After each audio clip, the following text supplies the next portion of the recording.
Chapter 1432. HSU Fengnian said proudly, just by talking, he can destroy Ku Jianghuai and Xu Beiji together. How is he not qualified? If we fight? Chem. Why don't we give it a try? At this time, a large group of people who had just reached the summit of Mount Qingliang began to jeer.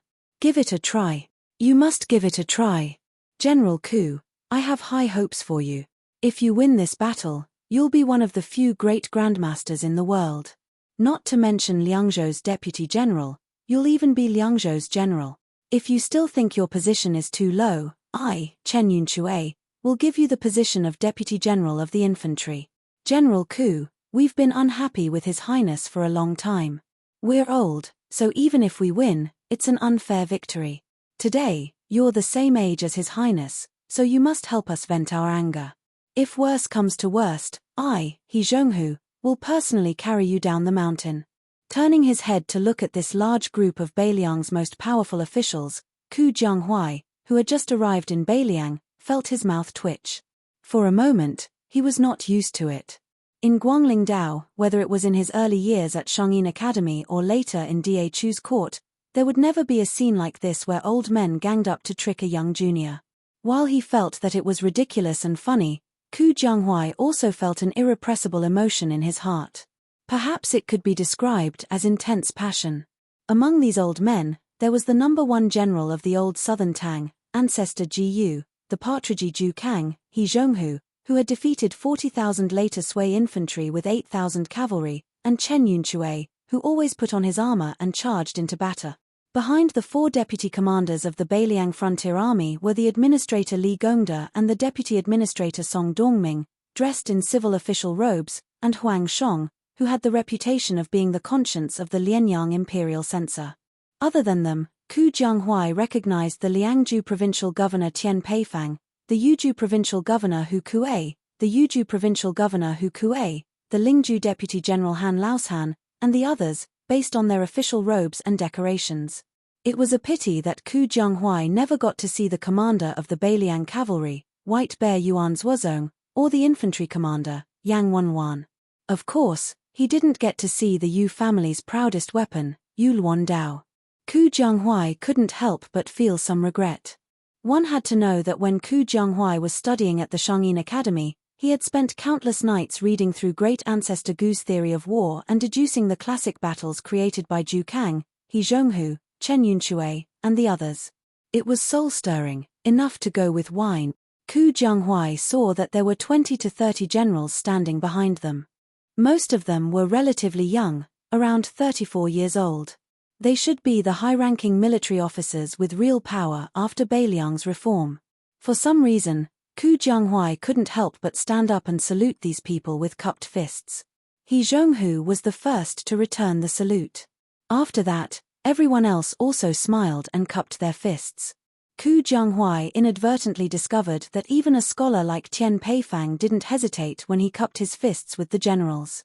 Then, everyone went up the building and looked down at the city.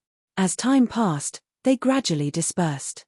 By noon, only HSU Fengnian, Xu Beiji, and Ku Jianghuai were left, as well as the 2 young tiger Kuei that were jumping around HSU Fengnian. In the end, Xu Beiji also went out of the building to Song Dongming's half-waist official residence to discuss matters. Ku Jianghuai, who had nothing to do, also followed him down the mountain and went to the tide-listening pavilion to enjoy the scenery. HSU Fengnian was waiting for a group of people in the building. There were 5 of them, Xu Yanbing, a family of 3, and a Beimang youth. HSU Fengnian looked at the Beimang martial grandmaster who already looked like a commoner from Liyang. His expression was complicated, and he said, "It really is you." It was the middle-aged man from Huyan Temple. He grinned and didn't say anything. His daughter, on the other hand, opened her eyes wide and stared hard at HSU Fengnian, the young master she had appointed as her master. She raised her little head and stared at him for a long time, seemingly disappointed. She sighed like an old man and muttered, "So he's just like my father. He doesn't seem very powerful." Xu Yanbing said calmly, "We fought twice, and there was no clear victor. For the last battle, neither he nor I were in a hurry." HSU Fengnian felt as if a heavy burden had been lifted off his shoulders. He smiled and said, "There's no need to be in a hurry." Hsu Fengnian looked at Tiemu Dai who was often mentioned in the spies of the Fu Shui chamber. He looked at the ordinary sword at his waist and said with a Beimang accent, "Good sword." Tiemu Dai thought it was just a polite remark and only nodded with a cold face. However, this young man's expression was still somewhat uneasy. After all, this vassal king with the strongest military force in the Liang dynasty was not only the mortal enemy of Beimang, but also the martial grandmaster who had defeated Wang Xianji of Wu Wu City. In the corridor outside the building, Huyan Temple supported his daughter and let her stand on the railing. When Hsu Fengnian saw a figure, he said goodbye and went downstairs. Xu Weixiong sat in his wheelchair and glanced at the people upstairs. He said softly, 10 days ago, Shishu sent a message to Wu Tongin, asking you to go to the border of Lingju. I ignored it. Hsu Fengnian frowned and said, he wants to see me. Xu Weixiong said calmly, right now, he, Xie Guanying, and the girl from the spring invitation cottage have entered Lingju. He said he will wait for you at the border between Lingju and Liangju. Hsu Fengnian smiled and said, then let's meet. Xu Weixiong nodded and said, bring Uncle Xu and Tantai Pingjing. If Huyan Temple is willing to go with us, that would be the best. Hsu Fengnian nodded and said, During the Qingming festival of the second year of Xiangfu, at dusk, tens of thousands of people were dressed in mourning clothes at the back of Mount Qingliang. The king of Beiliang, Hsu Fengnian, led nearly 100 civil and military officials, and offered wine to the Longxiong army who died in Liu province, the Serenity cavalry who died in Jibei and outside Huluku, the border army who died in Huluku, and the border army who died in Huluku. In the forest of Steles, there were 300,000 nameless Steles, and 36,872 names were written on them. In the night, wishing lanterns rose slowly in the city of Liangju. After the 5 riders left the city, Hsu Fengnian stopped his horse and looked back. He took off his wine pot and drank a mouthful. 1 year later, how many people in the Beiliang border army would not be able to drink this wine? A few years later, how many of the millions of people in Beiliang would miss this greenant wine before they died? At this moment, the scene in Hsu Fengnian's eyes was like fire spirits rising in the city. Chapter 1433. Hsu Fengnian, Xu Yanbing, Huyan Daguan, Tantai Pingjing, and Tiemu Dai 5 riders headed south to Lingju. 3 of them were in the top 14. Tantai Pingjing was now the most famous qi cultivator grandmaster in the world, and the other was the most promising swordsman in Beimang. It was only a matter of time before they were on the rankings. This was an unprecedented lineup. Compared to the 9 swords of the Wu family that had defeated Beimang's 10,000 riders, they were much better. Tiemu Dai did not know why he had to make this trip south. Deep in his heart, he did not like that young king.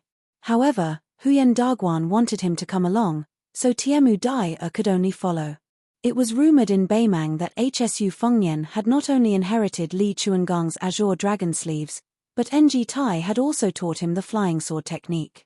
Although Hsu Fengnian was used to showing people his sword, Tiemu Dai did not doubt that if Hsu Fengnian really used a sword, he would not be his match. Tiemu Dai was silent along the way. There were many times when he wanted to ask Huyan Daguan, who was not willing to admit to being his master, if he could surpass Hsu Fengnian in swordsmanship. Tiemu Dai did not realize that he, who had little desire to win since he started practicing swordsmanship, was different now. The 5 riders galloped along the Lingju post house known as Jiangnan. Tiemu Dai had been carefully observing Hsu Fengnian's words and actions.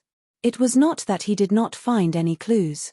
For example, although Hsu Fengnian wore his cold sword on his left waist, this king of Beiliang was actually secretly left-handed. When he fought an enemy, whether he wielded his sword in his right hand or his left hand would make a huge difference. Then there was Hsu Fengnian.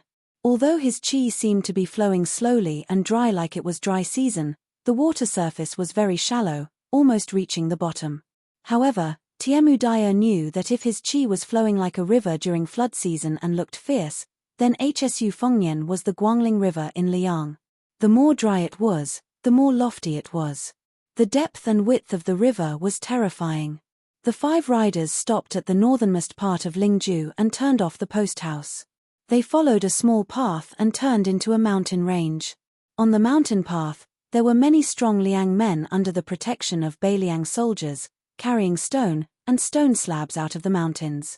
Under the protection of the Beiliang soldiers, the person leading the way for the 5 riders was a spy from the Fushire chamber who had been waiting at the entrance to the mountain for a long time. He was a middle-aged man with an ordinary appearance. He did not have the shrewdness that a spy should have. He gave off the rough aura of someone who lived close to the mountains. The man's surname was Liu, and he was a small spy leader in the second-class branch of Whisk Shui society. He only knew that he was going to pick someone up, but he didn't tell him who he was going to pick up. When he met the 5 riders with different accents, the spy wasn't sure where they came from. However, since the leader of Lingzhou's spies, the first-class branch of Whisk Shui society, had said a few harsh words for the first time, he carefully accompanied the 5 riders into the mountain. Along the way, the man carefully explained the history of the quarry to them. He said that the place was called Jianyu Mountain in the local area, but the scholars of Lingzhou like to call it Dau Paradise. Ever since the Great Feng dynasty established the protectorate of the western regions further west of Beiliang, most of the stone used to build the military towns in Qingkang Linyaro was cut from this place. Later on, it was the same for the construction of the prince's manor on Mount Qingliang. It was even more so for the construction of Hutu City, which took 6 years at the border of Liangzhu. In the end, Hsu Fengnian and the other 4 had no choice but to lead their horses forward. They came to the top of a mountain and looked down at the mountain range. After the beginning of spring, the scenery was lush and verdant. However, as far as their eyes could see, it was as if the peak under their feet had long been an empty shell. Ever since the Great Feng dynasty, after nearly 500 years of stone mining, this Dau paradise, which was one of the 36 blessings of Taoism, had truly become a paradise in name. It was made up of 16 large caves and nearly 1,000 caves. Looking down from the side peaks, the winding plank paths climbed all over the mountain range. On the main peak, there were occasional Daoist temples with flying eaves hidden in a cage of greenery. Day after day, year after year, tens of thousands of stone miners in Beiliang worked hard to make a living here, while people who sought immortality were born here to cultivate Taoism. Hsu Fengnian stood on the top of the mountain and was lost in thought. Dau Paradise had been brightly lit since the beginning of the year. It had welcomed the peak of stone mining. Because of this, even the Daoist priests in the temples who usually did not care about worldly affairs could not sit still. They were afraid that the young vassal king would be determined to completely empty the entire mountain range. When that time came, where would they find a paradise? On the eve of the Qingming festival, 3 elderly Daoist priests jointly visited the Lingzhou provincial governor's manor. They tactfully raised objections to Xu Beiji. They even did not hesitate to use the reason that this move would harm Beiliang's foundation and fate. Xu Beiji treated them with courtesy, but the government still carried on with the stone mining as usual. As the main culprit, Hsu Fengnian certainly knew the secret. He spread the word that another Hutu city would be built behind the third line of defense at the Heavy Tomb. It would only take 3 years. The administrator Li Gongda and a Mohist master would be the supervisor. Hsu Fengnian would personally be the deputy supervisor. The new unnamed city would be built facing the Songshan mountain. Its scale would be even bigger than Hutu City. When the time came, it would become the new largest city in the northwest. Would the city be built? Of course, Hsu Fengnian wanted to tell Beimang, Beiting, and Shijing, especially Dong Zhuo, the king of the southern courtyard, that even if they succeeded in destroying Hutu City, Liuya Fuling, and the Heavy Tomb, Beiliang still had to break through another city before they could enter Beiliang's Daoist territory. Would Beiliang's tax revenue, which was not rich to begin with, be cut off because of this? The answer was of course, but Hsu Fengnian was staking everything on this one throw. In the entire Liangzhu, other than the 3 border armies and the army guarding the pass, everyone else had to rush to the Songshan mountain area to contribute to the construction of the new city. All of this was actually a cover for the final battle at the mouth of the Calabash a year later. HSU Fengnian had to force Beimang to have no choice but to focus on Liangzhou's front line. To this end, HSU Fengnian and Chu Lushan even discussed a desperate plan where Liangzhou would win and Liuzhu would lose. This was because Liuzhu only had meaning if they won or lost. In a stalemate, Liuzhu had no strategic value. Of course, even if Liuzhu lost, it would only allow Beimang and Liu Gui to win. If it was a Pyrrhic victory, then Ku Jianghuai would become an important chess piece. It was precisely because of Ku Jianghuai's arrival that Chu Lushan came up with the idea of being even more ruthless to the enemy than to himself. Then, HSU Fengnian agreed. This meant that the 30,000 Longxiang soldiers, the 3 towns of Liuzhu and Qingcang, and the 100,000 refugees who had not yet moved into Beiliang would definitely be in danger. And HSU Fengnian's younger brother, Shu Longxiang, would be the first to bear the brunt of this. Therefore, when HSU Fengnian agreed, Chu Lushan's expression was complicated. Later, in Wutongin on Mount Qingliang, Xu Weixiong did not treat HSU Fengnian well. This was probably because she was conflicted about HSU Fengnian's decision.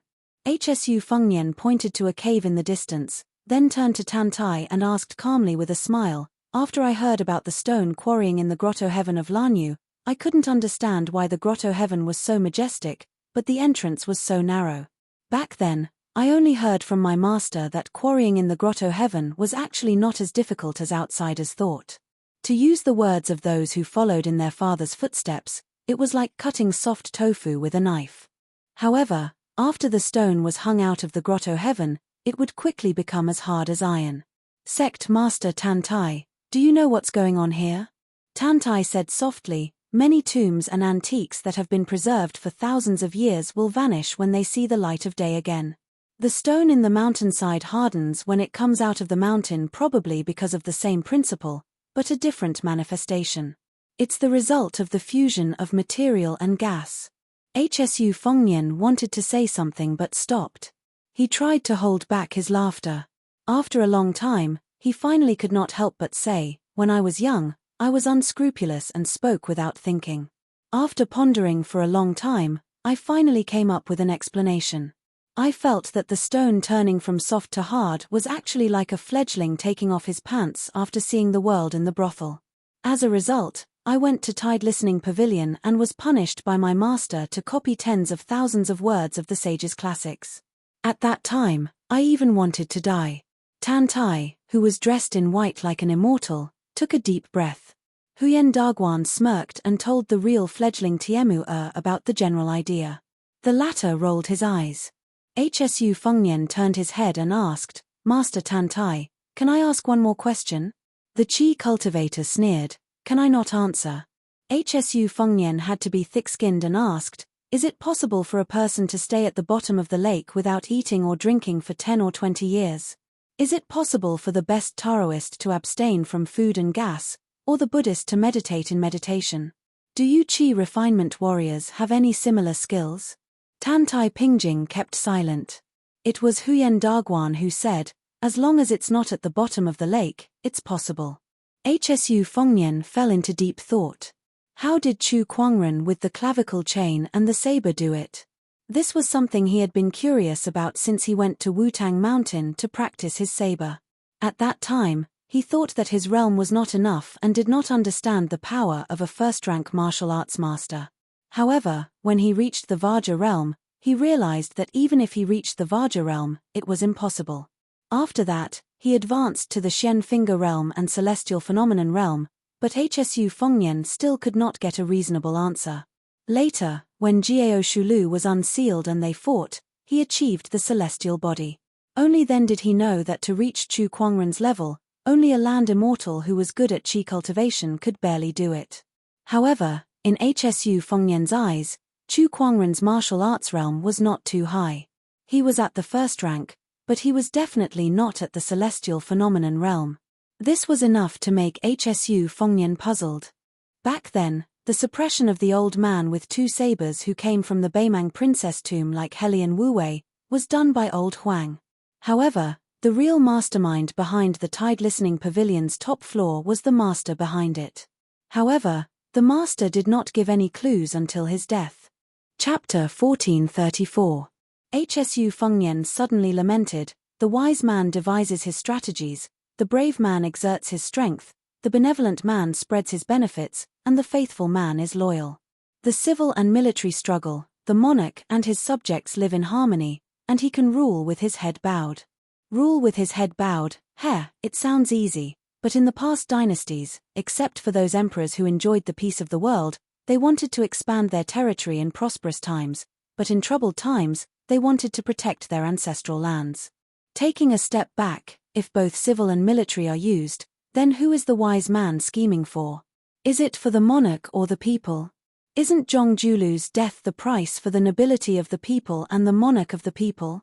If the brave man exerts his strength, will he be greedy? A man who is never content is like a snake trying to swallow an elephant. Will he be addicted to sitting on the dragon throne? The benevolent man nurtures his hopes, and the mud and sand go down together. Is he fishing for fame? For example, like this old man of the Song family, who steals copies of memorials to the imperial calendar in order to leave his name in history. If the faithful man is loyal, will there be officials who are foolishly loyal and actually bring disaster to the country? Hsu Fengnian mocked himself, who doesn't want to be an emperor? When I was young, I often thought that other than the dream of being a hero, which is now gone, the next dream was to be an emperor. Once I had the power of the dynasty in my hands, I could kill all the eyesores in the world, and all the women in the world would be mine. How refreshing would that be? However, as time passed, I realized that being an emperor really wasn't easy. Zhao Zhuan's grandfather wanted to kill Xu Xiao, Zhao Zhuan's father killed the Han family of Ji province, and before he died, he had to kill Zhongjulu before he could rest in peace. Zhao Dun and Li Yang didn't accept Li Xiaoxin's new calendar from the two Zen temples, and didn't choose to let the world have 60 more years of peace. Instead, they let the descendants of the Zhao family have a few more years of imperial power. I think it was also at that moment that Zhao Dun and Zhongjulu, a pair of wise monarchs and famous officials who could have been immortalized through the ages, began to truly part ways. Only then could Zhongjulu make up his mind to seek death, and Zhao Dun forced himself to let Bai Yang die. I ask myself, if one day I finally become the emperor, would I feel more and more guilty when faced with so many choices? Would they kill Xu Beiji, Chen Shiliang, Chu Lushan, and Yuan Zuozong? Would they break up the Beiliang frontier army and let the old men who wanted to die on the backs of the horses beyond the Great Wall die on their beds in the misty central plains? In the future, the sons and grandsons of Hsu Fengnian, will the men fight with each other for a seat? When they are young, they will make solemn vows and talk cheerfully, but when they are older, they will hide daggers behind their smiles and turn against each other. Will women marry people they don't even love? Hsu Fengnian looked at Xu Yanbing and asked with a smile, Uncle Xu, is this considered soft-heartedness? Xu Yanbing nodded, but said, there is a saying that soft-heartedness doesn't lead an army, but it doesn't mean that those who lead an army have to have a heart of stone. The four great generals of the spring and autumn period who are equally famous as the great general, whether it's Yi Baikue or Jiyu Jiantang, are usually very amiable and approachable when leading an army. Training an army for 1,000 days to use it for a single day. The time when one is truly ruthless and merciless is when one uses the army. On this point, Chu Lushan did very well. Hsu Fengnian gently looked to the south. Over there was someone who did even better than Chu Lushan. The five of them led their horses down the mountain. The spy surnamed Liu, who had been standing far away from them, continued to lead the way. At the foot of the mountain, they happened to run into a large group of quarrymen who had come out of the depths of the mountain. The mountain path paved with crushed stone was only wide enough for 3 or 4 people to walk side by side. The smaller stones were tied up in layers on wheelbarrows and transported out of the mountain. The larger stones were placed on donkey carts and ox carts. There were also many quarrymen carrying stones in groups. Compared to Nanzhao's red sandalwood, which was worth an inch of gold and could be transported by river, the transportation of stone was even more clumsy. When Hsu Fengnian was about to mount his horse and leave the mountain, he saw a white-haired but tall old quarryman who was physically exhausted. The long piece of stone on his back suddenly tilted, and the old man fell along with the stone onto the path of crushed stones. Fortunately, the old man's body was still healthy and did not hurt his muscles or bones. He sat on the ground awkwardly and smiled bitterly. A Lingju quarry supervisor wearing armor and carrying a sword turned a blind eye. He did not arrogantly crack his whip like the government's lackeys in Liang. He allowed a young, dark-skinned quarryman to secretly stop and hand the old man a jug of strong wine. The nearby Beiliang soldiers wanted to go forward and stop them, but the supervisor, who looked like a deputy captain, gently shook his head and used his gaze to stop his soldiers from going forward. However, when HSU Fengnian approached, 7 or 8 soldiers simultaneously held their swords and glared at him. The quarry was currently not open to the public. The outsiders who could enter were all people who were close to the government and had a clean family record in the whisk room. After all, the large and small Taoist temples in Dayu Paradise still needed the support of incense. The Great War of Liang Mang had begun, and more people came to pray for blessings. The most prosperous Lingju naturally had a lot of incense. Regardless of whether they were rich or poor, they all asked for something like a protective talisman. Xu Beiji set an unwritten rule for the large and small Taoist temples in Lingju. In the past, they did not have to hand over incense money to the government. They had to take 2 or 3 or 4 out of every 10 miles. For a forbidden land like Dayu Paradise, because the government was lenient, they had to take 4% of the incense money.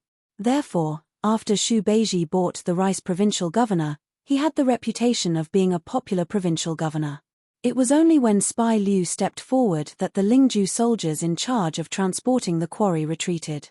However, their eyes were still alert. The quarry old man who drank a mouthful of strong wine raised his head and looked at the handsome young master in front of him. He did not have stage fright. He was probably a talkative person. He took the initiative to smile and said, "This young master is going to Chongshan Temple to burn incense, right? It's not that I want to put in a good word for Chongshan Temple, but the marriage fortune sticks there are very effective. These years, I have seen many young masters and ladies come back after making their wishes." The old man's outrageous grandson also managed to find a pretty good granddaughter-in-law for the old man after winning the lottery at the monastery. Nowadays, people in Lingju say that other than Wudong Mountain's fortune sticks, everything else is the most effective. In terms of marriage fortune sticks, it will be Chongshan Temple's turn. Speaking of which, the extremely hospitable old man unconsciously raised his hand as if he wanted to invite the young master to drink a mouthful. However, he quickly pulled his hand back.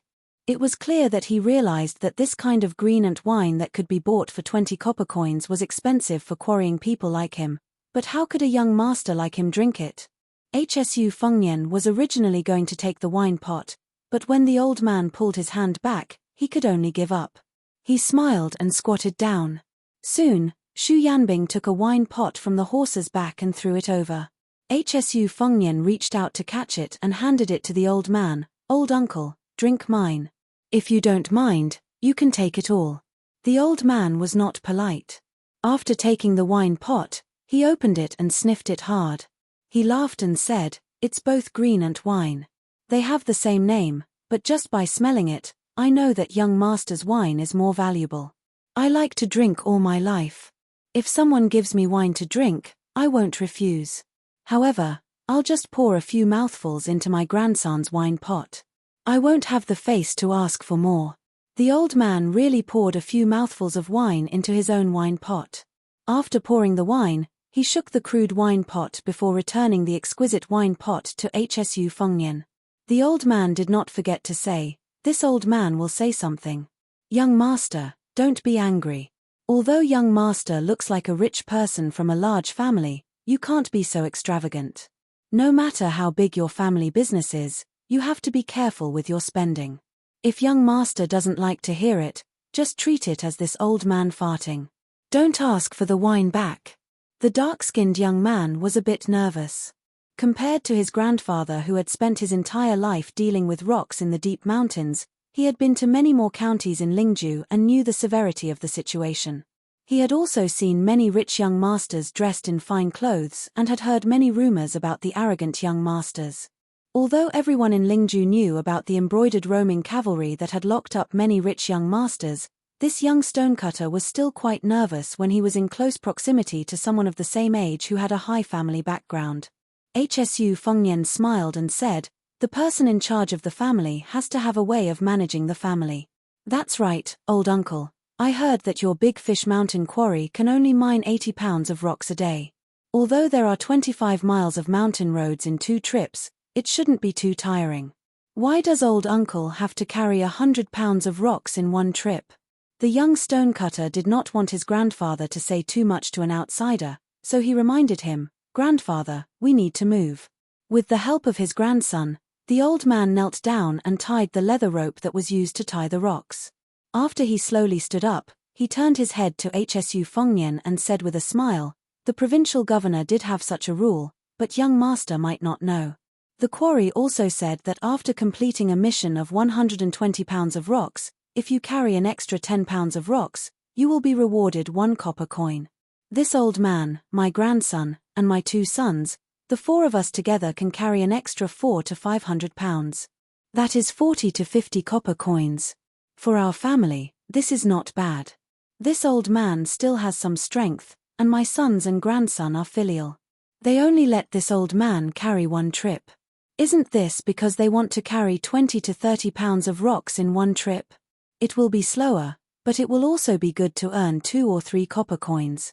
The government has also been very straightforward in paying the bill, so we have more motivation to work. Hsu Fengnian smiled and nodded. Chapter 1435. Perhaps it was because the old man had drunk a few mouthfuls of good wine and still wanted more. His smile was simple and honest. In the end, he said to Hsu Fengnian, "However, this old man is already so old. Whether or not I earn those 2 or 3 copper coins doesn't really matter. It's just that when I heard that the prince wanted to build a large city in the north of Liangju to fight the Beimang barbarians, this old man thought that even though I won't have the chance to go north in this lifetime, at least I still have some strength left, so I can carry 20 to 30 catties a day. Not only can I earn 2 or 3 copper coins, but I also feel that when the city is built in the future, perhaps the extra stones I carry will be able to block a few more arrows from the northern barbarians." When I think of this old man's heart feels comfortable. Many of the young children in the village don't quarry with their fathers anymore. They've seen the sights of many cities in Lingju and their hearts have grown bigger. They don't think it's good for nothing to dig for stones in the mountains, so they've all gone to become border soldiers. Us old men can carry several tens of thousands of catties of stones. The sooner the city is built, the more likely they'll be able to come back for the new year. The old man suddenly paused and looked into the distant sky. He murmured softly, "I heard from the officials and soldiers in the quarry that half of the 300,000 stone tablets behind the prince's house are made from the stones of our Big Fish Mountain. Those old fellows who have children in their families who joined the army all say that if there's a day when someone in their family can't come back and they want to carve their name on the tablets, then using the stone from our hometown is also good." The old man had already begun to walk forward. Suddenly, the young master of the wealthy family called out from behind him, "Uncle, wait a moment." Then, the young stonemason was surprised to see that person take off his fur coat and hand it to the white-clothed woman who was as tall as a man but looked like an immortal. That person walked to his grandfather's side and untied the rope without any explanation. He carried the stone on his back. He didn't look like a young master who knew how to do rough work. Carrying over 100 catties of stone, he was actually calm and composed. Behind that person, there were 4 people with extraordinary auras who leisurely led their horses forward. It made that person's head seem to be a bit off. What was going on? The dark-skinned young stonemason was momentarily distracted. Could it be that the hedonistic young masters of Beiliang were all so easy to talk to? On the other hand, the old stonemason was more at ease than his grandson. He lived to 70 years of age. Perhaps the more he spent time with dead things, the more he could see the black and white of people's hearts. He didn't know if the young master who gave him the wine was a good person or. The old man couldn't figure out why the young master beside him would help him carry the stone out of the mountain, and he was too lazy to think about it. It was just like the stone quarrymen of Mount Big Fish had passed down from generation to generation that there was a cave in the mountain, and there was a pond in the cave. In the pond, there was a spiritual creature that looked like a fish or a snake, waiting for the day it turned into a dragon. It was just that no one had seen it with their own eyes. Nowadays, the young people with broader horizons didn't quite believe it, but the older generation was still willing to believe it. 2 was 2. Unfortunately, the handsome guy said that he already had a wife, which made the old woman feel very regretful. In the end, after the young man removed the stone, he said something inexplicable to the old man, saying that he would do his best. The old man didn't understand what he was saying, so he could only nod with a smile. Tai Mu Dai originally thought that Hsu Fengnian, the king of Beiliang, had nothing better to do and was bribing the hearts of the people with the stone quarrymen. It was inevitable that the Lingju spy would accidentally reveal their identity. He never thought that after Hsu Fengnian put on his coat, he would directly come out of the mountain. Even the spy was kept in the dark from start to finish and did not know their true identity. In the end, Tai Mu Dai could only feel that this young king was really boring. Otherwise, he wouldn't be able to reason with him. 5 riders came to the grotto heaven of Dau. In the end, 4 of them left the mountain first. The tall woman who joined forces with Xu Yanbing to cause fatal trouble to Tai Mu Dai and the others said that she wanted to go back to the mountain. Tantai Pingjing rode into the mountain alone and finally led the horse to the mountainside of another side peak of the grotto heaven of Dau. However, she did not enter the cave. She stood at the entrance of the cave and waited. In the twilight, night, and dawn, she finally waited for 2 foreign Taoist priests. A young Taoist priest and a young Taoist priest.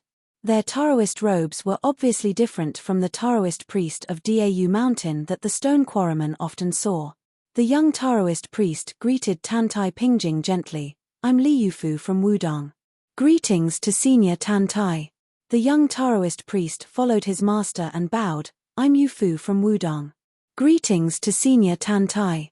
Tantai Pingjing looked at the master and disciple who walked out of Wudong Mountain and walked into the grotto heaven of Dau Mountain. She said indifferently, "Master Li also saw the great opportunity." Li Yufu smiled and said, "I'd like to thank you for waiting." Tantai Pingjing seemed to be standing at the entrance of the cave, but in fact, she was blocking the entrance of the cave. Her tone was not very kind. "This fate first started between us. We watched the white snake transform into a flood dragon and then we watched it go upstream. Now it's us, it's him who triggered the vision." The young Taoist priest said seriously, "The great way under our feet is accessible to everyone." Tantai Pingjing looked at the child who pretended to be a master and smiled. The young Taoist priest blushed slightly when he was stared at. Soon, his momentum weakened and he whispered, "Master said so." The young Taoist priest who was the current chief of Wudong Mountain had a warm look in his eyes. He raised his hand and touched his disciple's head. "You said so." Tantai Pingjing looked at the master and disciple with a complicated look in her eyes. She concealed it and said, "Earthlung Mountain and Guangling River. You also formed 2 fates, but," Li Yufu waved his hand gently and smiled, "Master Tantai, you can rest assured. We didn't come to the grotto heaven of Dau Mountain to fight for anything. I just wanted to take Yufu around and have a look." Tantai Pingjing shook her head and said, "You Taoists don't fight, but you fight." Chapter 1436. Tantai Pingjing looked at the young leader of Wudong who was not anxious and said slowly, "In the past, the great Qin dynasty has always advocated the same kind of celestial beings. Your Taoist sage took the lead in proposing that heaven and earth are heartless. My master once commented, the true meaning of this is that heaven and earth have no kindness or malice to people. It can be said that heaven and earth are shocking thunder. Later generations, based on their preferences, misinterpreted it as being able to become a sage and treat all things in the world as dogs. At the end of the great Qin dynasty, the Confucian sage advocated that human nature is good and that heaven and earth are connected. However, the root of it is only a tendency to return to the same kind of celestial beings. Huang Sanjia called it removing the clouds to see the moon instead of removing the clouds to see the sun. As for Buddhism, it is a foreign religion. Let's not talk about it." Tantai Pingjing's eyes suddenly sharpened and stared at the leader of Wudong. "You, Li Yufu, want to make decisions for the world by your own will. Do you really dare to say that you are not wrong?" Li Yufu said calmly, "Doing things by yourself, right or wrong, is more reasonable than others asking you to do good or bad things." Li Yufu no longer looked at the leader of Guanyin sect, but looked up at the sky as if he was talking to the sky. The living of heaven and earth are neither sad nor happy. The dead of heaven and earth are carefree. In between life and death, how can we control those superior people who have already transcended life and death? Born and dying in heaven and earth, we should not ask how to live forever. We should ask why we were born and how to live better. The courtesy of Confucianism, the purity of Taoism, or the mercy of Buddhism. In the 100 years of self-questioning and self-answering in this life, some people will gain and some will lose. Later generations will eventually have self-knowledge, self-respect, self-improvement, independence, and freedom. Although life is short, the noble spirit will last forever. Tantai Pingjing stared at the young Taoist who dared to ask heaven and smiled helplessly. She stepped away from the path of the cave and stepped forward to leave. It was like something, no matter how much she cherished it, if she could not own it, then she would not look at it. The little Taoist boy bowed politely to her back and said, "Thank you, senior." Tantai Pingjing looked back and asked with a smile, "Lu Dongxian? Qi Xuanzhen? Hong Shixiang?" The little Daoist was stunned. "Senior, my name is Yu Fu." Li Yu Fu led the little Daoist boy into the cave and lit the torch he had prepared beforehand. After walking for an hour, they arrived at a deep green pond. He placed the torch between the walls of the mountain and then took out several oil pots and an ancient oil lamp from his bag. He sat down cross-legged and bent over to light the lamp. Yu Fu also sat down. After waiting for a long time, the little Daoist boy did not see any movement on the mirror-like surface of the pond. He could only look at the wick and asked in puzzlement, "Master, what are we doing?" Li Yu Fu laughed softly, "When I'm bored, I'll recite the classics." The little Daoist boy nodded and began to recite the Pearl Sack Catalogue. After an hour, his mouth was really dry and he turned his head with a bitter expression. Li Yu Fu said softly, "Rest if you're tired." The little Daoist boy smiled happily. After that, Li Yu Fu refilled the oil lamp. Yu Fu, who had eaten some dried dates to fill his stomach, was already sleepy. Li Yu Fu let the child rest on his lap and slowly fell asleep. Li Yu Fu also closed his eyes to rest. The surface of the pond rippled slightly. Then a small fish with half red and half white jumped out. The shape of a carp could be vaguely seen and its 2 whiskers were extremely long. It swam to the edge of the pond and its whiskers swayed gently. The fish scales on its body were shining like dragon armor, shining brightly. Li Yu Fu opened his eyes and smiled. "After we parted at the Guangling River, you and I meet again." It swayed its whiskers and white tail cheerfully. Li Yu Fu said softly, "I'm willing to protect you from the river to the sea and help you become a dragon. If the future generations suffer from a drought, are you willing to create clouds and rain for the world? If there is a king who is heartless, are you willing to warn him on behalf of the heavens? If you feel lonely, will you still not stir up trouble? If you can't overcome each other, will you live in peace with the world?" It was still and motionless. Li Yu Fu laughed, "As the Beiliang of the place where your dragon rises, you don't have to worry with him. The hearts of the people and the power of heaven and earth." It swayed its tail slightly and broke through the water surface, floating above the pond.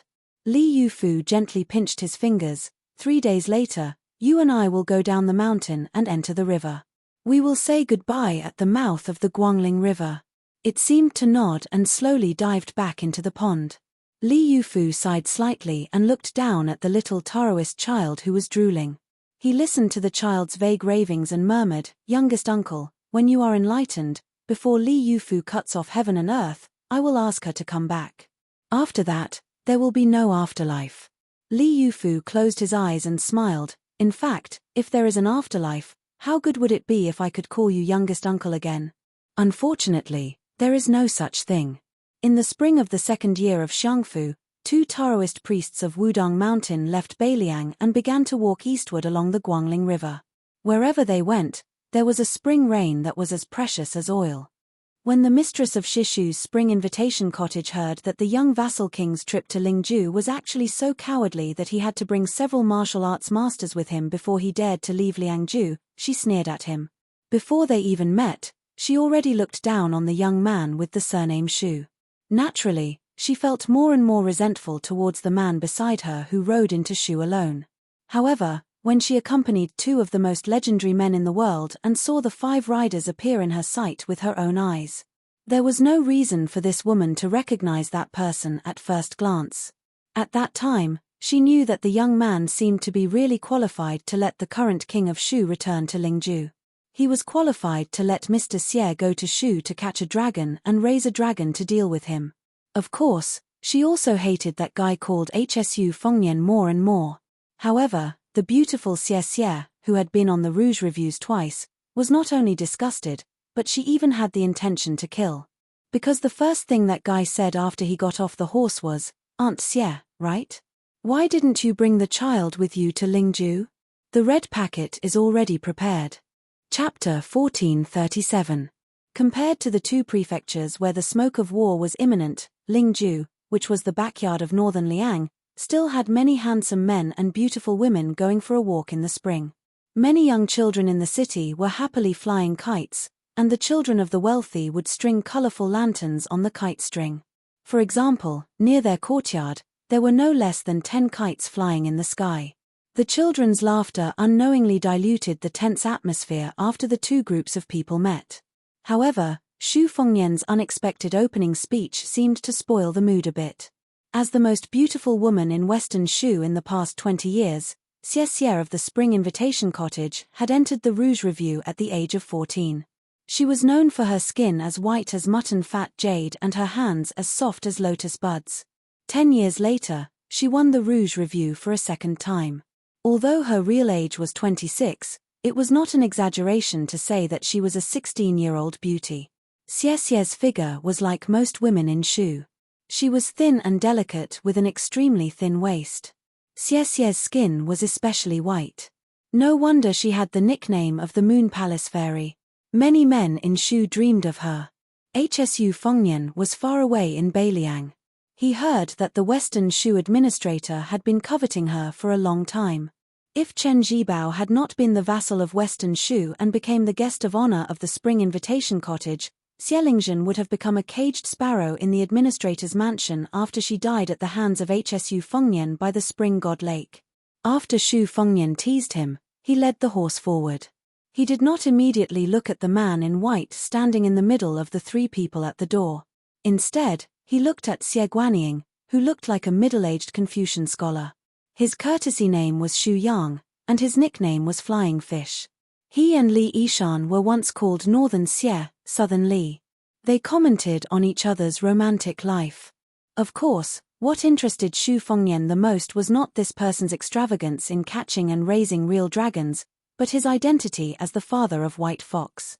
For some reason, White Fox Face said that he was dead.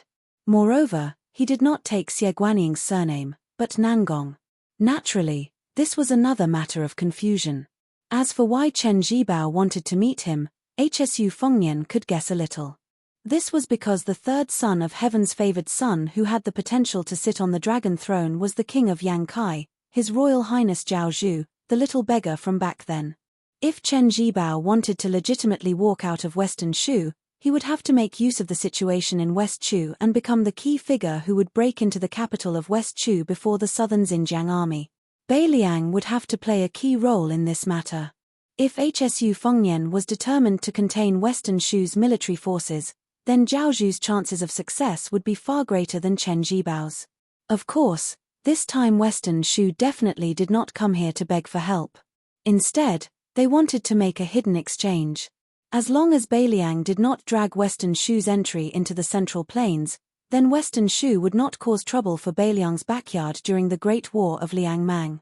This would test the tacit understanding between the 2 sides. If both sides agreed, then everyone would be happy.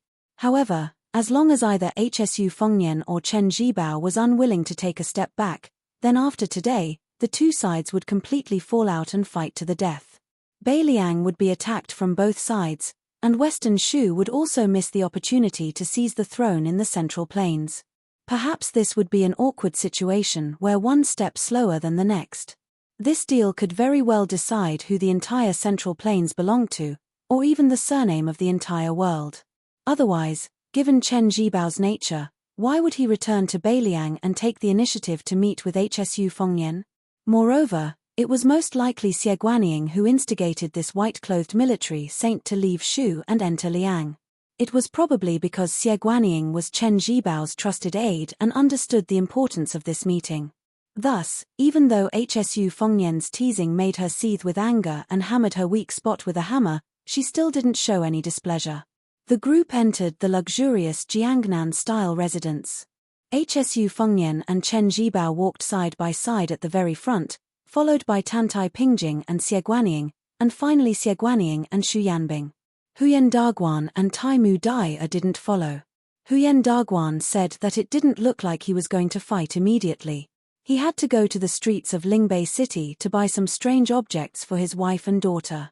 Then, this Beimang martial grandmaster directly left. In reality, on this trip to Lingju, Huyen Daguan had already made it clear to Hsu Fengnian on Mount Qingliang that he wouldn't help Beiliang kill anyone.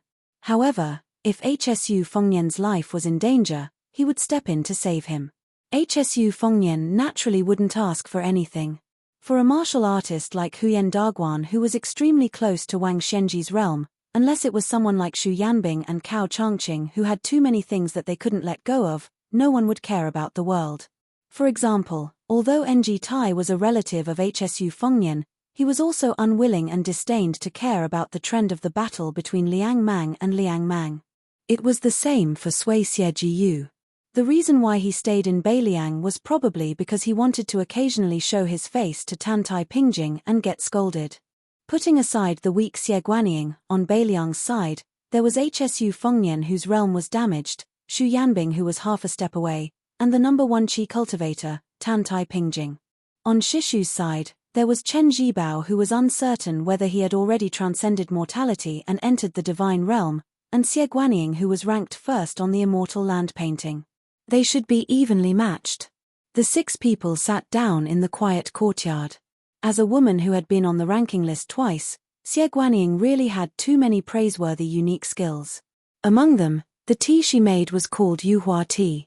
Xie Guanying's hands had the reputation of lotus buds, and she was proficient in the tea ceremony. Countless Taoist immortals in Shu praised her tea as neutral and clean, with high charm and tranquility. When you drink it, the wind blows in your armpits, as if you have become a feather and fly. The tea leaves that Xie Guanying used to make the tea now were the number 1 treasure of Mount Fire, the Priming Spring Tea. The tea utensils and tea sets that she brought from the Spring Invitation Cottage were scattered, and there were as many as 18 of them. They must be the set of priceless 18 scholars. Even Hsu Fengnian had to admit that the tea made by this Western Shu woman in front of him was indeed pleasing to the eye. Her every movement was graceful and most importantly, it contained a kind of meditative and forgetful feeling. No wonder the Western Shu Taoists praised her so much. Xie Guanying was the first to drink a mouthful of tea. After putting down the cup, she was the first to break the silence. Without any superficial pleasantries, she went straight to the point. Cao Changqing is well aware that if West Chu wants to attack Taiyan City in one go, they cannot lose a single battle. Otherwise, the entire Guangling Road situation will rapidly take a turn for the worse. At present, the Mo sword formation, which was born out of the great halberd warriors, has already surfaced. Several of the main forces of field battle cavalry have also appeared. Excluding the Navy's 60,000 soldiers, West Chu has 170,000 soldiers on land. On the surface, they can be considered to be evenly matched with the Imperial Army led by Lu Shengxiang in the north and the 100,000 soldiers in the south. However, war has never been a battle of numbers on paper. Zhao Bing's army in the south is overall far more powerful than West Chu. Chapter 1438. Hsu Fengnian took a sip of tea. It was refreshing. His fingers swirled the rim of the cup and he said with a smile, "The situation is still equal. Cao Changqing's navy will definitely swallow up Prince Guangling Zhao Yi's navy. After they merge, the Guangling River with the Guangling Navy will block the advance of the southern border army to a great extent. Xie has West Chu's 170,000. Against the inferior Lu Shengxiang, they have a great chance of victory. After that, it would depend on whether or not the Qing Province Navy could help the southern border's army cross that natural moat. Otherwise, Cao Zhongqing would fight his way all the way to Grand Peace City, and Jiyu Gentang's two vast border armies would also take advantage of the situation and head south. This was also the reason why the imperial decree of peace allowed northern Mang's two easternmost generals to hold their bowls, and why they had to feign weakness in front of Jibei's Yuan Tingshan. In this kind of rapid development, other than Jiyu Gentang, the other factions are distant water that cannot quench the immediate thirst in the eyes of the court. Xie Guanying seemed to have a card up his sleeve. He shook his head and said, "The Qingju Navy may not be unable to fight. Lu Shengxiang is not ordinary." Xu Fengnian looked at the middle-aged man with white hair on his temples. For a moment, his mind wandered. He was indeed the father of White Fox Face. He was already so old, but he was still able to move the hearts of women. In terms of aura, it seemed that only big officer Cao Changqing could compete with him. It was not a lie to say that one had a scholarly aura. On the other hand, those true Jianghu people, the old man with the sheepskin fur coat, Ng Tai, and Huyen Daguan, were worlds apart. Of course, when old man Li was young, he was invincible in both sword and person. Xie Guo laughed involuntarily at this young vassal king who was distracted. He glanced at the calm white-robed man next to him and thought, no wonder Zhao Changling had chosen him, who was surnamed Chen, and not His Royal Highness, who was surnamed Xu. Hsu Fengnian smiled apologetically and then asked curiously, "It is not strange that Mr. Xie has long made plans in the Qingju Navy. However, if I remember correctly, when Lu Shengxiang left the Guangling Spring Snow Building, it was Yuan Bengxi who instructed him to do so. When the time comes, will he agree to give up the merit of entering and leaving the city? That means whether or not Lu Shengxiang can be promoted from Great General Li Yang to Minister of War. After all, in the future dynasty, Great General is just a nicer name. Ministers with real power are the most popular." Xie Guanying smiled and asked, "Even if Lu Shengxiang wants to be the king of Beiliang who established the Central Plains, can he do it just because he wants to? What's more, today is different from the past. Even if he successfully besieges the city, he still needs to be busy fighting with that young heir of the southern border." Xie Xie is keenly aware of the man she admires, and he frowns quietly. She could forget herself when making tea, but she could not forget him. Most women in the world were like this. No matter how otherworldly they were, there would always be a man who would bring them back to the world, and they would be willing to cook for him. Hsu Fengnian laughed softly and said, "In that case, the previous emperor Zhao Dun died early. Otherwise, Mr. Xie would not be so distressed." Xie Guanying nodded and said, "If the previous emperor was still alive, I would not be in Lingju right now, but in the Qingju Navy."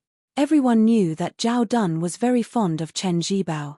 Naturally, if Zhao Dun was still alive, he would not be like the current emperor, Zhao Zhuan, who tactfully rejected Chen Zhibao's offer of only 10,000 men to go out of Shu to quell the rebellion. There were two emperors in the Zhao dynasty, and some things were passed down from generation to generation. For example, Zhao Zhuan treated Beiliang the same way as the previous emperor, which was to exhaust Beiliang's military power as much as possible without affecting the stability of the Central Plains. Otherwise, as long as the Shu family of Beiliang was still around, removing the vassals would be a big joke. But some things had quietly changed, such as his attitude towards Chen Zhibao, the Prince of Shu. Zhao Dun trusted and admired Chen Zhibao almost to the point of being paranoid. As a self-proclaimed enlightened emperor, he was incomparably intoxicated by the feeling of the country has no equal capable generals who are willing to serve me. On the other hand, Zhao Zhuan's attitude turned into fear and suspicion. Xie Guanying, who had been speaking warmly like an old friend, shook his head and refused to continue pouring tea. His aura changed abruptly, and his tone turned cold. Previously, the king of Shu and I had deduced the situation of Beiliang. If we evaluated you as an ordinary official, you would only be below average. If you had built a big city south of North Zhongzhong in Liangzhu, you wouldn't even be below average. Hsu Fengnian smiled and did not say anything. Xie Guanying continued, Beiliang's best plan is to rely on more than 100,000 of the world's most elite field cavalry to succeed in one battle. Hsu Fengnian asked calmly, Mr. Xie, do you mean to let Beimang's million troops station north of Hutu City in Liangzhu and reenact the Battle of West Rampart? Xie Guanying smiled and did not say anything. Xie Guanying, who acted as the icing on the cake, was a little surprised. This repulsive young vassal king was not stupid. Mr. Xie was not trying to be an alarmist. He and Xie Guanyin had once stayed up all night to make a sand table deduction. However, at that time, the deduction was based on the fact that Xie Guanyin was in charge of Beiliang, not this young man with the surname Shu.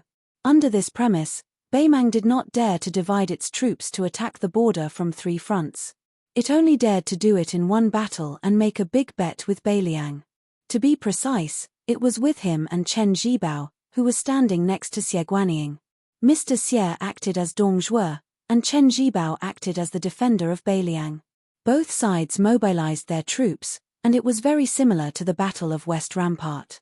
Both sides kept losing troops and increasing troops, competing to see who would be the first to be defeated.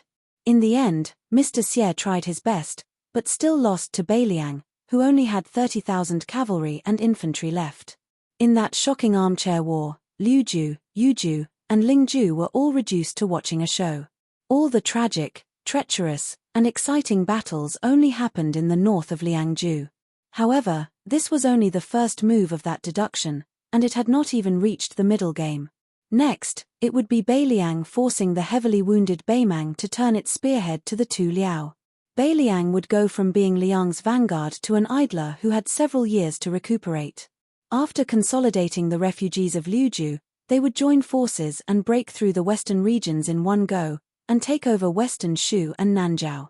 In the same tripartite balance, Liang and Beimang were constantly depleted, and Beiliang would quickly recover to a strength of 150,000 pure cavalry after regrouping. Then, Nanzhao and western Shu would raise 150,000 infantry, and once again have a total of 300,000 troops to participate in the struggle for the world. At that time, he chose to go up north from Liangju and Jizhou, and chose to flatten Beimang and Nanzhao before coveting the central plains. Finally, after becoming the master of the 6 major territories, Beiliang, Nanzhao, western regions, western Shu, and Nanzhao, he would occupy the high ground and directly bypass the already heavily wounded Jiyu Zhentang's 2 Liao defense lines. He would fight a decisive battle with Liang's army in Huinandao territory, and then go down south to Guanglingdao. He would not need to pay any attention to Tai'an City, and then fight the Nanjiang army. At that time, whether Jiyu Zhentang's 2 Liao border armies fought or not, it would no longer affect the overall situation. Thank You smiled happily. HSU Fengnian could probably only think of the first move of that deduction. How could he guess the soul-stirring feelings of the middle game and the ending game? Then she was stunned. She only heard that guy ask with a smile, according to Mr. Xie's deduction rules, won't Jiyu Zhentang be the Minister of War of the new dynasty for another 20 years? Tan Tai Ping calmly glanced at Thank You. This great Grandmaster Qi cultivator also smiled. The King of Shu, who had been completely aloof, finally looked at HSU Fengnian seriously. This could be regarded as the King of Beiliang, whom Chen Zhibao had watched coldly for many years, growing up little by little. Xie Guanyin raised his hand. Thank You immediately poured tea. He smiled and drank a mouthful of tea. This tea seemed to have the taste. Only in this way could the two sides be considered to be on equal footing. Before this, Xie Guanyin did not regard HSU Fengnian as a real opponent at all. Chapter 1439. Xie Guanyin said softly, His Highness wants to defend Beiliang and is willing to draw a circle around it. Whether outsiders understand it or not, it's a choice he has no other choice. I don't appreciate this, but since he's the son of great General Xu Xiao, I understand. Thus, after this choice, even if Beiliang and Western Shu can't become allies, they won't become mortal enemies. It's pointless to fight over personal feelings. It's meaningless and meaningless. Xie Guanyin stared at HSU Fengnian and said with a smile, It's just like how the 6 of us are drinking tea today. The aftertaste is endless and not wine. If a jar of strong wine is opened and finished, we'll be dead drunk. We'll drink to our heart's content, but we'll have a headache the next day. HSU Fengnian only asked one question. Has Sir Xie ever thought that millions more people will die in the Central Plains? Xie Guanyin fell into silence. After a long while, he asked in return, Then have you ever thought about how to truly inherit Xu Xiao's deep will to destroy the foundation of the powerful clans? HSU Fengnian laughed coldly. Sir Xie wants to say that from the great Emperor Qin's state to the great Feng dynasty and the 9 kingdoms of spring and autumn, there hasn't been a single legitimate emperor of the Central Plains born from humble beginnings?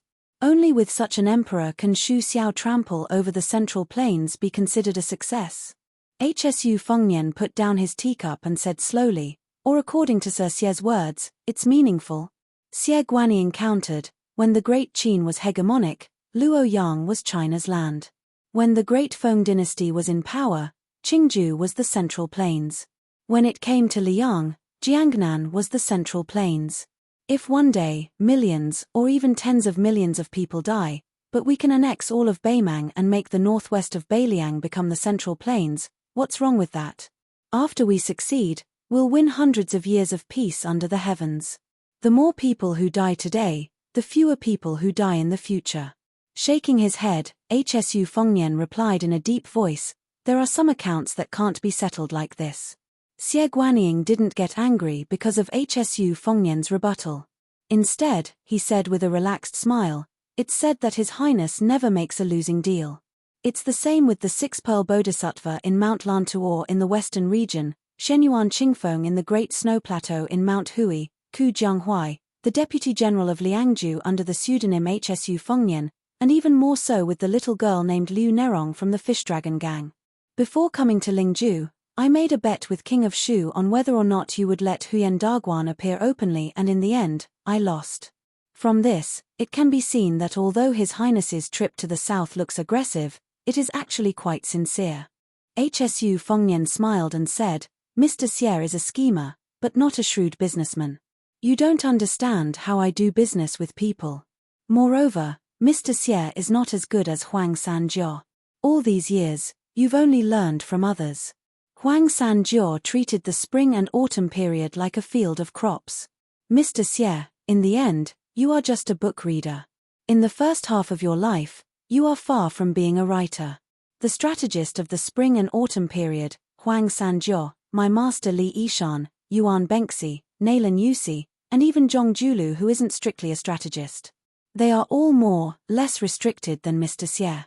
After all, it's better to have no books than to believe in books.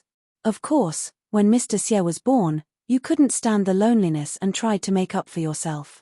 Therefore, you looked all over the world and flipped through the pages of the spring and autumn period books.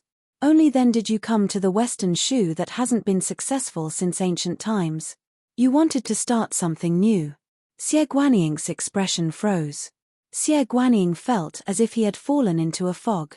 He didn't understand what this person surnamed Shu was talking about. Why would Mr. Xie, who was good at maintaining his composure, get angry? HSU Fengnian suddenly turned to look at her and asked with a naughty smile, Aunt Xie, you don't understand, right? Xie Guanying's chest suddenly felt stuffy and short of breath. Tantai Pingjing smiled knowingly. As the person best at observing energy in the world, she only needed a few clues to find the secrets of the heavens. For example, Huang Sanjiao's identity as a writer and Xie Guanying's responsibility as an endorser. Huang Sanjiao did not change the overall situation, but changed the small details. In the end, he did not die early, but endured until he was 70 years old. This could be called a good death. This was enough to make Xie Guanying, who had been diligently endorsing books, feel angry. It was like 2 examinees in the same year. One had used a loophole in the imperial examinations to easily become a jinsha, while the other had taken the exam and thought they were of equal talent. How could he not be angry? Now, there was another chance in front of him. So the latter wanted to fight.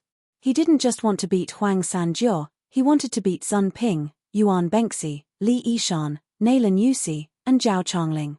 He wanted to win with a clear conscience. Saints stood at 30, did not have doubts at 40, knew destiny at 50, listened to at 60, did as the heart wished at 70, and did not overstep the rules. The reason that Tantai Pingjing had left Liangju to Lingju was because she and Xie Guanying, who was half a peer, were on the opposite side. She thought that Xie Guanying's actions were overstepping the rules.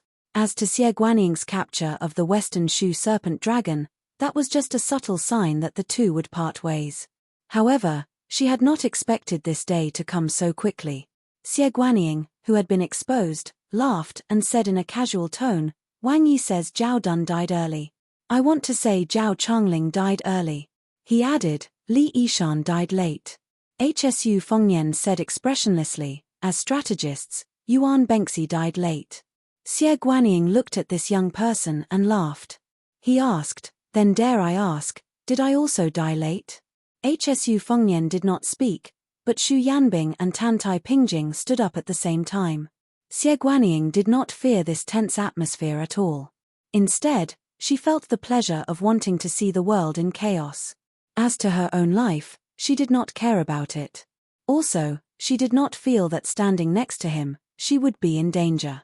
She had missed this man's spring and autumn. She did not want to miss any of his games to fight for the world. Xie Guanying thought that Xu Yanbing and the master of the Guanyin sect of the South Sea would fight. She guessed wrong again today. Tantai Pingjing, who was also a woman, looked at her like she was an idiot and asked, "Wait here for death?" Xie Guanying was about to speak when she was carried out of the courtyard by the tall woman in white like a chicken. What shocked Xie Guanying even more was that the person who left with them, and the person who should have stayed in the courtyard for that family, Xu Yanbing, who was supposed to be their helper. Could it be that the one surnamed Xu wanted to fight one against two? Was he crazy? Tantai Pingjing casually threw Xie Guanying aside and looked at the courtyard.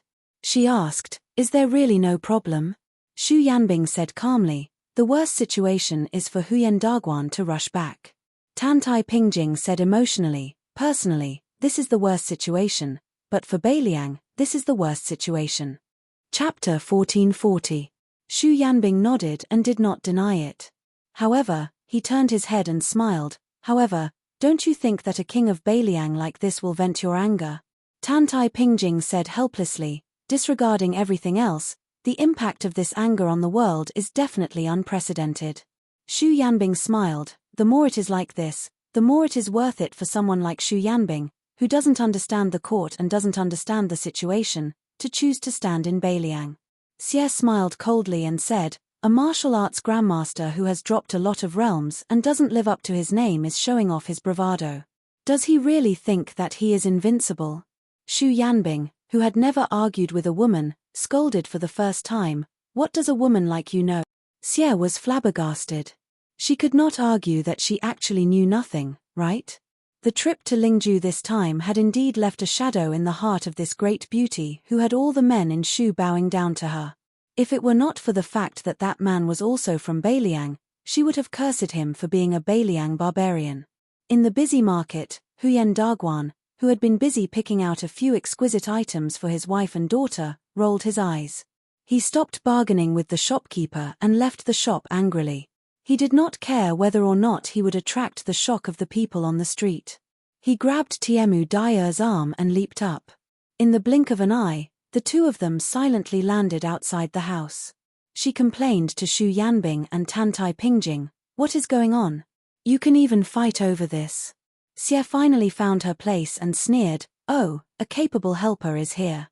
Are there going to be thousands of Lingju soldiers rushing over in a hurry?" Huyen Daguan could not be bothered with this woman.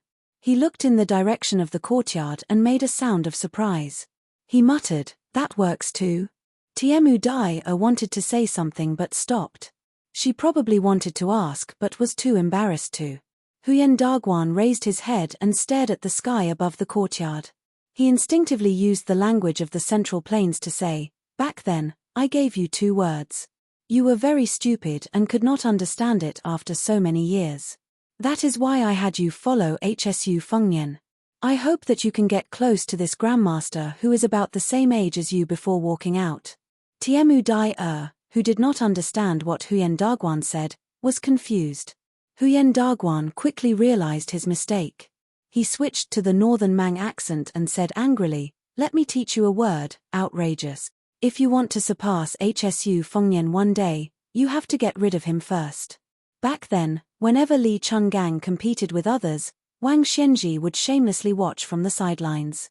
Many people did the same, but not only was it not outrageous, but they also admired Li Chenggang more and more, and then stood at the foot of the mountain to look at the scenery at the top for the rest of their lives.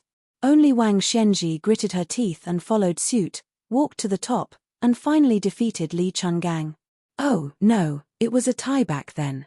Li Chungang was disheartened and gave his position to Wang Xianji. After that, Wang Xianji was even rarer. She didn't stop, and her cultivation rose by leaps and bounds. When one reached the peak, one still had to climb the mountain. Actually, I also understood this principle, but I didn't have the heart to do it. There is a young man called Feuding in Liyang. He has inherited half of Wang Xianji's legacy in Eastern Sea's martial emperor city. However, after he lost to Hsu Fengnian, he has not reached the level of ridiculous yet. But you are not much better. There is nothing you can do about it. Compared to me, your comprehension really makes one feel despair. Hearing Huyen Daguan's long-winded ramblings, Tiemu Dui smiled. In this world, the only thing that made him feel more intimate than the cheap sword at his waist was this old man's self-praise and belittlement. However, when he saw this man fight for the first time, after receiving 2 strikes from Xu Yanbing, Tiemu Dai had to admit that Huyen Daguan was the most wasteful person in the world. Huyen Daguan suddenly sighed softly. Silly boy, I don't expect you to surpass Hsu Fengnian in this life. But you must follow closely behind him. Tiemu Dai held it in for a long time. Finally, he mustered up the courage to say what was in his heart. I, Tai Mudi my sword, my swordsmanship, from the very beginning, was the only one in the world. I don't need to learn from anyone. Huyen Daguan was stunned. He turned to look at this young man who came from Beimang like him. He patted his shoulder and said, I underestimated you. Very good. Huyen Daguan rubbed his chin and said seriously, no wonder I, Huyen Daguan, chose you. It turns out that our temperaments are similar. You made me ask myself from time to time when I was in Liyang. Was I blinded by lard and blind to give you advice back then? Just based on this, you will definitely be number 1 in the world. Xie Xie, who was not far away, was completely stunned. This shameless and attentive fellow was that Northern Mang great-grandmaster who was respectfully referred to as one man, one sect. The martial arts genius who was said to have the potential to replace Tuoba Bodhisattva and compete with Wang Xianji for number 1 in the world. Then he felt a little dispirited and powerless. He felt that it was better to return to the land of Shu as soon as possible.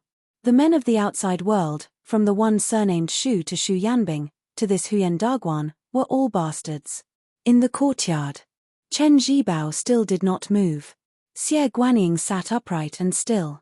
However, this scholar who had reached a high realm did not show any signs of facing a great enemy. Hsu Fengnian looked at the tea in his cup. With a thought, the water rippled. There was once a Beimang whose sword aura was close to yellow and green. He delivered more than half of his sword and 16 Buddhas were born. Hsu Fengnian said sarcastically, so there is such a scholar. Then, he gently raised his cup and drank the tea in one gulp. Then, Xie Guanyin, who could be said to have seen the vicissitudes of life, could not help but gasp in amazement when he saw this scene. Countless guests appeared out of nowhere in the courtyard. There was an old man wearing a sheepskin coat who seemed to be standing on top of a mountain and shouting, "Sword, come." There was a middle-aged swordsman riding a donkey and holding a peach branch. His flying sword circled around him. There was a burly old man with snow-white hair standing with his hands behind his back. An old man with a pair of long eyebrows sat cross-legged and looked like he was eating a sword. There was a short old man with missing front teeth who walked with a box on his back. There were 3 Taoist priests who were different in age but had similar expressions. They stood side by side. There were 3 Wudong Taoists who wore the same Taoist robes. One of them lowered his head and frowned to interpret the lot. One of them looked at the same level and stretched out his finger to break the river. There was an old man with empty hands.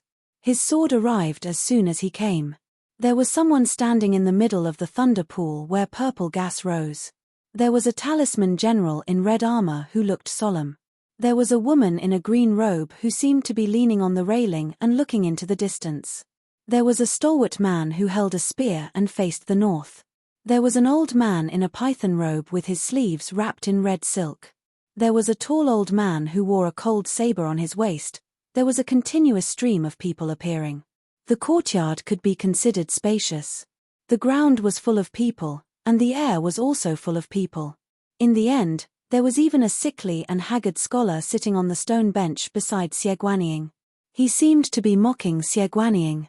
These dozens of people spoke together about the free and easy style of the spring and autumn period.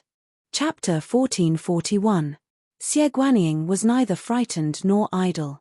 He was still in a leisurely mood as he spoke tirelessly, commenting on each of the distinguished figures.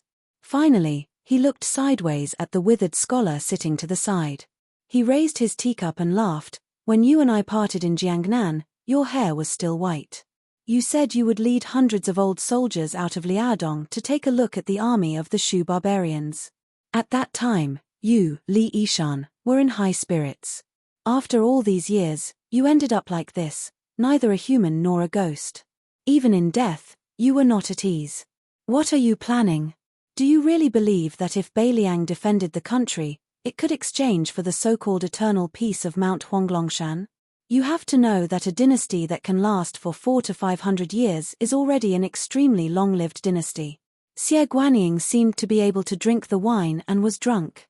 He raised his voice and laughed boldly. "Li Yishan, oh Li Yishan, I told you a long time ago that if you really joined the army of the Shu family, then the person you assisted in your later years would only be a northwest vassal king who died early. He would only leave a bad name in the official history after he died in battle. He would also drag you down to the bottom of the ranking of future meddlesome strategists, even worse than Naylan Yusi who traveled the Great River with you. It's a pity that you never believed in prophecies and ghosts. Even after I predicted Zun Ping's death, you still didn't believe it. You said it was only because Zun Ping's technique of ruling the country was wrong. His death was decided by man and not by the heavens. You've always been a stubborn person. No wonder in this life, the older you get, the more unhappy you become." Xie Guanyin retracted his gaze and looked at Hsu Fengnian opposite him. He sneered. "What, you think you're so great because you have more people? Are you so forgetful that you forgot who was ranked before you on one of the most important treasures of the Guanyin sect, the immortal map of the Land of God? You used the fusion of the three sects of Ancestor Lu as your goal and used Buddhism as your foundation to make a great visualization. You invited so many people from your previous life. It's quite spectacular. But aren't you afraid that this kind of effort will only be a lamb entering the tiger's den?" Hsu Fengnian sat upright and still. He said calmly, "Among these seniors, some are scholars and some are not. Some are dead. Some were already dead, while others were still alive. Among them, the dead could continue to live, but they were already dead. The way they appeared today meant that in the eyes of Hsu Fengnian, they were truly outstanding. In your opinion, perhaps my Hsu Fengnian stubbornly defending Beiliang to the death was a lack of ambition, and my master Li Yishan staying in Tide Listening Pavilion for 20 years was a trap of his own making. Xu Xiao, with his 300,000 border soldiers, was a fool not to fight for that chair. I don't find it strange that you think this way. Everyone has their own aspirations, their own desires, and their own thoughts. I just want to tell you something. Everyone has their own way of living. It's not up to you, Xie Guanyin, to do it just because you think it's interesting. It's hard to live a happy life. It's hard to live according to your own wishes, and it's even harder to live according to others' wishes. If you want to do business with me, Hsu Fengnian, and Beiliang, you should at least figure out what kind of person I am. Since there's not much difference between our positions, how can there be business in the world that forces people to buy and sell?" Xu Fengnian suddenly laughed. "Mr. Xie, you've been living a carefree life. You probably don't know what it's like to walk in the mud with your feet." Not long ago, he had teased Xie Guanyin about whether or not he understood. Now that he said this, it seemed especially murderous. Xie Guanyin looked around, his expression cold. Hsu Fengnian narrowed his long and narrow eyes. "If Sir Xie thinks that these people of the council are just for show, you can give it a try. Let's see whether or not they'll become supplements for the King of Shu to ascend to the celestial realm." Chen Zhibao, who had been slowly sipping his spring tea, suddenly put down his teacup. The teacup made a soft sound as it hit the table. Xie Guanyin snorted coldly. "According to your Highness's habits, shouldn't I say that the deal is over, but the benevolence is still there?" Hsu Fengnian smiled and asked in return, You're really not going to fight? Then you'll be leaving empty-handed after coming here in high spirits. Xie Guanying turned to look at the man in white, who shook his head. Xie Guanying was slightly helpless, but he didn't show any weakness. Water without a source, no matter how much there is, it can't withstand squandering. Let me give you a word of advice. Your Highness's stance should be used to deal with Tuoba Bodhisattva. The people around Hsu Fengnian gradually dissipated. He stood up with a smile and asked, "Then let's stop here?" Xie Guanying sat still and said with a cold expression, "Forgive me for not seeing you out." From beginning to end, Chen Zhibao didn't say a word. Outside the door, Hsu Fengnian was about to pass by Xie Guanying, who had an inquisitive look on her face. He stopped and smiled. "Aunt Xie, do you never want to come to Beiliang again?" "That's right. There's little water here, and there's a lot of wind and sand. It's bad for the skin.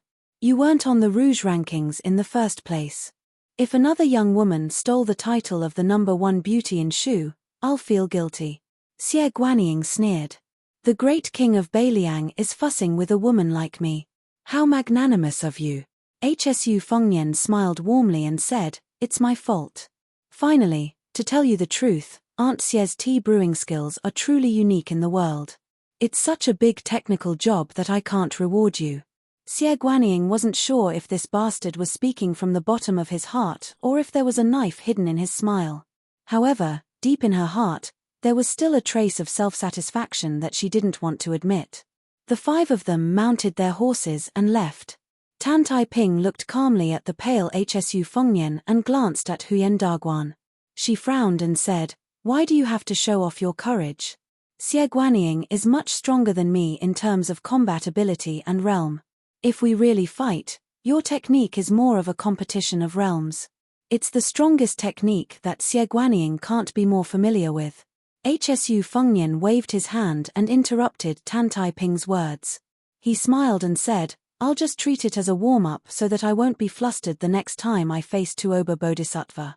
Although I didn't fight with Xie Guanying, it's not like I didn't gain anything. The visualization that was originally leaking on all sides has been mended a lot." After Hsu Fengnian finished speaking, he turned to look at Xu Yanbing and said with a bitter smile, "Uncle Xu, I'm afraid I'll have to trouble you to take a detour and tell Deputy General Han." "Yes, tell him that he doesn't need to blame himself." Xu Yanbing was puzzled, but he didn't ask much. His fellow disciple Han Laoshan was now the Deputy General of Lingju. In name, he was guarding the southernmost gate of Beiliang.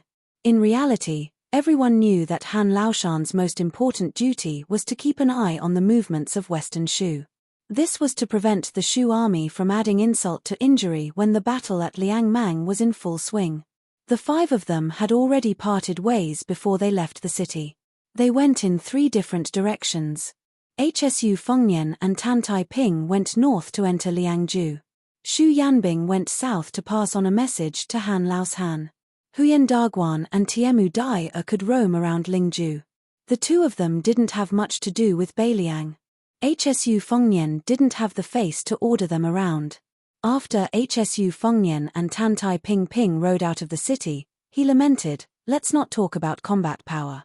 Just talking about the level of state, Tuoba Bodhisattva was the second most powerful person in the world. Actually, there was an obvious gap between him and Wang Xianji." Tan Taiping nodded and said, "Speaking of this, although Huyen Daguan has lost to Tuoba Bodhisattva, the former state is still higher than the latter. This is related to talent and fate. With Wang Xianji's death, the gap between the 14 people of Wushu isn't as big as it used to be. Both the state and combat power are the same. Of course, Tuoba Bodhisattva is the #1 in terms of killing. It's the sneaky Xie Guanying who has been working for others for many years. His state is the highest. You and Huyen Daguan are close behind for the time being." Speaking of this, Tan Taiping paused for a moment. It was as if she was hesitating whether she should reveal the secret. Hsu Fengnian smiled and said, "Are you trying to say that Cao Changqing will be a flash in the pan and Chen Zhibao will also surpass him later?" Tan Taiping did not know why, but as she stared at this young man whose hair had turned black again, she felt that he was more and more distant from the past. Hsu Fengnian's lips curled up.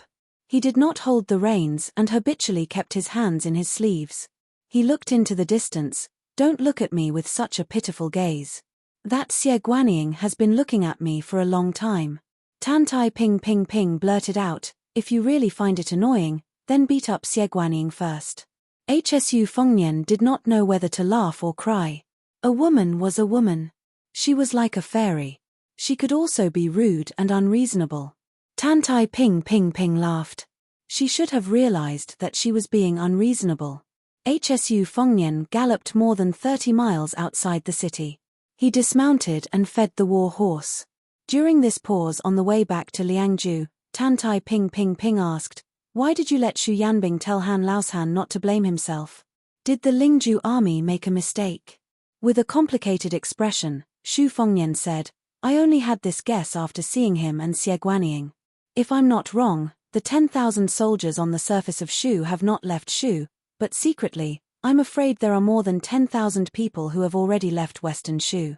This step was probably something that Chen Zhibao had thought about before he entered Shu. Mobilizing 10 to 20,000 soldiers and maximizing their strength would be a headache for ordinary generals on the battlefield, but to Chen Zhibao, it was no different from playing a game. Furthermore, we are just changing the location of these troops. The moment he started to talk, Hsu Fengnian started to mutter to himself, wait for it. These Shu soldiers who have not fought for a full 400 years will shock the entire Liang dynasty in the Guangling Road battle. Back then, Xu Xiao, who was known for his cavalry, used infantry to take down Western Shu. This gave the imperial court and the Central Plains a misunderstanding that the Shu soldiers were not strong enough. However, the Tide Listening Pavilion's secret files clearly recorded how the Shu soldiers dared to fight to the death. Western Shu, which had the natural advantage of defending the country, only had 120,000 troops. But do you know how many Shu soldiers died back then? Up to 90,000, a full 90,000. The intensity of the battle is the greatest in the spring and autumn period. Chapter 1442. Speaking of this, Hsu Fengnian gnashed his teeth and cursed, son of a bitch, if Beiliang could have Western Shu as a strategic depth and source of troops, would I still need to listen to the imperial court? Would I still need to personally go out of the calabash and lead 10,000 Yuju cavalry to their deaths? I could sit on a small stool in Huayang Pass and bask in the sun while eating melon seeds, waiting for those Beimang barbarians to attack Beiliang. Would they dare? Humph, if it weren't for Zhao Dun asking him, the Minister of War, to go to Western Shu, it would have been Jiyu Gentang's Liangliao defense line to face those millions of troops. Looking at the young lord who lost his composure, Tan Tai Pingjing smiled and said softly, you really don't want to be the emperor? I think you'll be a good emperor. The muttering Hsu Fengnian calmed down and raised his head to ask, why? Tan Tai Pingjing said, the Zhao family can't tolerate Beiliang, but you can tolerate the Central Plains. Xu Fengnian said lazily, there are definitely people who can do better than me when it comes to being the emperor and sitting on the dragon throne. However, I, Xu Fengnian, am the only one who can be the king of Northern Liang in this world. This has something to do with my martial prowess and knowledge, but that is not the most important thing. As for whether I can be the king of Northern Liang, it has nothing to do with me. Tan Tai Pingjing asked, even Chen Zhibao can't? Hsu Fengnian said softly, probably not. But Chen Zhibao can't do it, not because this white-clothed war saint can't do it, but because of my own selfishness. I don't care who sits on the dragon throne, but the position of the king of Beiliang must be mine. Tan Tai Pingjing said considerately, it's natural to live for oneself. Every man for himself, and the devil takes the hindmost. Hsu Fengnian couldn't help laughing and said, my master Tan Tai, I can tolerate such nonsense if others say it, but why are you also beginning to misinterpret the Buddhist classics? As one of the few Chi trainer gurus in the world, Tan Tai Pingjing is the one who catches the fish that escapes the net for the natural law. How can she not know the true meaning of this sentence of Buddhism that is taken out of context by the world? She asked, did I really misinterpret it? Hsu Fengnian sighed softly. You think too highly of me. After the two of them mounted their horses, Hsu Fengnian suddenly smiled brightly. You asked me if I want to be the emperor? Why don't you make a guess? Tan Tai Pingjing was furious. So the two of them rode north in silence. However, when they were less than 100 li away from Liangju City, HSU Fengnian stopped his horse at the relay station and told her to head west without any warning. Tantai Pingjing asked, "What is the west, hundreds or thousands of miles?" HSU Fengnian smiled and said that if he wanted to borrow troops from others, they wouldn't be able to reach an agreement. He even said that he needed to make this trip by himself. Otherwise, it would seem as if he was going to cause trouble. It would be ridiculous. Tantai Pingjing said that the person who is most confident in killing you alone in the world happens to be in the middle of the road to the west of Mount Lantuor. HSU Fengnian only said yes and didn't say anything else. Tantai Pingjing suddenly flew into a rage. Even if Xu Longxiang is your brother, he has his own destiny. Are you going to protect him for a lifetime? You have already suffered enough in Liuju. Are you going to break your head and bleed again? HSU Fengnian smiled. I didn't even fight with Xie Guanying. I won't fight with Tuoba Bodhisattva for the time being. Of course, I will take a detour. I won't look for Tuoba Bodhisattva if I have nothing better to do. Tantai Pingjing suppressed her anger. I will send you to Qingtsang City. Let me give you a word of advice. You better not fight with others in Mount Lantuor. Otherwise, even if I foresee that Tuoba Bodhisattva wants to kill you, I can only watch him do it. HSU Fengnian blinked. Actually, I was waiting for you to say this. Tantai Pingjing's expression was extremely ugly. It was obvious that this Qi refinement grandmaster was enraged. HSU Fengnian mounted the horse again. He smiled gently and asked, "Have you guessed the answer to that question?" Tantai Pingjing's temper finally exploded. She said angrily, "Guess your head." HSU Fengnian's lips moved slightly as he muttered something softly. Tantai Pingjing instantly regained the demeanor of a Qi refinement grandmaster. In the second year of the auspicious talisman, the valley rain arrived. Spring had already set in. Every household had a cinnabar tome that forbade scorpions. After HSU Fengnian and Tantai Pingjing parted ways at the south of Qingtsang City, he traveled alone to the hinterland of the west region. He finally saw that inconspicuous mountain. And at this time, a monk nicknamed Useless Yi Yi went down to Guangling and found Cao Zhongqing, who was on a Western Chu ship. The monk was floating on a reed leaf on the river with his hands clasped together. He raised his head and looked at the green robe, asking Cao Zhongqing to put down an item and pick up an item. Cao Zhongqing did not speak. He only shook his head. Cao Zhongqing could not let go of Da Chu. Cao Zhongqing could not pick up the central plains. The monk from Mount Lantuor, whose real name was Liu Songtao, asked, "Even I can let go. Why can't you?" Cao Zhongqing smiled. "You have never picked up the things that I can't let go of. How can you let go of them?" Useless monk lowered his head and chanted a Buddhist proclamation. Cao Zhongqing looked up at the distant capital of Da Chu. He said that he could not let go of Da Chu. He could not let go of the capital, the imperial palace, the pavilion, or the chessboard. Actually, it was just that he could not let go of her, who was watching the chessboard with a smile. On this day, Useless monk died in battle on Guangling River. On this day, seawater poured into Guangling River. The Confucian sage Cao Zhongqing's domineering ways were known to all. When HSU Fengnian climbed the mountain, bells suddenly rang all over the mountain. HSU Fengnian sensed the melodious sounds of the bells. He stopped halfway up Mount Lantuor and looked to the east, lost in thought. HSU Fengnian slowly closed his eyes and lowered his head to put his palms together. He hoped that Beiliang would not be sad. After HSU Fengnian and the others left, Chen Zhibao gently picked up his teacup and remained silent. Xie Guanying stood up and could not help but laugh and scold. "This guy is indeed Li Yishan's disciple. He's so stubborn. He even turned around and scolded me. However, I don't know if he listened." HSU Fengnian's realm is like water without a source. Apart from the west, he'll have enemies on 3 fronts from today onwards. It's even more so for Beiliang. Chen Zhibao smiled. "Anyway, we didn't ask for anything on this trip to Lingju. I just want to take one last look at Beiliang, which is still peaceful." "Are you? Is it because the father-in-law pinches his nose and suppresses his anger to look at the son-in-law?" Xie Guanying mocked himself. I only have a son. How can I be a son-in-law? Chen Jibao's smile grew wider. He was actually joking. Are you trying to make things difficult for the mother-in-law's attitude towards her daughter-in-law? Xie Guanying sighed and changed the topic.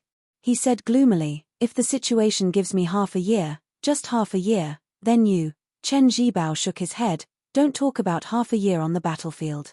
An hour or even a quarter of an hour can decide the outcome of a battle. Xie Guanying sat back down on his stool and asked curiously, you really don't have anything you want to tell Hsu Fengnian? Chen Jibao said indifferently, something I want to tell him? Yes, I just don't want to say it. Xie Guanying could understand why this white-clothed man's words seemed to contradict themselves. Xie Guanying rested his elbows on the table and leaned his body, appearing more leisurely and comfortable. That fellow's words hit the nail on the head. The world's affairs are the most difficult to go according to one's wishes. For example, if Hsu Fengnian was an embroidered pillow like before and Beiliang followed your surname, Chen, he wouldn't have so much trouble if he had obediently become a puppet vassal king. If Hsu Fengnian was not only the world's #1 martial artist, but also possessed Chen Jibao's military strategy and was the world's #1 commander, then I would have gone straight to Mount Qingliang instead of Shu. Chen Jibao and Beiliang's Shu family seemed to have tied a dead knot. As Hsu Fengnian's achievements increased, it became harder to resolve. Chapter 1443. A look of schadenfreude appeared on Xie Guanying's face. What do you think of Hsu Fengnian, His Royal Highness and the new Prince of Liang?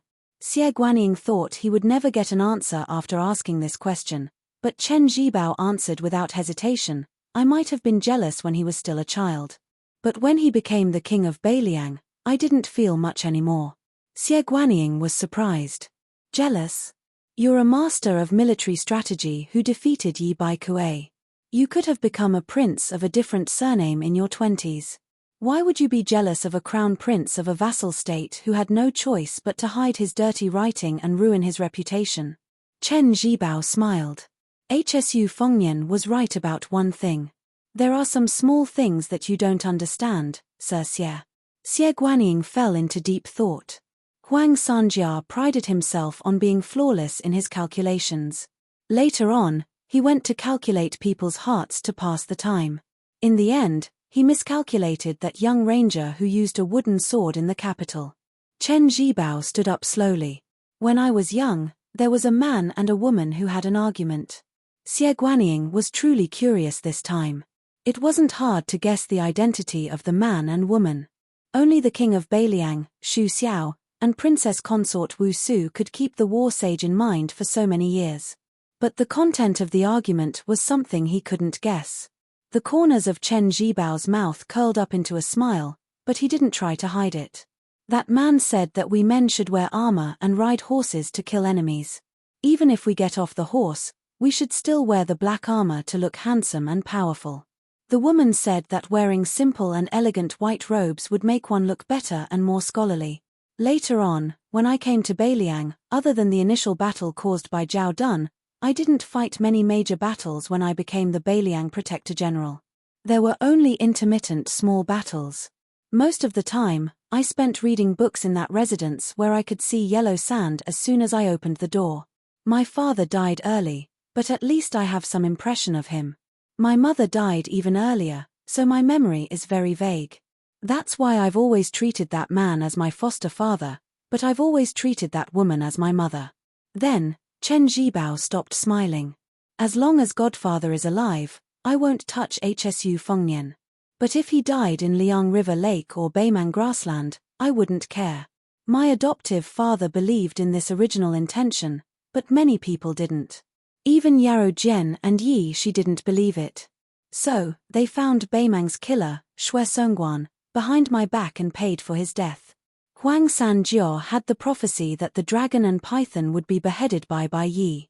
It was not only a trap for the Beiliang Shu family, but it was also a shackle for me, Chen Jibao. Therefore, during the ambush at the Iron Gate Pass, she thought that I was going to kill people. I can tolerate many things, but I can't tolerate her. Back then, I killed her parents at the West Wall with my own hands, but I let her go. After a moment of silence, Chen Zhibao said in a low voice, "My father met his death calmly. I only hate the world, but I never hate anyone. I also recognize Godfather, and his sincere. So, I'd rather follow Godfather to the northwest border than be some southern border vassal king. But if you want me, Chen Zhibao, to give the impression of being an ignorant child, why should I, Chen Zhibao, follow you everywhere? Just because he's surnamed Shu like my godfather? That one day, he'll be hereditary?" Xie Guanying happened to cross the threshold of the small courtyard. After hearing his words, her eyes shone brightly, and she was intoxicated. This was the man she adored. In the eyes of the world, the southern border vassal king title was still too small. Only the whole world was enough. Xie Guanying started to brew tea again. This time, compared to the undercurrent just now, it was naturally much more relaxed and comfortable. Xie Guanying shook his sleeves and sat back on the stool. "I know best what Hsu Fengnian has done these years. When he was in Taiyan City, I kept an eye on him. But when he left the capital, I was only disappointed." Xie Guanying couldn't help but ask, why would Sir be disappointed? "Although I also dislike that Hsu Fengnian, if we really talk about it, he still has some ways." Xie Guanying suppressed her disgust and finally managed to say, "Speak honestly." From this, it could be seen that Hsu Fengnian, the new Prince Liang, was not the same as before. He was not as unsightly as before. Chen Zhibao smiled and said, "Sir Xie is disdaining his lack of ambition. He doesn't even have the thought of sitting on the dragon throne. Or rather, he suppresses it very well." Xie Guanying's eyes widened. Of those extraordinary men in the world, who doesn't want to be the emperor? She raised her sleeve to cover her mouth, revealing a pair of beautiful eyes. She sneered and said, "Is Hsu Fengnian still a man?" On the stone table, steam rose in spirals. The aroma of tea assailed their nostrils. During this time, Xie Guanying's thoughts were clear. She could see that Xie Guanying was quite interested in talking, so she asked about some things that she had been holding back for a long time. Why were there so many experts in the world today? Why was their style so much better than the Zhenghu of the past? Sir Xie smiled and told her that the spring of Yonghui was not just a harvest year for the Liang government. Huang Longsha had used the next 100 or 1,000 years of the Zhenghu as the price to create the illusion of a big year. He was like a prodigal son. Not only did he eat his fill, but he also ate all the food for future years. In the future, there would no longer be a big year, only a small year, and it would get smaller and smaller. Generation after generation of Zhenghu, there were no more land immortals, no more people who resonated with the heavens and earth, no more people who asked for immortality. There was not a single level 4 grandmaster. In the end, only the level 2 experts who were now only grandmasters became grandmasters in the eyes of the future generations. Today, all the legends of the Zhenghu would become legends that the future generations half believed and half doubted. A new emperor brings new officials. One generation of grudges, one generation of grudges. Why did the new emperor, Zhao Zhuan, still seem to have a grudge against the new Prince Liang for killing his father? Sir Xie's expression was playful. Of course, there was no grudge against him for killing his father, but there was a bit of hatred for him for stealing his wife. Hearing this, Sir Xie's mouth fell open. That Shu fellow had such heaven-defying methods. Could it be that he really had some shady relationship with the Beiliang dynasty's Empress Liang? Xie Guanying, who knew the inside story of the Zhao family, hit the nail on the head. The previous emperor, Zhao Dun, at least knew that the empress, Zhao Ji, was just fighting with the king of Beiliang's concubine, Wu Su. It was not that there was anything between Zhao Ji and Xu Xiao. However, there was indeed such a thorn in the emperor's heart. The key was that this thorn was deeply hidden. Even the new empress, Yang Dongwu, could not remove it, not to mention any outsiders. They might even die if they touched it. Xie Guanying pointed at Chen Zhibao and joked, "In the new emperor's heart, our king of Shu is another thorn, just like how the previous emperor, Zhao Dun, treated Xu Xiao with complicated feelings." Chen Zhibao's expression was calm as he waited patiently for the new cup of tea. When Chen Zhibao took the teacup from Sir Xie's hands, he looked at Xie Guanying and asked, "Hsu Fengnian said so much today. Do you know what he really wants to do?" Xie Guanying nodded and sighed. In this aspect, HSU Fengnian and Li Yishan are truly worlds apart. Chen Zhibao said bluntly, therefore, only people like Song Dongming will have a place at Mount Qingliang. You, Xie Guanying, will not go. Xie Guanying dismissed it with a laugh. After seeing Sir Xie's thoughtful expression from the corner of his eye, he joked, fine, since I've already told you so many interesting secrets, this one won't make a difference. HSU Fengnian believed in Buddhism since he was young and believed in the afterlife. As his relatives passed away one by one, he became more and more afraid that he had monopolized the fate of his entire family, causing his relatives to not be able to enjoy blessings. Therefore, as a person who remained in the mortal realm, he would risk his life to accumulate good karma for the Shu family and repay the debt of Shu Xiao, who killed countless people in the spring and autumn period. Xie Guanying laughed and said, what a good the son pays the father's debt. Therefore, whether HSU Fengnian wants to be the emperor or not, he doesn't dare. How pitiful. After Sir Xie recovered from his shock, he lowered his head and said softly, how pitiful. Chen Zhibao muttered, is it pitiful? Chapter 1444. In the vast western regions, there were mountains that cut the western regions into two like long swords. The protectorate of the western regions, established by the Great Feng dynasty, was located at a broken mountain pass. Its territory was even larger than the current Liang dynasty. After the fall of the dynasty, the protectorate gradually became a city without a master. After more than 200 years of bloody disputes, the ancient city established its own rules. It had the most complicated network in the world. Perhaps an old man past his prime in a smoky noodle house was once a noble descendant of a certain country in the spring and autumn period. Perhaps an unreasonable butcher who bared his chest every day was a general of the Central Plains who commanded tens of thousands of elite soldiers.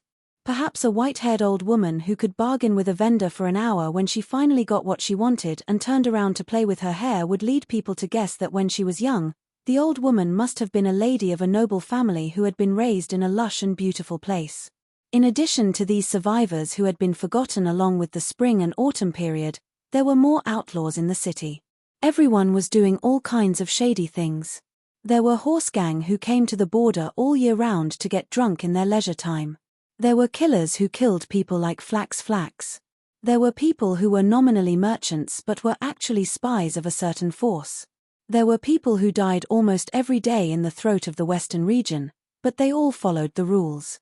If someone didn't follow the rules and died, someone would naturally intervene and end the matter in an orderly way.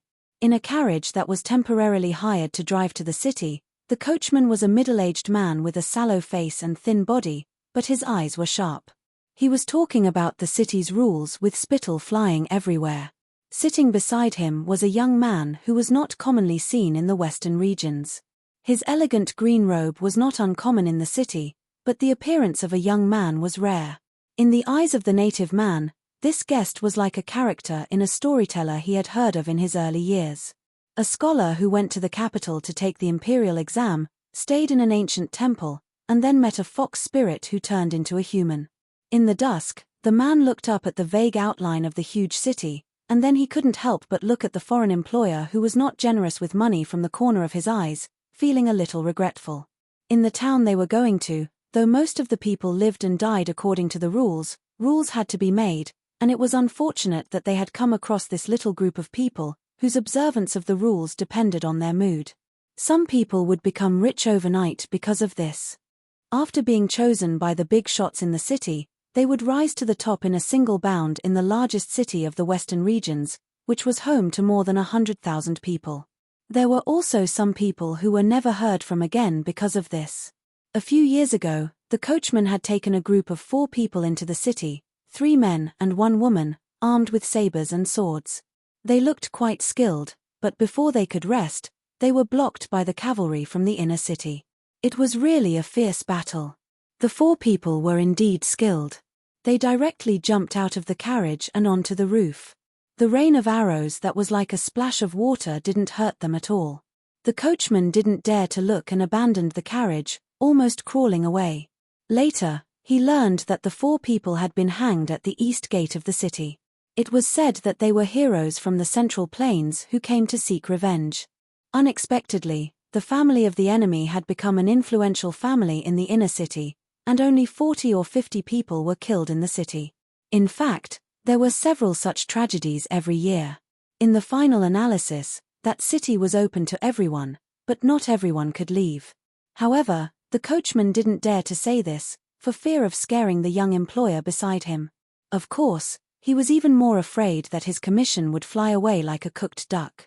Before the shabby carriage entered the city, the coachman kindly told the young man about the current situation in the city. For example, the city was divided into the inner and outer city. There were 4 local gangs and sects in the outer city, and they liked to go out of the city to play cavalry when they had nothing to do. At the peak of their strength, there were thousands of cavalry on both sides. It was said that the 4 forces together had more than 3,000 war horses and hundreds of crossbows. If you provoked them, you would be waiting to be torn apart by 5 horses. Anyway, those guys had done such things before. In the inner city, there were 3 guys with surnames that couldn't be provoked. They were extremely influential and had a strong family background. In any case, they were the local tyrants in the city. Among them, the Chai family had collected 20 to 30 dragon robes. The head of the Chai family rarely went out with great fanfare. He really wore a dragon robe, as the rumors said, and the beauties around him were all wearing phoenix coronets and robes. They really looked like empresses and imperial concubines. It was an eye-opener. When they approached the city gate, the coachman who was thirsty took off the goatskin wine bag and drank a mouthful of wine. He turned to look at the young man who was listening to him carefully and grinned. "I said all this just to let you be more careful. But in case you really run into trouble, if there are those red-robed monks with prayer wheels nearby, you must hurry to them and ask for help. After all, in our western region, they are living bodhisattvas. No matter how unreasonable they are, they will always restrain themselves." After entering the city, the young man got off the carriage at a downtown inn in the east of the city that he recommended. He gave the coachman a few more taels of silver. Although there was some black rust on the silver, there was no twilight. It was pleasing to look at. This made the coachman feel that his words were not in vain. Good people will be rewarded. However, when he saw the young man walk slowly into the inn without any scheming, the coachman's eyes were a little complicated. In fact, his words were in vain. When outsiders entered this inn, whether they could come out alive was up to fate. Even if they were lucky enough to walk out, they would lose a few layers of skin. However, when he thought about how the inn would give him a little share of the profits after he killed the fat sheep, the coachman couldn't help but secretly laugh. However, at this moment, the young man also turned around and looked at him with a smile. The coachman's smile suddenly stiffened, but soon his smile returned to normal. He even waved his hand at the poor guy who was unaware that he was a sheep in a tiger's den.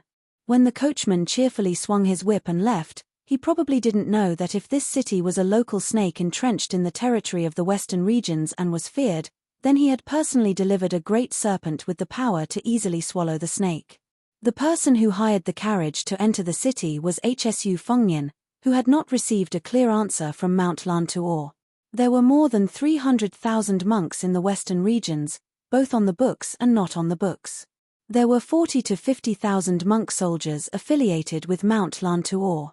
However, even if Hsu Fengnian personally came to Mount Lantuor, he could not successfully take away a single soldier. However, it was not as if there was no turning point. Hsu Fengnian came to the protectorate of the western regions of the Great Feng dynasty to do his best for this bleak turning point, and then leave the rest to fate. In the center of the inner city, there was a small mountain no more than 20 feet high, known as Little Lantuor. At the top of the mountain, there was the world's largest prayer wheel. Its copper body was gilded and weighed 120,000 pounds. The outside of the wheel was carved with the 4 bodhisattvas of Manjushri, Samantabhadra, Guanyin, Ksitagarbha, and 8,000 lifelike fairies. The inside of the wheel was engraved with 810,000 six-syllable mantras and all the Tripitaka. The prayer wheel had a large ring for people to hold on to. The reason why it was said to be empty was because no one had ever successfully moved the prayer wheel after it was created. Thus, each rotation was equivalent to 810,000 chants of Buddha. Until now, No one had been able to enjoy the great fortune of reciting Buddha's name. This anecdote had been circulating in the Central Plains for a long time along with Buddhism's journey to the East. It was said that the difficulty of this method is difficult to turn was first in climbing Little Lantuor, then in the strength of dragons and elephants equivalent to tens of thousands of pounds. The third difficulty was whether one had the fate with Buddha. There was once a monk of Mount Lantuor who said that even Lu Zhu and Wang Xianji would find it difficult to turn the prayer wheel. For Hsu Fengnian, even if Mount Lantuor wanted him to turn the prayer wheel, it was not impossible for him to try. However, Hsu Fengnian did not dare to say that he would succeed. There were many eminent monks in Mount Lantuor. There were 2 Buddhas like Liu Songtao in the mortal world, plus the Bodhisattva of 6 jewels and dozens of masters. Once they joined forces to defend against something or prevent someone from doing something, it would be as difficult as ascending to the sky. Xu Fengnian believed that with the strength of the 14 Wu judges, it would not be difficult to move the prayer wheel. The real difficulty should be the Buddhist fate that seemed to exist but not exist. Mount Lantuor gave a forward reminder to the young vassal king who personally visited the mountain, heavenly water-bathing Buddha. Hsu Fengnian checked in on the 2nd floor of the inn. He opened the window and looked worried. Guyu, March 2nd. However, the Buddha's birthday of 9 dragons spitting water, bathing in golden body was not until April 8th. Logically speaking, it was impossible for Xu Fengnian to waste an entire month in this isolated city thousands of li away from northern Liang. However, at the foot of the mountain, Xu Fengnian met a stooped old woman who was holding a small prayer wheel in her hand. After chatting for a while, the old woman gave the ordinary prayer wheel to Xu Fengnian. When Xu Fengnian thought about it, the old woman's unintentional words reverberated in his heart like the roar of a large bell. At that time, she said that one could not rotate the prayer wheel too quickly. It was not that the more times one rotated it, the more merit one would accumulate. Instead, one had to be calm and steady. Hsu Fengnian knew that the old woman was just an ordinary person in the western region who worshipped Buddha. However, it was because of this that he truly felt that there was a God's will in the unseen world. Hsu Fengnian's mouth showed a trace of helplessness and bitterness. Did he really have to wait until April 8th? The war in Liangzhou's Hutu city was in full swing. Liu Ju was also in the midst of a storm. People were dying in Beiliang every day. As the king of Beiliang, even if he could not personally mobilize the troops in the protectorate of Beiliang, he felt that he needed to stand there and see the smoke and hear the war drums with his own eyes. Only then could he feel at ease. If he could turn the prayer wheel, it would be fine. After Ku Jianghuai entered Liuju, there would be 40 to 50,000 fearless and brave warrior monks. Then, he could turn from seeking defeat to seeking victory. In this way, Huang Manor, who bore the brunt of the attack on the western front of Liang Mang, would have more stability. This was Hsu Fengnian's selfishness when he acted under the nose of Tuoba Bodhisattva. This was also why Tantai Pingjing was so angry at that time. Chapter 1445. When Hsu Fengnian killed the real dragon of Beimang, his state dropped greatly. If he could, why would he be willing to take the risk and run out of the calabash? However, the Beiliang cavalry was different from other border troops. The whole world knew that these cavalry were surnamed Shu, and so did the Beiliang frontier army. However, Hsu Fengnian had usurped the title of prince. How difficult would it be to convince the 300,000 armored soldiers? The army and Jianghu were 2 different worlds. Just because Hsu Fengnian had become one of the few grandmasters in the world, he did not have the right to order thousands of soldiers and horses around. Xu Xiao was only barely at the level of master of martial arts. Why was he the only one who could convince the masses? Why was it that Jiyu Jiantang was the world's #1 saber master, but his confidant Cai Nan led tens of thousands of soldiers under his command to see Xu Xiao, who was wearing armor and holding a spear, and at the risk of losing his reputation and being useless in the eyes of the civil officials of Liang, he still willingly knelt down and saluted Xu Xiao and turned around to ask Xu Xiao to inspect the army. The reason was simple. Xu Xiao could not kill many people single-handedly, but since Xu Xiao left Liaodong, how many big cities had he slaughtered? How many surrendered soldiers had he killed? Martial artists were not scholars. They did not have sentimental feelings like unjust spring and autumn, the sinking of the Central Plains. Even if you were the soldiers who once again wore armor for the Zhao family after the fall of their country, other than hatred, you would still have an indescribable respect for Xu Xiao in the depths of your heart. Hsu Fengnian knew that the prayer wheel might not be able to turn, but he still had to stand there obediently, feeling conflicted. The big dragon chair in Taiyan City could be sat on by anyone except Hsu Fengnian. The big tiger skin chair on Mount Qingliang could not be sat on by anyone except Hsu Fengnian. This wasn't something that Hsu Fengnian could change just because his martial arts realm was extraordinary. In one's lifetime, there are bound to be concerns, and it is extremely difficult to become a self-proclaimed Han. Xu Xiao, who was rarely eloquent in his speech, once said that when people come to this world, they have to suffer hardships to pay their debts. After paying their debts, if at the end of their lives there is still a surplus, then it is already a man's great ability. In the past, Hsu Fengnian did not feel much about this. However, when he saw the domineering actions of those general families in Lingju, his heart ached, but he also felt at ease. Look, these were the descendants of the people who had fought alongside Xu Xiao. Xu Xiao had never let down their fathers, who had risked their lives for him. That was why they could enjoy the happiness they had today. Even in a barren border like Beiliang, Xu Xiao still allowed them to live a peaceful and luxurious life in Lingju, which was beyond the Great Wall in Jiangnan. Hsu Fengnian's hatred for Zhong Hongwu, the true killing intent, was not because the Huaihua general looked down on him, the second generation, but because Zhong Hongwu, who left the border to abuse his power as a matter of course, had harmed the general families in Lingju to the point that they had forgotten Xu Xiao's good intentions. Standing by the window and looking at the bustling street outside, Hsu Fengnian said self-mockingly, "Aren't the heroes free to go?" There was a series of knocks on the door. It was the waiter of the restaurant who came to ask if he wanted to order some food. If it was not because he found it troublesome and did not want to go downstairs, the restaurant could deliver food to the room. The waiter even directly asked if he wanted to eat some outside food that was rich in dialect. He said that not only were there wild horses on the grassland, there were also skinny horses from Jiangnan that could play a little tune. It was just that the price was a little more expensive. It was 20 taels of silver each time. Xu Fengnian politely declined with a smile and only asked for dinner.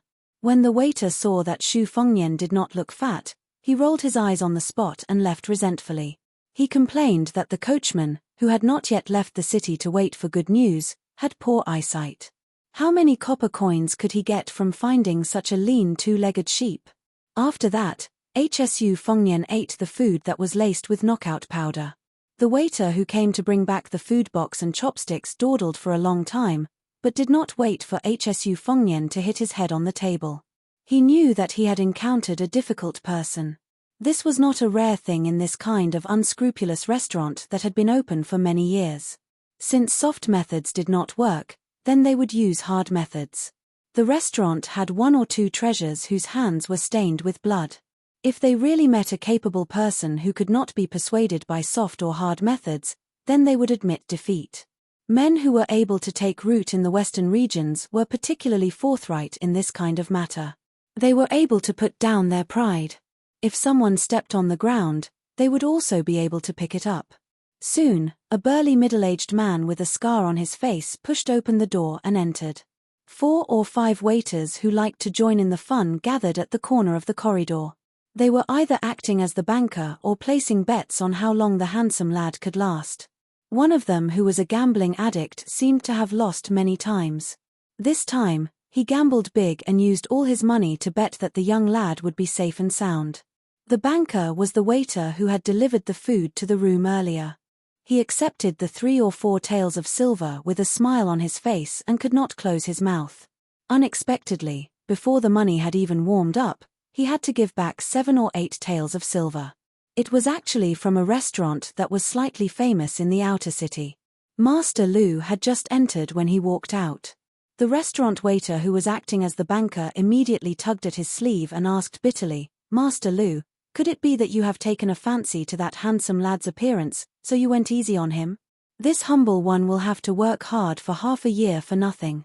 The burly man, who had the aura of a bandit for many years, but still had some of the arrogance of a soldier, flew into a rage when he heard the waiter's words. He kicked the bastard who had added fuel to the fire and sent him crashing into the corridor wall. Fortunately, he had used a bit of strength, but it was still enough to make the waiter feel better. He half knelt on the ground and gasped for breath like a fish on land, unable to utter a single word. The burly man lowered his voice and said angrily, "Go easy on your mother. If your mother was in the room, this daddy would have made her unable to get out of bed for half a month." How could the waiter dare to refute him? He endured the pain and groaned softly. Compared to that kick, this kind of vulgar words couldn't be any lighter. In the Western regions, what did this amount to? It couldn't even be considered an appetizer. Even people like them, who were born and raised in this city in their 20s and 30s, more or less knew some inside stories. 20 years ago, there were many men and women who were unable to survive here with their own abilities. It was unknown how many noble women and jade leaves had to entertain guests in the dimly lit private kilns. The men who guarded the door and solicited business for them might be their fathers or even the men in charge of the household. Therefore, many old men now, when they were sunbathing and waiting for death, liked to take a stance and say similar things to young people like them. "You young people are really born late. We are at the age where we are full of vigor and vitality, yet we have met a good age. Those women from the East, whether they are in their teens or 20s, or in their 30s or 40s, are much more beautiful than the women you see on the streets today. Their skin is really like fine silk to the touch. Although they are always bashful and like to make people extinguish the oil lamp before doing it, otherwise they will ask for more money, but this is not a big deal. Because when you really get on top of their bodies, you will know the pleasure. This kind of luck with women, you bunch of brats can forget about it." That man didn't pay attention to these young rascals whose eyes couldn't hold half a bowl of water and directly left. Even though he was far away from that room, he still had lingering fear. He had some words that he didn't have the face to say. When he stepped over the threshold, he just glanced at that person and almost couldn't take another step forward. If that person didn't smile and didn't continue to make things difficult for him, he would have already retreated and raised the flag high. But when he took 7 or 8 steps forward as if he was drinking milk, he was already drenched in sweat. No matter what, he was a brave man who had lived on the edge of a blade for 20 years, but he didn't dare to sit down. He only lightly cupped his fists and said, "Sorry to disturb the young master." When the young master nodded and smiled, he finally had the energy to move and turn around. Otherwise, he would probably be standing there like a block of wood waiting for death. This man stood at the top of the stairs on the 2nd floor and stopped. The more he thought about it, the more confused he became. He, Liu Dei, was a brave man in the army of a fallen country in the spring and autumn period at a young age. After so many years, he didn't lose his skills. Even after coming to this ancient protectorate of the Western region, he still relied on luck to learn many unique skills from the Jianghu seniors who lived in seclusion here. How many times had he waded through blood and thrilling battles? Now, he even touched the threshold of Master Realm. Although he was at the bottom of the list of top 20 people in the outer city and didn't have a good ranking, he was still someone on the list. Could it be that it was really like what that old master said, that the so-called masters of the Western region who lived behind closed doors were too weak? Compared to the orthodox Jianghu of the Central Plains, they were thousands of miles away. Liu Dei fled to the Western region with his benefactor when he was 19 years old. In the past, he was also a soldier in the army and didn't have any thoughts about his homeland. As for the Jianghu of the Liang dynasty, he had never been involved. He always felt that this city was the capital of the Western region. To be able to stand out and make a career here, even if they were not inferior to the masters of the Central Plains, they were not much worse. He firmly believed that among the top 10 masters in the inner city, even if not all of them were on par with the so-called world martial arts master, there should be at least 2 or 3 of them who were qualified to be on the list. However, today, Liu Dei only met the young man face to face, and he suddenly realized that he was a frog at the bottom of the well. Chapter 1446. That young man, who looked like a son of an aristocratic family, really had a kind of momentum.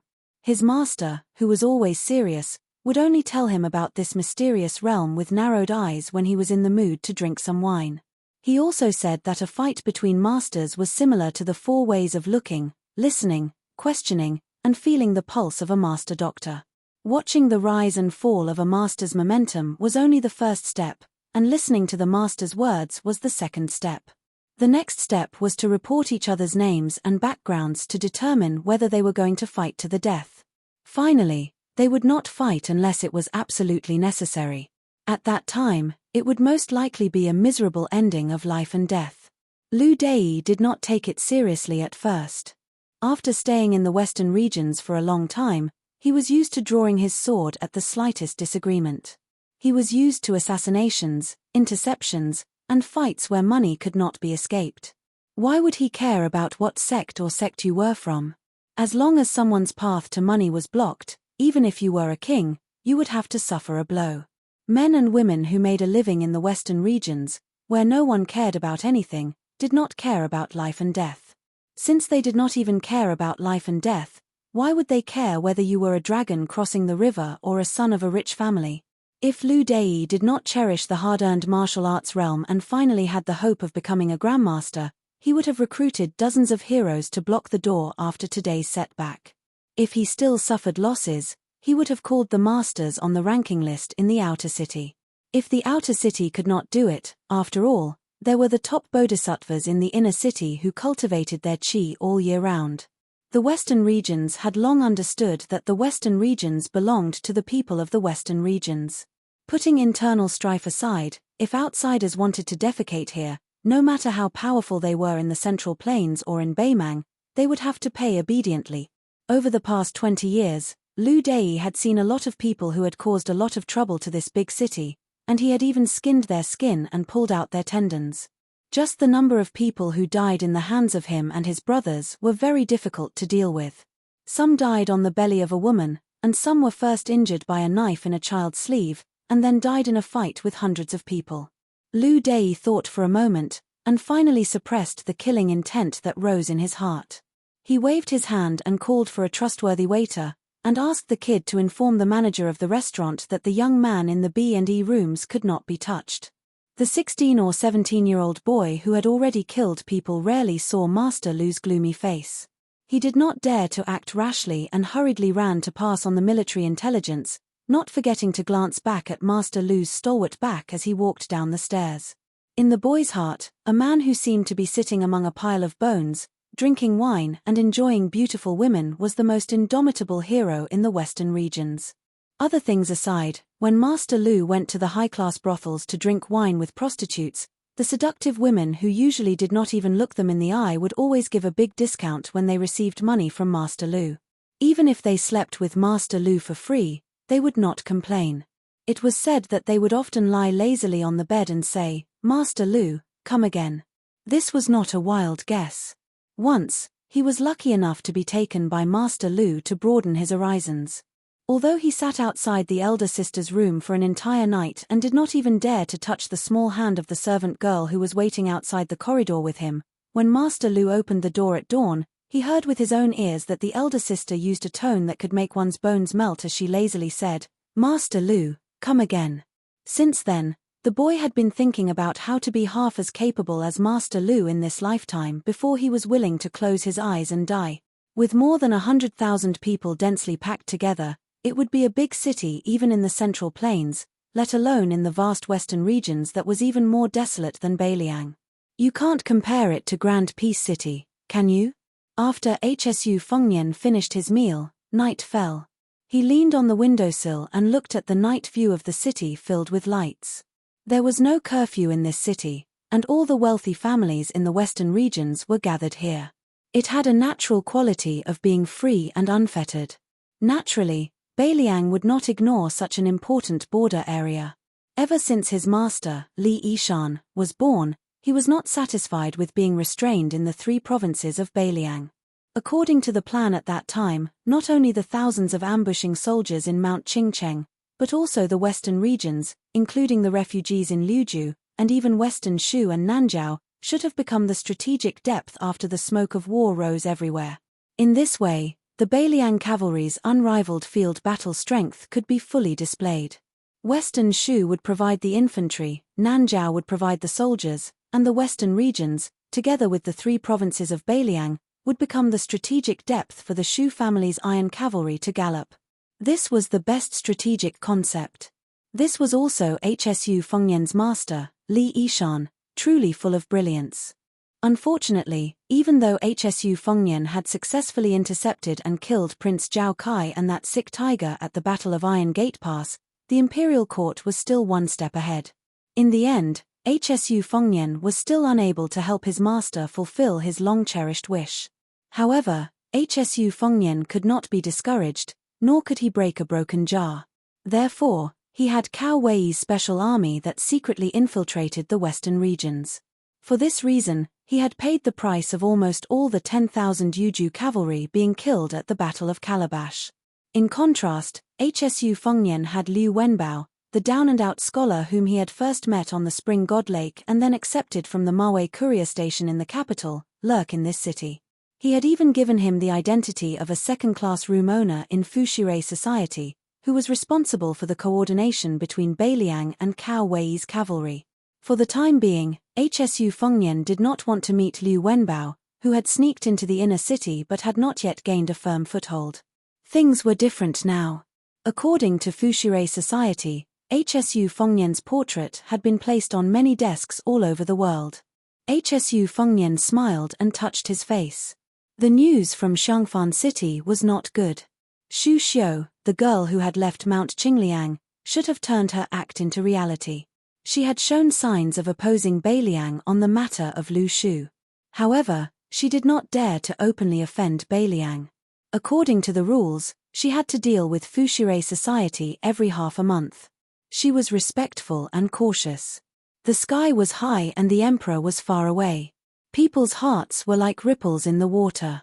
Hsu Fengnian was not too angry about this. He had no choice. When he was young, he always heard from his mother that the world was not peaceful. It was even more difficult for women to live in peace. Hsu Fengnian was too lazy to compete with a poor girl from Nanjiang. It was one thing for God, the Zhao family of Liang, and Beimang's army to compete with Hsu Fengnian. Hsu Fengnian believed that he was not so miserable that he needed to vent his anger on a girl. However, Xu Xiu was one thing. If the Han from Jizhou, whom he had supported, dared to betray Beiliang, it would cross Beiliang's bottom line.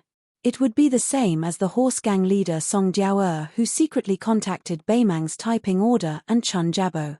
Currently, it was difficult for Hsu Fengnian to do many things as he wished. However, after killing the loyal martyr of Liang who had a dirty background, Hsu Fengnian did not have the slightest bit of soft-heartedness. At the beginning of the month, a crescent moon hung in the night sky. Hsu Fengnian could not sleep, so he simply sat on the roof of the restaurant with 2 pots of strong wine. He looked at the center of the inner city. The night scene at Little Nalanda with a prayer wheel at the top of the mountain was particularly splendid. Surrounding this small mountain, there were lanterns and colored banners everywhere. It was a scene of luxury every night. For no reason, Hsu Fengnian remembered the verbal confrontation with Xie Guanyin that day.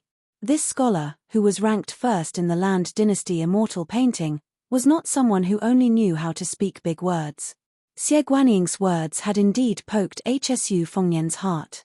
That was, after Xu Xiao left Liaodong, he had been unhindered for half of his life. His real achievement during the spring and autumn period was that he had smashed the foundation of the powerful clans that although the country is broken, the family is still there. He had broken the old rule that in times of peace, the aristocrats and the king ruled the world together. In times of chaos, the king changed but not the head of the family. There were many tragedies in the spring and autumn period, but there were also many inside stories. Xu Xiao, who was a pawn of Liang, was able to defeat the great Da Chu. How could there not be some unspeakable things involved? At that time, after Xu Xiao completed the encirclement and suppression of the Western Wall, how many aristocratic clans shamelessly bet on both sides? Otherwise, how could West Chu suddenly become one of the powerful officials in the imperial court? As for the southern Tang aristocratic clans secretly colluding with Jiyu Gentang, the commander-in-chief of Liang's southern expedition, for the sake of their family's continued prosperity, it was even more uncountable. These inside stories that could not see the light of day, the common people, who could only drift along with the general trend, would never know.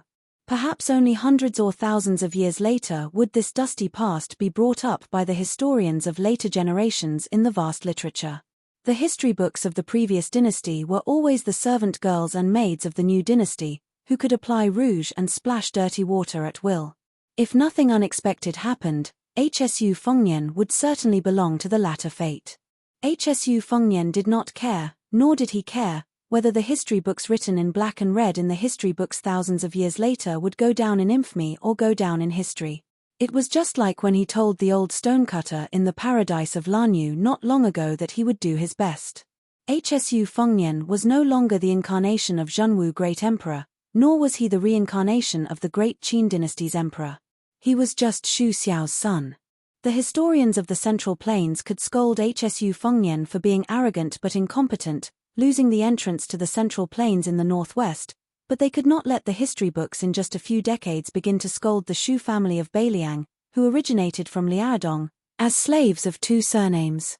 Since Xu Xiao was gone, Hsu Fengnian could not let his father, who could not sleep well when he was alive, sleep well even after he died. In the end, Hsu Fengnian wanted to fight to the death with Beimang because of this selfishness.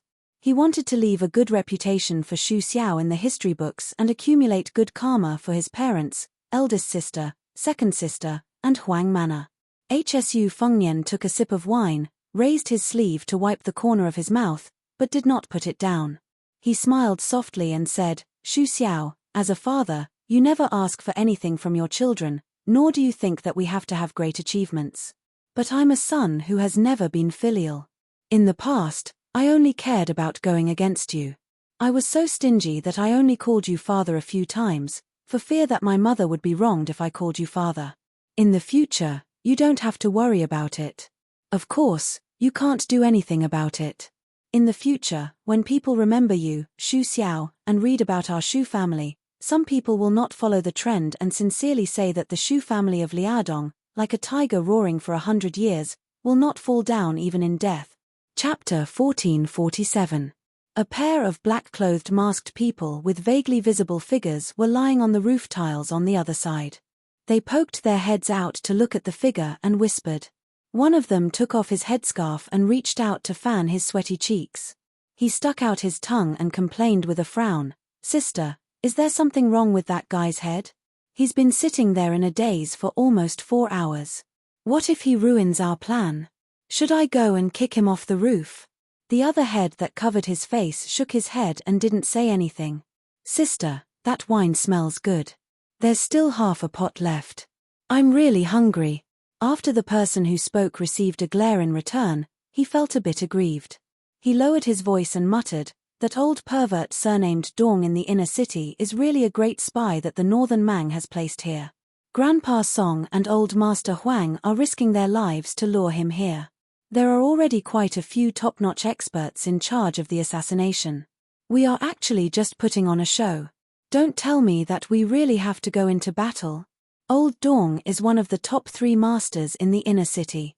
Even if that old bastard escaped here with a broken arm and a broken leg, he can still kill us with one finger. My good sister, why bother? Even if you want me to die, you should let me walk on the road to hell drunk so that I won't be afraid of Oxhead and Horseface." The other woman was really annoyed by these unlucky words. She took off her headscarf and said angrily, "Why are you cursing yourself? Damn girl, do you have nothing better to do?" The woman who had caused the trouble giggled and stretched out a slender finger to point at the back of the figure. The angry woman hurriedly shut her mouth and looked up with some regret. She was unlucky enough to be involved in this disaster. Most likely, it would be difficult for her to see the sun tomorrow. Since she had such leisure time, she could have admired the moon anywhere in this big city. Why did she have to come to the roof of this unscrupulous restaurant to mourn for the passing of the spring and the passing of the autumn? Wasn't it an undeserved disaster? She sighed softly. In this city, if a few nameless pawns died, it would be a pity. No matter how hard-hearted a person was, their heart would have long been broken. Over the years, she had seen too many dead people. Even someone as soft-hearted as her was somewhat numb. She turned around and lay quietly on the cold tiles, closing her eyes to rest. It was no wonder that the old man surnamed Dong in the inner city could gather such a large family in just 10 years. He had 500 to 600 elite cavalrymen, nicknamed Black Crow, who specialized in assassinations in the city. Most of them were the lackeys of the Dong family. It turned out that his real identity was a very important spy leader in Baimang state. How could Grandpa Song, who had always been a good man, not be so angry that he wanted to kill? Although Grandpa Song regarded the Shu family in Beiliang as his enemy, he had always hated the Baimang barbarians. Otherwise, he wouldn't have stayed in the western regions back then. Instead, he would have followed a large number of people into Baimang. Uncle Liu and the others often joked that with Grandpa Song's skills and reputation, if he really went to Shijing, he would be a noble in the Yi family. 7 years ago, they were still ignorant little girls. They only knew that Grandpa Song had made a deal with the Dong family's assassins. He had spent all his savings to hire them to go to a place called Qingliang Mountain in Beiliang to kill a young man surnamed Shu from the Liang family. Grandpa Song had gone with them at that time, but for some reason, he had been quiet for several years after he came back. It was also at that time that the rumor of old Song, the drunkard in the outer city, spread. Their younger sister always said that her addiction to alcohol and her tolerance for alcohol were because of Grandpa Song's smell of alcohol, not because she was greedy. This time, if Grandpa Song hadn't insisted on going against the Dong family, the giant in the inner city, Uncle Liu and the others wouldn't have been willing to break this peaceful life that they had earned by enduring humiliation and working hard for more than 10 years. No one doubted that the Dong family's assassins were the real assassins in the world. There was once a second-rate assassin of the Dong family who had spent as long as half a year to kill a first-rate master in the outer city who had a personal grudge against him. It was said that the master was almost driven crazy before he died. The Dong family's various ways of training assassins were enough to make an outsider's hair stand on end. The Dong family's assassins also had endless killing methods. The reason for tonight's ending was that an ambitious young man had appeared beside the old thief of the Dong family. She had seen him from afar last year. She couldn't see clearly if he had the horizontal double pupils that Uncle Liu had mentioned. But at first glance, the young man was indeed very elegant. Her twin sister often talked about him. Although she gnashed her teeth like a little tigress who couldn't wait to eat his flesh every time, she and her sister had a telepathic connection. How could she not know the terrible signs that shouldn't have arisen? Which woman in the world would have such a special look in her eyes when a man was mentioned? She suddenly opened her eyes and grasped the long and narrow saber at her waist. She arched her back and was ready to attack. Her sister was only half a beat slower than her. She also grasped the hilt of her sword. When they were young, they looked like they were made from the same mold. When they grew up, it was difficult to distinguish them. Sometimes, they could even fool Uncle Liu and the others. However, their temperaments were completely different. She practiced with the saber, while her sister practiced with the sword. She liked to be quiet, while her sister was active. Therefore, in the path of martial arts, although her sister was more talented, their masters said that she was better at killing enemies.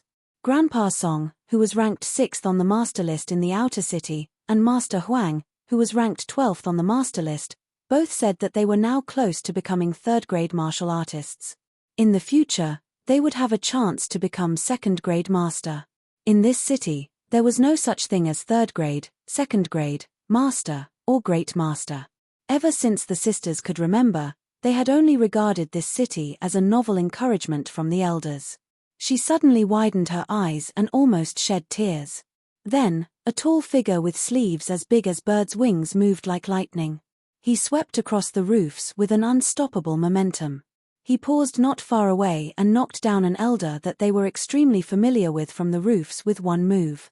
Then, he rushed over and his thunderous laughter rang in their ears. "Drunkard Song, cripple Huang, you dare to assassinate this old man? This old man is the ancestor of the 3,000 assassins on the ground of the western regions. Tonight, this old man will make an exception and not do his old job. He will kill his way here openly so that you brats who don't know the immensity of heaven and earth will know what it means to strike a stone with an egg.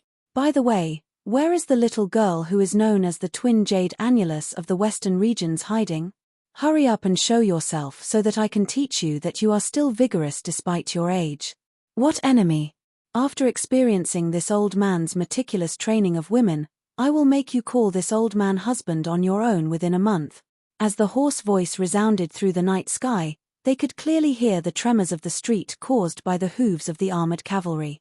In their field of vision, there were no less than 100 bat-like figures following the burly old man. She clenched the hilt of her saber, her face pale.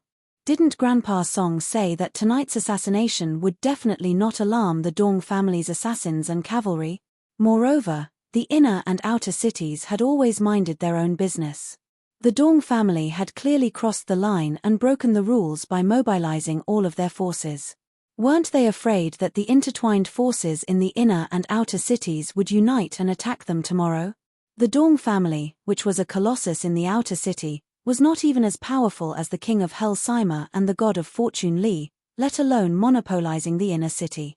Even a new force that had recently risen in the inner city showed signs of replacing the Dong family, whose assassin business had been declining in recent years. The burly old man who was rushing over naturally saw an eyesore lying on the roof of the restaurant, pretending to be dead. He couldn't stop laughing. How could there be such an idiot in the world who was waiting to be killed? He didn't stop pouncing forward. He took a step forward and was about to land on the head of the guy who thought he was smart. He was sure to stomp the head into pieces. The black-clothed woman who was holding the saber knew that she couldn't escape death. She didn't know why, but at this critical moment where she couldn't even protect herself, she jumped over the roof ridge and ran along the slanted roof. Just as the old thief of the Dong family was about to step on the stranger's head, she suddenly stopped and grabbed the young drunkard's collar. She suddenly slid backward, causing the tiles on the man's back to clatter. In the night sky, the sound was particularly ear-piercing, especially when she was exhausted and had to stop near the towering roof ridge. Out of the corner of her eye, she saw that the guy didn't forget to hold a wine pot in his hand. She couldn't wait to throw this bastard who wanted wine more than his life to that old bastard of the Dong family. Chapter 1448. The old man from the Dong family was not angry at all. If he really wanted to kill that young man, how could that little girl pull a tooth out of the tiger's mouth with her sloppy skills? The old man was in a good mood because he had finally caught the twin jade annulus of the western region. He was happy to play with them for a while longer. Just as many outsiders said, the rules of this city were very strict. Even with the support of Beimang's Shijing, he was only one of the 3 surnames in the inner city. The Sima family of West Chu and the Li family of Southern Tang had always been above his Dong family. However, after tonight, the king of hell, Sima Zhen, had gone to see the king of hell. Then it would no longer be a tripartite balance of power, but a confrontation between 2 powers to divide the inner and outer city. As for drunkard Song and cripple Huang, they were all small catalysts for this turbulence. They were nothing more than a smoke screen to deceive the Sima family. He had worked cautiously and conscientiously for more than 10 years but still failed to achieve this result. He had to admit that it was all thanks to that young man from Beimang. Whether it was the young man's background or his skills, no matter how many years Dong Tailing had looked down on the heroes of this city, he could only endure his temper and obediently work as an assistant for that person. There was nothing he could do about it. Who told that person to have such a good father? Dong Tailing couldn't possibly go dig his own father out of his coffin and challenge that person, could he? Of course, if that could make him look like that young man, Dong Tailing really didn't mind digging out his old man's bones. He had lived in this city for a long time in the western region. He had long since gotten used to not recognizing anyone. For example, he was now staring at that pair of beautiful women in their prime. Although the old man couldn't tell who was the older sister and who was the younger sister, he knew that it was one of them who had betrayed everyone together with her cultured and refined Uncle Liu. She couldn't be blamed for anything. Who told her to be blind and fall in love with that young and rich man whose father had a seat in the Beimang royal court? She was even more blinded to think that she could fly together with her lover. As for that one surnamed Liu, he was even less of a surprise. 6 years ago, he had tactfully sought refuge with the Beimang Zhuyun. Otherwise, how could Dong Tailing think so highly of him? How could he have shared the bed with so many beautiful courtesans in the inner city as his brother-in-law? The old man's lustful eyes swept over them, and he said with a sinister smile, "May I ask which one of you is called Yang Yang?" "Oh, right, it's Yang as in swallow, not Yang as in wild goose. Your lover asked this old man to pass a message to you. He said that he was sorry for your devotion and was too ashamed to see you, so he asked me to serve you and your sister." The old man laughed and said, "Of course." This old man added the second half of the sentence, "But that's what your lover meant." The woman who had already pulled out her long and narrow saber slowly turned her head and stared blankly at her sister who had thrown away the long sword in her hand. Her sister, Yang Yang, was so heartbroken that she couldn't say any harsh words. She could only sob and say, "Why are you so stupid, so stupid?" The old man enjoyed this kind of drama where family members turned against each other. He was really satisfied from head to toe, as if he had enjoyed this pair of twin jade annulus of the West who were like a couple in a painting. Therefore, the old man, who was in no hurry to kidnap them, returned to the luxurious mansion in the inner city that was comparable to that of the nobles in the Central Plains. At Dong Teeling's age, his knowledge of the matters between men and women was incomparable to those rash young men. One must know that Dong Teeling claimed to be a land immortal in bed. How many chaste women initially tried to kill themselves, and then they wanted to die? In the end, they gave up all their shame and became the plaything of this old man. Yang Yang, who was in a daze, looked at her sister Yang Yang. She actually smiled and shook her head gently. "Sister, that won't happen. Wang Lang won't let me down. Wang Lang promised to marry me, and he will find the most outstanding man in the world for you to marry. He also said that he will take us away from this place where people are killed and dying every day. He will take us to see the small bridges and flowing water in Jiangnan, the moonlight in Taiyuan City, the sandstorm in western Beiliang region, the tide in Guangling River, the rising sun in Eastern Sea's Martial Emperor City. Sister, I will take you to see him now, okay?" "He will definitely nod his head." Yang Yang smiled miserably and said with an ice-cold tone, "Yang Yang, you are really crazy. You have been crazy ever since you saw that person." Yang Yang's expression was malevolent as she shouted, "I didn't." Dong Teeling looked at this scene and was really pleasing to the eyes.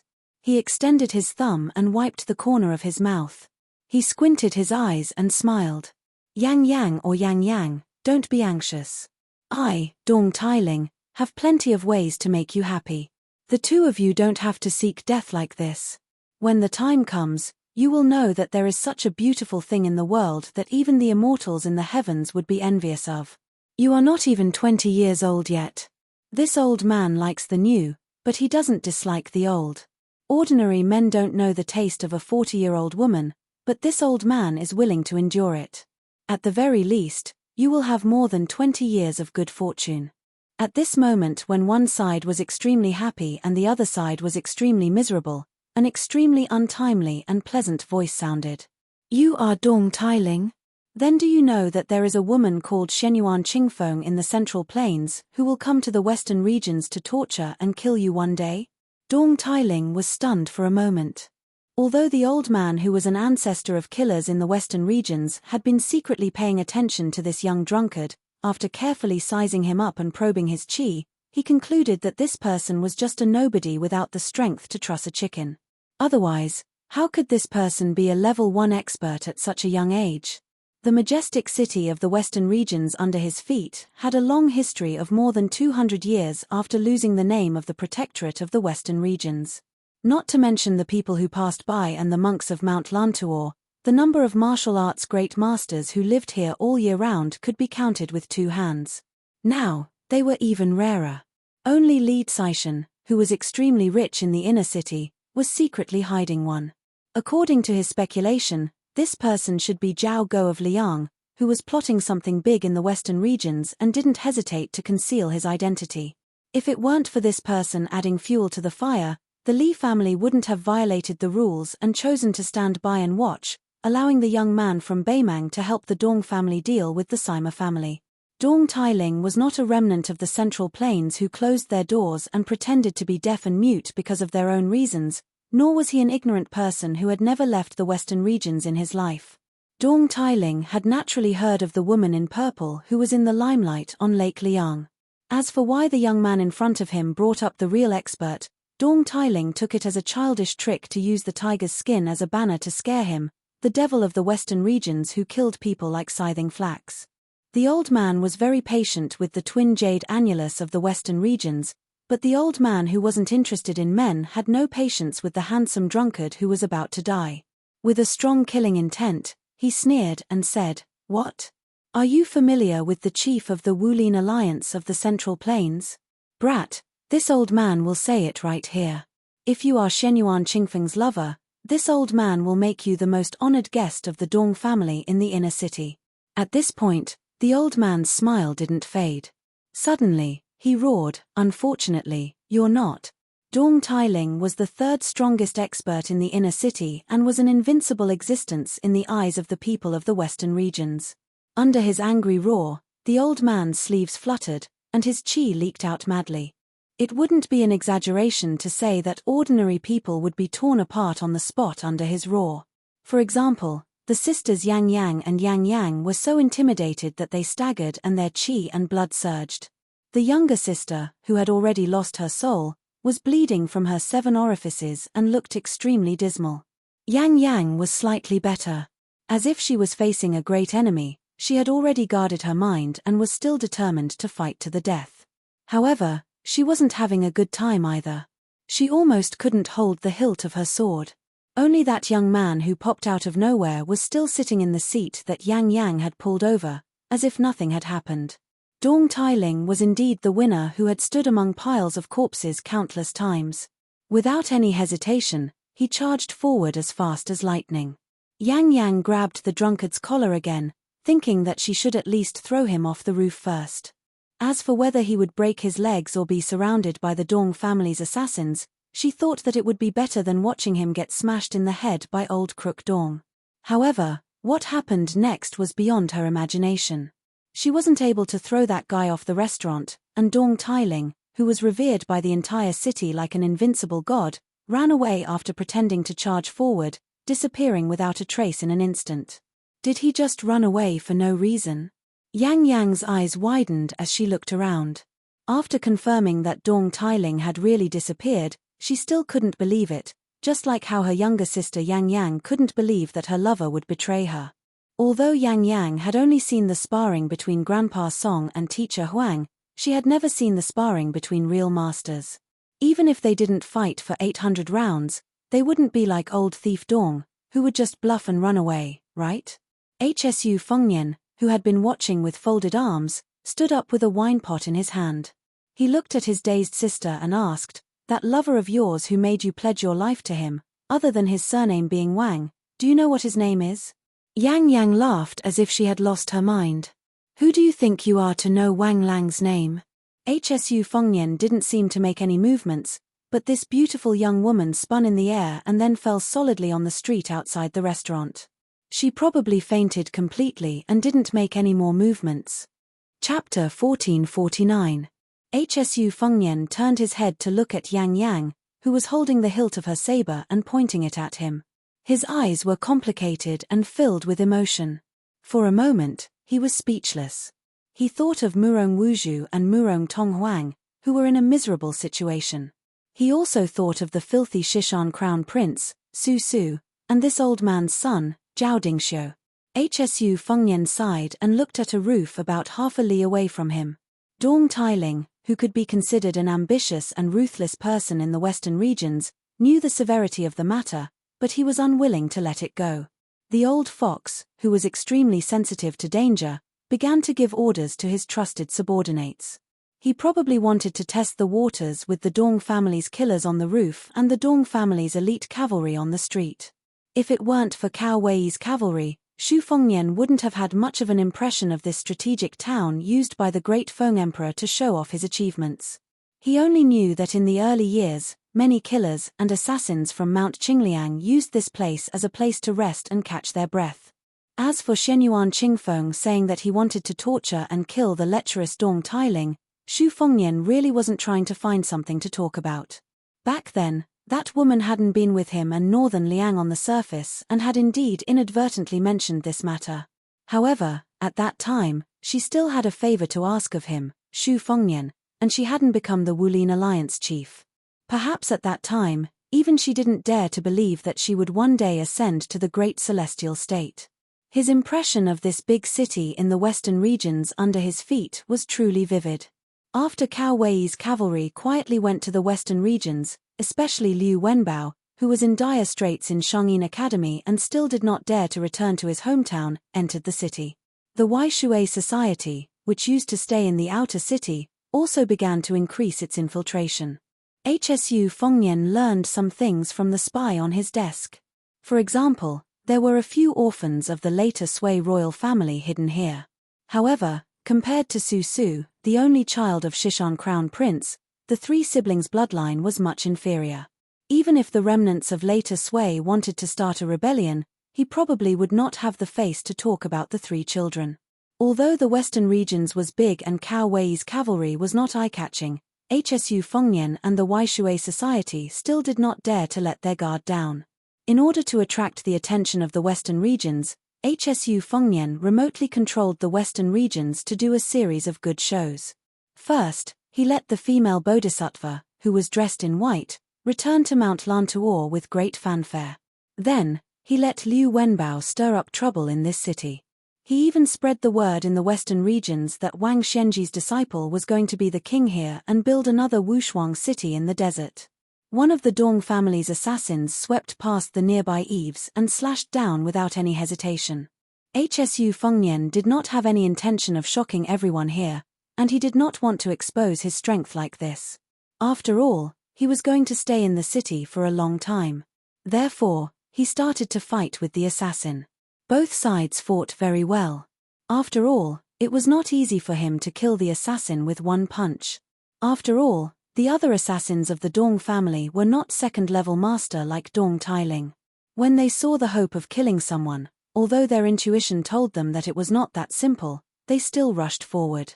HSU Fengnian did not reject any of them and killed them one by one. During this period of time, the Dong family's cavalry on the street did not differentiate between friend and foe and shot at the two people on the roof. However, they were all narrowly dodged by a hair's breadth. This scene made Dong Tailing so angry that he almost spat out a few mouthfuls of blood. He had seen many people pretending to be top experts, but where did this cunning bastard who was afraid that others would not know that he was an ordinary expert come from? After losing more than 40 lives, the old man finally felt the pain.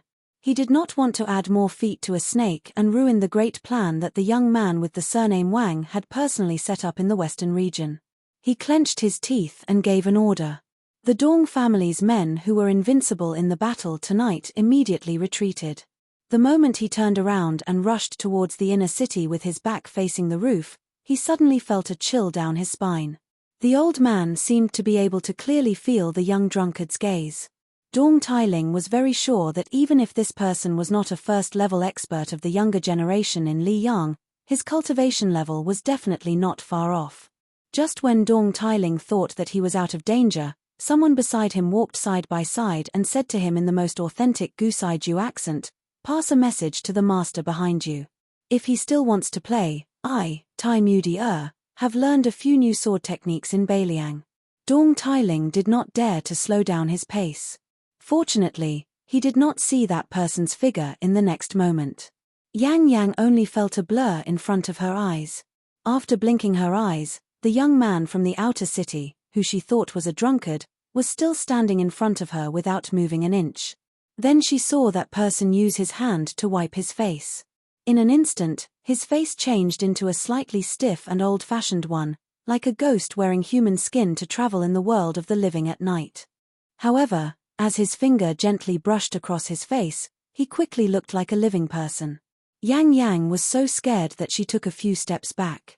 HSU Fengnian had learned a little from Xu Xiu's process of making a face. Compared to Xu Xiu's two realms of rooting and enigmatic, it was much worse. However, it was not difficult to fool ordinary people in the night. HSU Fengnian did not mind revealing this little bit of his foundation in front of this woman. However, if her sister was present, HSU Fengnian would be more careful. He smiled at her as if she had seen a ghost and said softly, "You're just going to let your sister lie on the street like a corpse?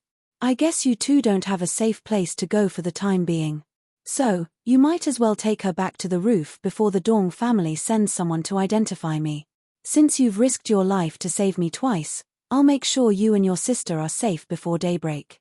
As for what you'll do after daybreak, it's up to you whether you want to stay in the city and wait for death, or run for your lives outside the city. The woman carefully looked at Hsu Fengnian's shadow. It seemed that he was really not a wandering ghost. Only then did she feel relieved. She gently jumped down from the roof and carried her sister back. She sat cross-legged and gently hugged her sister.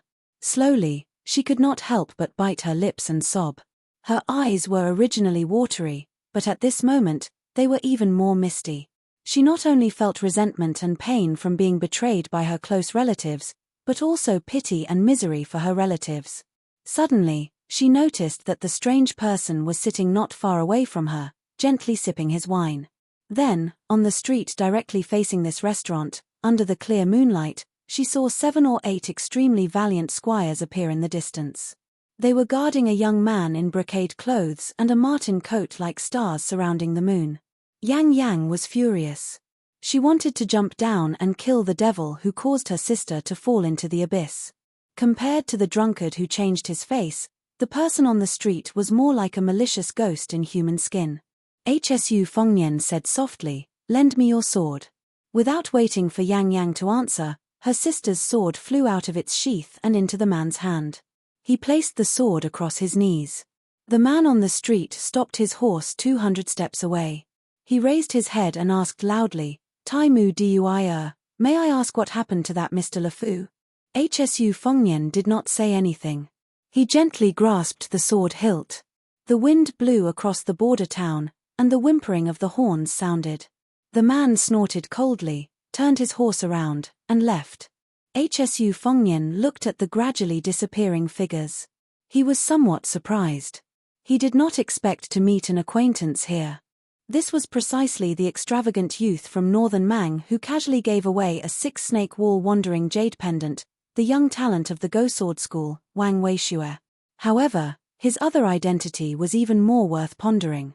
He was the only son of northern Mang's Aquarius Province's magistrate Wang Yong. This guy actually came to the western regions to stir up trouble. Xu Fengnian's face darkened. If it was said that Wang Weishue was worried about the safety of the seniors from the chess sword and music school, or that he wanted to obtain some unorthodox achievements in the Battle of Liang Mang, that was why he stirred up trouble in this city, Xu Fengnian wasn't worried about anything. However, if it was said that northern Mang's spies had inadvertently discovered traces of Cao Wei's cavalry, then Xu Fengnian could only go against his agreement with Tantai Pingjing. Hsu Fengnian stretched out his finger and touched the sword. The sword flew back to the sheath beside Yang Yang. He asked softly, "He is the person your sister likes. When did he come to the city?" Yang Yang steadied her mind and tried to make her tone as calm as possible. "The first time I saw him was last spring. As for when he entered the city, I don't know." Xu Fengnian breathed a sigh of relief. Things had not reached the worst point. At that time, Cao Wei's cavalry had yet to set out for the western regions. As for whether Wang Weishue, the second generation of the northern Mang with an extremely thick thigh, had sensed the cavalry's movements, he should have also come for the western region's monk soldiers. Xu Fengnian was no stranger to Mount Lantuor. It was normal for mountains to stand in great numbers there. However, among those withered old monks who had spoken in front of him at that time, there were a few who did not seem to have a Buddhist aura. Instead, they were rather angry. Hsu Fengnian could personally go to the mountain to draw a big pie for the western regions. Naturally, Beimang could foresee this and secretly undermine him. They could even draw an even bigger pie for Mount Lantuor. Who didn't know how to raise the price?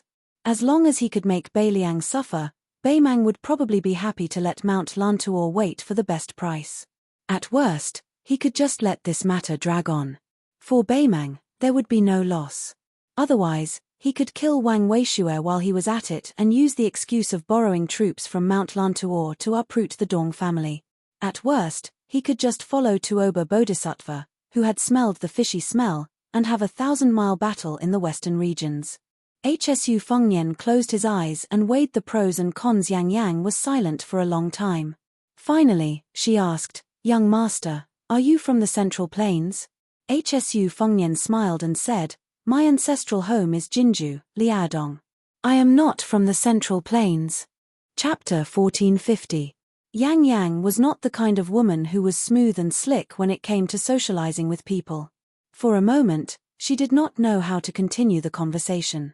However, when she thought of the bleak future that would await her and her younger sister after daybreak, she found it difficult to breathe. She only wanted to distract herself and casually talk to the person who had mysteriously appeared here and acted unpredictably. Only by doing so could she not collapse. Hsu Fengnian looked into the distance and sighed with emotion. He said softly with a bit of self-mockery, "I used to know a woman who left home to wander the Jianghu. Just like you, she also had a chivalrous heart. I once went with her to Beimang and watched her suffer a lot. I even told her some boring truths about fortune and misfortune. She was also stubborn. In the end, I helped her a little, but now I can't be sure if it was a good thing or a bad thing for her." Hsu Fengnian turned his head and smiled. "Don't worry, I've changed my mind. As long as I'm in the city, you'll be safe. As for the reason, there really is one, and that is this Jianghu. Without true heroines like you, even if there are as many experts as the clouds, how boring would it be?" Then Hsu Fengnian said bitterly, "There aren't many old people in this Jianghu anymore." Yang Yang stared at him with clear eyes. Hsu Fengnian suddenly laughed and asked, "What, do you think I'm the same kind of trash as that old pervert Dong? That I'm actually drooling over you sister's beauty? The only difference is that old man likes to use force, while I like to play tricks. Fine, I admit that you've seen through me. You've just escaped from the wolf pack and entered the tiger's den. Why are you crying?" Yang Yang smiled sweetly like a pear blossom in the rain. She shook her head and said, "I know that you're not that kind of person." Hsu Fengnian leaned back and lay down. "Let's talk about the city. You can choose the interesting things to talk about, such as that little rotten Tuor mountain." Her voice became lighter, and the sorrow on her face faded a little. It was not the kind of joy that came from seeing the light at the end of the tunnel, but the kind of complete acceptance of fate. She knew that the person beside her, whose surname she did not even know, did not have any dirty thoughts. However, she also knew that he was just a passerby in this city, or rather, the place where they grew up. However, she still went along with his words. "Young master, you may have heard that there is a prayer wheel on the mountain that no one has ever been able to turn, but you may not know that there is actually an old monk at the foot of the mountain who is nicknamed Zen Master Chicken Soup. He is very interesting. He is not from the western regions, but a foreign monk who recites the Zen Dharma of the Central Plains. If someone goes to the cottage to ask about Zen, the old monk will definitely invite them to eat a pot of fragrant chicken soup. He will not drink it himself, but watch others drink it." Hsu Fengnian said softly, "In the Central Plains, there is a branch of Zen Buddhism that indeed has this practice of begging the world with alms bowls. They call themselves beggars and only ask for the word truth. A bowl of rice from 1,000 families, traveling 10,000 miles alone, and in the end, this old monk came to the western regions and cooked chicken soup for people to drink. However, I am very curious. Who killed the chicken used to cook the soup?" She was stunned for a moment and said helplessly, "How would I know? I have never thought about this question." Hsu Fengnian joked, "Miss, you don't seem to have any Buddhist nature. Even if you really meet the monk chicken soup, you will inevitably be called a fool. Perhaps you won't even be able to drink the chicken soup." She was speechless. Hsu Fengnian smiled and tried to remedy the situation. "Then, are there any famous anecdotes that have spread to the outer city where you are?" She nodded and said, "Of course. I heard that many years ago, there was a big horse bandit who killed without batting an eyelid. He swaggered into the inner city and drank the old monk's chicken soup. He asked if such a person could also become a Buddha. The old monk said of course, as long as he put down the butcher's knife. That horse bandit who started by killing people laughed and said that he never used a knife to kill people because he thought it was troublesome. He always used both hands to kill his enemies. What kind of butcher's knife did he have? Guess what the old monk said? He said, pick up the butcher's knife first and then put it down. Guess what? Many years later, That horse bandit really brought a knife back to the foot of the mountain and threw it away in front of the old monk. He cried and said that he wanted to put it down. Later, that horse bandit who was more than 50 years old picked up the knife again, shaved his head and put it down. From then on, he became a monk by the old monk's side and devoted himself to Buddha. Hsu Fengnian said softly, he put down this and that, this side and that side, this shore and that shore, this life and that life, he really did put it down. She said in surprise, young master, you really believe in this matter? In fact, even I don't really believe it. That guy who was getting more and more difficult to understand didn't say anything, so she continued, I also heard that the old monk liked to sing a song called Falling Lotus Flower. The song didn't have a name at first, but there were more than 100 lyrics. Half of them were Falling Lotus Flower. That's why the inner and outer cities gave it the name Falling Lotus Flower. Then someone went to drink the chicken soup and asked the old monk if the falling lotus flower had fallen since he had been practicing Zen for decades. The old monk regretfully told the visitor who seemed to be deliberately making things difficult that the lotus flower in his heart hadn't fallen, but when it finally fell one day, he would be able to practice Zen and then he would no longer cook the chicken soup. The latest interesting news in the outer city was that there was a foreigner who broke into the inner city and reached the foot of the mountain. He didn't drink the chicken soup and only asked the old monk if he was the same as his master, a celestial being in the world. It was very strange. She talked to herself and didn't notice that the young master's face became gloomy and uncertain after hearing the last part. She also didn't notice that there was an empty-handed man on the roof. Hsu Fengnian sat up and didn't look at the person who abandoned his sword and carried the corpse to a mountain in the western region. That person sneered and said, now I know that you are really smart. My master defeated him, and you defeated my master. It should be your turn to be suppressed by the newcomer, so you would rather not be the most powerful person in the world. You simply gave up your own fate and became one of the more stable 4 great grandmasters. Hsu Fengnian smiled faintly and said, you are wrong about one thing. Back then, your master didn't defeat him, and I also didn't defeat your master. The two of them just didn't care about the Jianghu they were in, or the Jianghu in the eyes of outsiders. The truth is just as you think. Not to mention the level of cultivation, just based on the strength of combat power, your master could even fight ancestor Lu 800 years ago.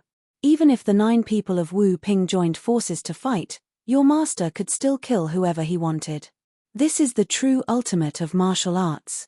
As for what your master was thinking at that time, you can think about it yourself. When you understand it one day, you can take back the Bodhisattva barbarian sword and take revenge on me. One of Wang Shenji's disciples, the dull man, martial emperor Lu Huang, said in a deep voice, I want to take away the child called Yu Delong. Hsu Fengnian shook his head and said, even if I am willing, he won't go with you. Moreover, instead of relying on others, it's better to rely on yourself. Lu Huang was silent for a moment and said calmly, I can't defeat you. Chapter 1451. Hsu Fengnian laughed, then you can only wait for me to die. As for whether you stay in the western regions or go to Beiliang, it's up to you. As long as you don't rely on Beimang, I don't care. Lu Huang, who was originally staying in this city, disappeared in a flash. Hsu Fengnian was silent. In the 100 years of Jianghu, there were only 2 people in the same era who reached the peak one after the other. They could be considered to be on top of a mountain with no one around them. Li Chungang felt that he had lost, Wang Shenji felt that she had won. Therefore, Li Chungang went down the mountain freely, Wang Shenji went up to the sky proudly. They were both great romances that would not appear in Jianghu for the next 100 years or even 1,000 years. However, great romances in Jianghu could be encountered but not sought. People in Jianghu could not be without chivalry. It was like this 1,000 years ago and 1,000 years later. At this moment, Yang Yang, who still did not know and would not know in the future that she was a noble but could only wander around the city, subconsciously stroked her sister's hair and asked curiously, Gongzi, are you also here to seek revenge? Hsu Fengnian glanced at her, shook his head and laughed, my enemy is not here, but there are indeed many people here who see me as an enemy. Maybe one of your elders is like this. Yang Yang did not take it seriously, only said miserably, Grandpa's song and the others who should have enjoyed their old age are all dead. The elder who should have died the most will have a good life in the future. Hsu Fengnian laughed. This is like some people who are clearly awake but are actually sleeping like a dead person. Yang Yang did not lower her head and did not look at her sister who was awake but pretending to be asleep. Her clothes were soaked by Yang Yang's tears. Hsu Fengnian didn't look at the infatuated girl who had been slapped down the building by him. Yang Yang, take her and leave this place. Go out and take a look.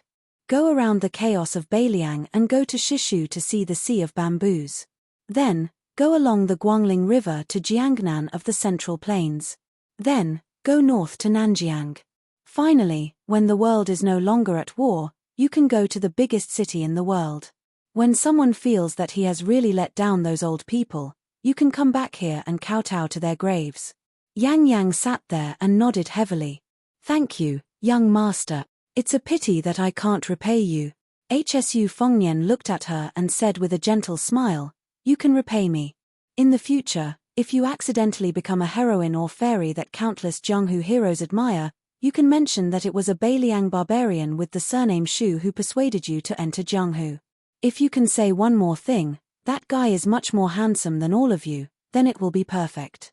Yang Yang was suddenly speechless and her face turned slightly red. She was pregnant with her sister who had caused a great disaster. She looked coldly at this strange man whose words were sometimes solemn and sometimes frivolous. To her, all men in the world were heartless and could be killed. But when she saw Hsu Fengnian raise his hand, she immediately shrank her head and hid in her sister's arms. A lover's heartache was heartache. And this bastard's slap was heartache. Both were very painful. Hsu Fengnian sneered. I knew it would be impossible to reason with a woman like you. You only remember to hit but not to remember. But there are also benefits to having no conscience. In the future, when you go to Liang Lake, help your sister be more careful. When you're inexperienced, thinking the worst of people isn't a good thing, but it's not a bad thing in the end. The two sisters didn't know what this Beiliang man with the surname Shu did. That unsmiling but dignified middle-aged man came back. Lu Huang frowned. Hsu Fengnian wasn't polite to him. You, Groom Yu, Lin Ya and the others are actually the same as them. When you go out of the city, you can be considered to have truly entered Jianghu. If you stay in that city of Donghai for the rest of your life, it will be difficult for you to have great achievements. If it was any other Jianghu person who said this, Lu Huang who had already entered the Great Master realm would snort disdainfully. Even the other martial arts experts were no exception. But when it came from the mouth of this young man in front of him, even if he was extremely unwilling, Lu Huang had to think deeply. Lu Huang didn't shake his head and nodded. He looked at those pitiful people and took the lead to lightly jump down from the roof, landing on the street without any movement. Yang Yang let go of her sister and deeply bowed to the mysterious young master she met by chance. Her eyes were red and she bit her lips, unable to speak. Yang Yang looked at her sister with a complicated expression and then glanced at the drunkard whose back she only saw last night. She jumped down before her sister and walked to Lu Huang's side and stopped. Unknowingly, the sky was about to brighten. When Yang Yang finally couldn't say anything to say goodbye, she could only turn her head and look at the slender figure who was still standing on the roof. Yang Yang angrily whispered, "He looks so mediocre, what's there to look at?" Yang Yang didn't pay attention to her sister. After turning her head, she let out a long breath. She didn't know why, but she felt that from today onwards, no matter how far she walked, she wouldn't be able to walk out of that roof. She couldn't help but turn her head again and see that seemingly lonely figure waving at the three of them. Lu Huang slowly walked forward with a straight face. In his mind, a prophecy that the old monk at the foot of the mountain accidentally said appeared. The fierce tiger of Liaodong roared and killed the Central Plains. The northwest sky wolf lay alone on the big hill. But at that time, the old monk looked at the cold chicken soup in front of Lu Huang and said with a smile that wasn't a smile, sad and happy, "It's cold." Lu Huang was really annoyed with the old monk's sticky words and couldn't help but ask, pretending to be mysterious, "If it's cold, then it's cold. Don't you know how to heat it up?" The old monk slapped his thigh and laughed, "Time and place are not as good as people and, that's right. After Lu Huang left the city, he looked back at the city wall almost at the same time as Yang Yang and Yang Yang. The three of them didn't know that in the city, there was an old monk running around with an alms bowl full of fragrance. He went straight to the restaurant, jumped up and rushed to Hsu Fengnian. He laughed loudly and asked, "Cao Changqing is not willing to pick it up. Hsu Fengnian, are you willing to pick it up?" For the first time, Hsu Fengnian was a little uneasy. He smiled and asked, "Can you pick it up?" This chicken soup monk who traveled thousands of miles with alms bowls smiled like a senior monk. Instead, he looked a little shifty. "Take it first and then we'll talk." But when Hsu Fengnian solemnly took the Buddha alms bowl, the old monk suddenly sat down cross-legged, facing the east and back to the west.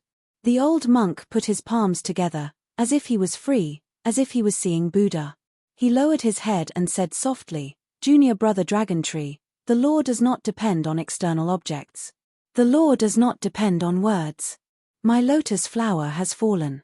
On little Lalanda Mountain, there was no one pushing it. The huge prayer wheel rotated on its own.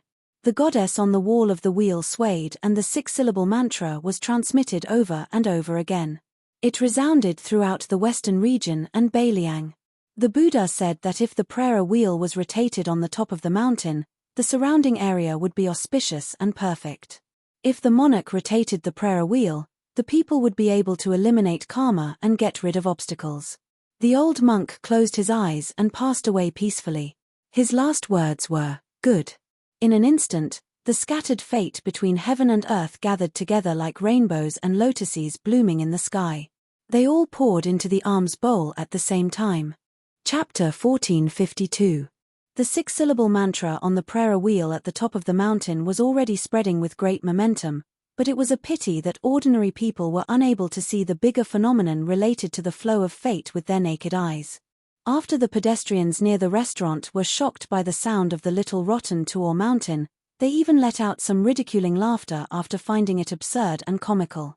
In their field of vision, an old monk sat on the roof and a young man stood with a single hand holding an alms bowl. They stood and sat for a whole hour. More and more spectators from the outer city who heard the news gathered below the restaurant and rushed over. They pointed and whispered, and many mischievous children mustered up the courage to climb to the roof nearby. Soon, a group of elite cavalry from the inner city galloped over, escorting important figures. The cavalry carried swords, bows, and spears, and their mounts were purebred horses from the western regions that far surpassed wild horses in terms of charging power. The cavalry brutally rammed through the crowd, and many innocent spectators who were unable to dodge in time were killed on the spot by the war horses. It was not that there were no people from the outer city who relied on their martial arts to fight in anger after seeing their good friends killed. Even if there were cavalry at the front who knocked them off their horses, the cavalry at the back borrowed the huge inertia of the warhorse charge to ruthlessly stab their bodies with a spear. The iron-headed hardwood spear between the cavalry's hand and the corpse instantly drew a pleasing crescent moon curve, and the corpse was instantly sent flying 2 to 3 feet away. However, the hardwood used to make the shaft of the spear was ultimately not the kind of priceless first-rate wood that could not be bought on the market. Its hardness and toughness were still insufficient to withstand such a degree of impact, and thus it was destroyed. The cavalry seemed to have not had enough. Taking advantage of the situation, he abandoned the spear and switched to a saber. He slightly bent his waist, and instead of slashing downwards, he seemed to carelessly hold his saber horizontally. Just like that, he spurred his horse towards a man from the outer city who was running wildly. There was no need for him to use any strength. Just by relying on the momentum of the warhorse, the tip of the saber easily drew a deep wound that was more than an inch long on the man's neck. From this detail, it could be seen that these Western region cavalry who were raised by the inner city's influential officials were all experienced soldiers who were very familiar with fighting on the battlefield. Cavalry battles on the battlefield were never a one-time deal. If they wanted to live to the end, they had to know how to use the least amount of strength to achieve the greatest results. The Western region didn't lack good horses, but craftsmen and ironware were scarce. Moreover, the hardwood used to make good spears was strictly restricted by the Beiliang Frontier Army and the Liang Imperial Court, so it was very difficult to obtain. This greatly limited the combat strength of the Western region cavalry. Although they could take a step back and choose the second best option, except for the strong who were equipped with fine iron spears, most of the rest were disposable spears. Even if they could be used as throwing spears, it was enough to deal with Jianghu people. Once they were faced with a genuine cavalry army, they would definitely be unable to handle it. As early as 20 years ago, there was a bloody lesson. At the end of the spring and autumn period, this city once had a cavalry army of more than 5,000 people. They were invincible in the western region.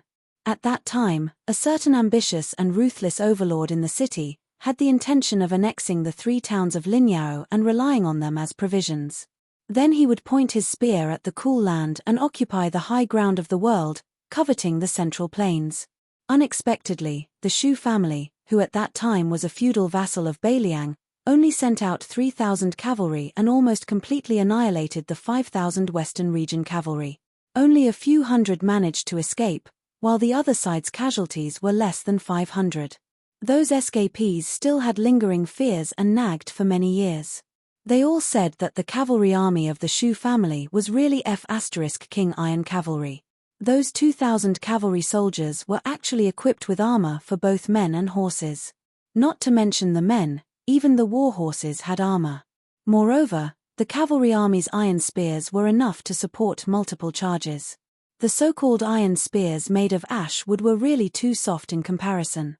As a result, over the past 20 years, even after the large families in this city who had too much money and nowhere to spend it had obtained a cavalry army, they only dared to close their doors and make small fuss. They absolutely did not dare to find trouble with the Beiliang frontier army. After the Beiliang frontier army formed a custom for small groups of cavalry to enter the land of refugees to practice martial arts so that they could become white horse crossbowmen, there were people who led 800 elite cavalry to the present Liuju to fish in troubled waters. At the beginning, they relied on their advantage in numbers to surround and kill 30 to 40 Beiliang barbarians. However, very soon, they suffered a cruel and ruthless retaliation. At that time, the commander of the Lai Torch Cavalry, Hu Kuei, who had not yet become the Lingju provincial governor, and the deputy general of Hutu City, Liu Jianyu, each led 1,000 light cavalry and slaughtered their way into Liuju. After slaughtering the 800 cavalry of the western regions, they hung their heads one by one on the tip of their spears and rushed all the way to this city that was 1,000 li away from Liangju. The reason many people in the city did not know of this tragedy was because the person who went to Liuju on his own initiative to pick a fight had more than 40 clansmen and more than 900 retainers in the city were all wiped out by the other forces in the inner city in one night. He then took his head and went 30 li out of the city to ask for forgiveness from the Beiliang frontier army. They originally thought that this action was sincere enough and would be enough to settle the matter peacefully. Unexpectedly, Hu Kuei, who had single-handedly created the Beiliang White Horse crossbowmen, when the two sides were in a standoff, especially when Liu Jianyu had almost agreed to lead the army back to Beiliang, he brazenly launched an attack without any sense of morality. He slaughtered the 3,000 cavalry in the city that the family heads had only pulled out to bolster their courage. If it were not for Liu Jianyu charging into the battle formation and intercepting Hu Kuei, who was in the middle of a massacre, perhaps the situation in the city would be completely different right now. Hsu Fengnian did not pay attention to the spectators on the streets. After carrying the body of the chicken soup monk, he carried the alms bowl with one hand and flew toward the center of the inner city. He then buried the old monk near the hut at the foot of the mountain and placed the Buddha bowl on the grave. Hsu Fengnian began to wait for the person who was about to arrive. Tuoba Bodhisattva. In the second year of Xiangfu, at the end of spring when the sun was gradually warming up and causing people to sleep and have heavy thoughts, the capital suddenly held two ceremonies that did not conform to the rules of etiquette. This caused the Ministry of Rites, the Directorate of Rites, the Prefect, the Minister of Rites, and the Divine Palace Supervisor who was in charge of the affairs of the Imperial Ancestral Temple to be in a panic. Everyone was extremely tired. Those who paid attention noticed that other than the heavy-faced head of the Secretariat Qi Yanglong, there was also an unfamiliar youth wearing the clothing of the imperial astronomer. His expression was even more gloomy. After the two heavy ceremonies, it was close to dusk. The emperor still did not let go of the group of exhausted central officials. He moved the small court meeting to the military council hall of the Ministry of War of the Six Ministries. The high officials of the two provinces under the Hall of Governmental Affairs and all of the purple-robed officials of the six ministries were not left out. When the emperor and the two elders, Qi Yanglong and Huan Wen, entered the hall hand in hand, there was a giant sand table on the main table that covered the lower reaches of the Guangling River. Other than that, there were also dozens of exquisite molds of warships. The young emperor, who walked quickly, did not wait for everyone to bow. He waved his hand to indicate that they were excused and walked straight to the molds. The Minister of War, Liu Baijie, gave a look to Gao Tingshu, the manager of the Wushuan department for purging officials. This second-ranked official, who had become famous after the Ministry of War's observation of politics, quickly moistened his throat. He took 2 steps forward and introduced the comparison of the strength of the two Guangling navy to the emperor. Reporting to Your Majesty, at this time the Prince of Guangling's navy has 80,000 people. There are 3 types of large-sized warships, Huanglong, Fengyi, and Fuyao, totaling 35 ships. There are 7 types of medium-sized warships, including Mengwu, Maotu, and Xiandeng, totaling 140 ships. There are also 12 types of small-sized ships, Chima boats, and scouts, totaling about 400 ships. The West Chu Navy has 56,000 people and around 700 warships. However, there are only 18 large-sized warships and only 70 or so medium-sized warships like Mengwu and Maotu. There are even no less than 200 crudely modified fishing boats mixed in. Their military strength is not at an advantage. In addition, the 40,000 Qingju Navy is personally led by the King of Jing'an and has begun to move down the river. The Navy vanguard has already successfully controlled the area where the Guangling River and Bailu Lake intersect. Very soon, they will be able to surround the West Chu Navy. Chapter 1453. Emperor Zhao Zhuan did not make a sound. He was not a son of heaven who would slack off in governance. He was very familiar with the Guangling Dao War. Right now, there was only one thing that made it difficult for him to choose. Should he let the two navies at the front and back delay the opportunity and first help the 10,000 tigers and wolves of the southern border cross the Guangling River? Or should he take advantage of the West Chu Navy taking the initiative to fight a decisive battle with the Guangling Navy and have the Qingju Navy quickly enter the empty area at the western end of Bailu Lake so that they could fight a more secure pincer battle on the eastern side of Bailu Lake and not fall into a situation where the West Chu Navy would attack them one by one? Of course, as long as the Nanjiang soldiers successfully crossed the Guangling River, Song Li, who had just entered the capital not long ago, had destroyed most of the West Chu soldiers. Then, on the land of West Chu, the 100,000 elite Nanjiang soldiers would be unstoppable. They even had the hope of surrounding the capital of West Chu. However, from the start, the Guangling Rebellion was not a battle purely for victory. Once the 100,000 soldiers of Nanjiang surrounded the capital of West Chu without losing a single soldier, then the victory on Bailu Lake would become an unnecessary battle. If Nanjiang only destroyed the country before the court, that was fine. The worst result was that it was far beyond what the court could bear. If the Guangling Navy and the Qingju Navy lost to the West Chu Navy personally led by Cao Changqing, if Zhao Bing, who was a border king like Xu Xiao in the past, had ill intentions and disobeyed the situation, then could the southern expedition commander Lu Shengxiang, who only had tens of thousands of men and horses, stop the wolves of Nanjiang that had been in battle for a long time? What was even more terrifying was that the southern border and West Chu were colluding and heading north together.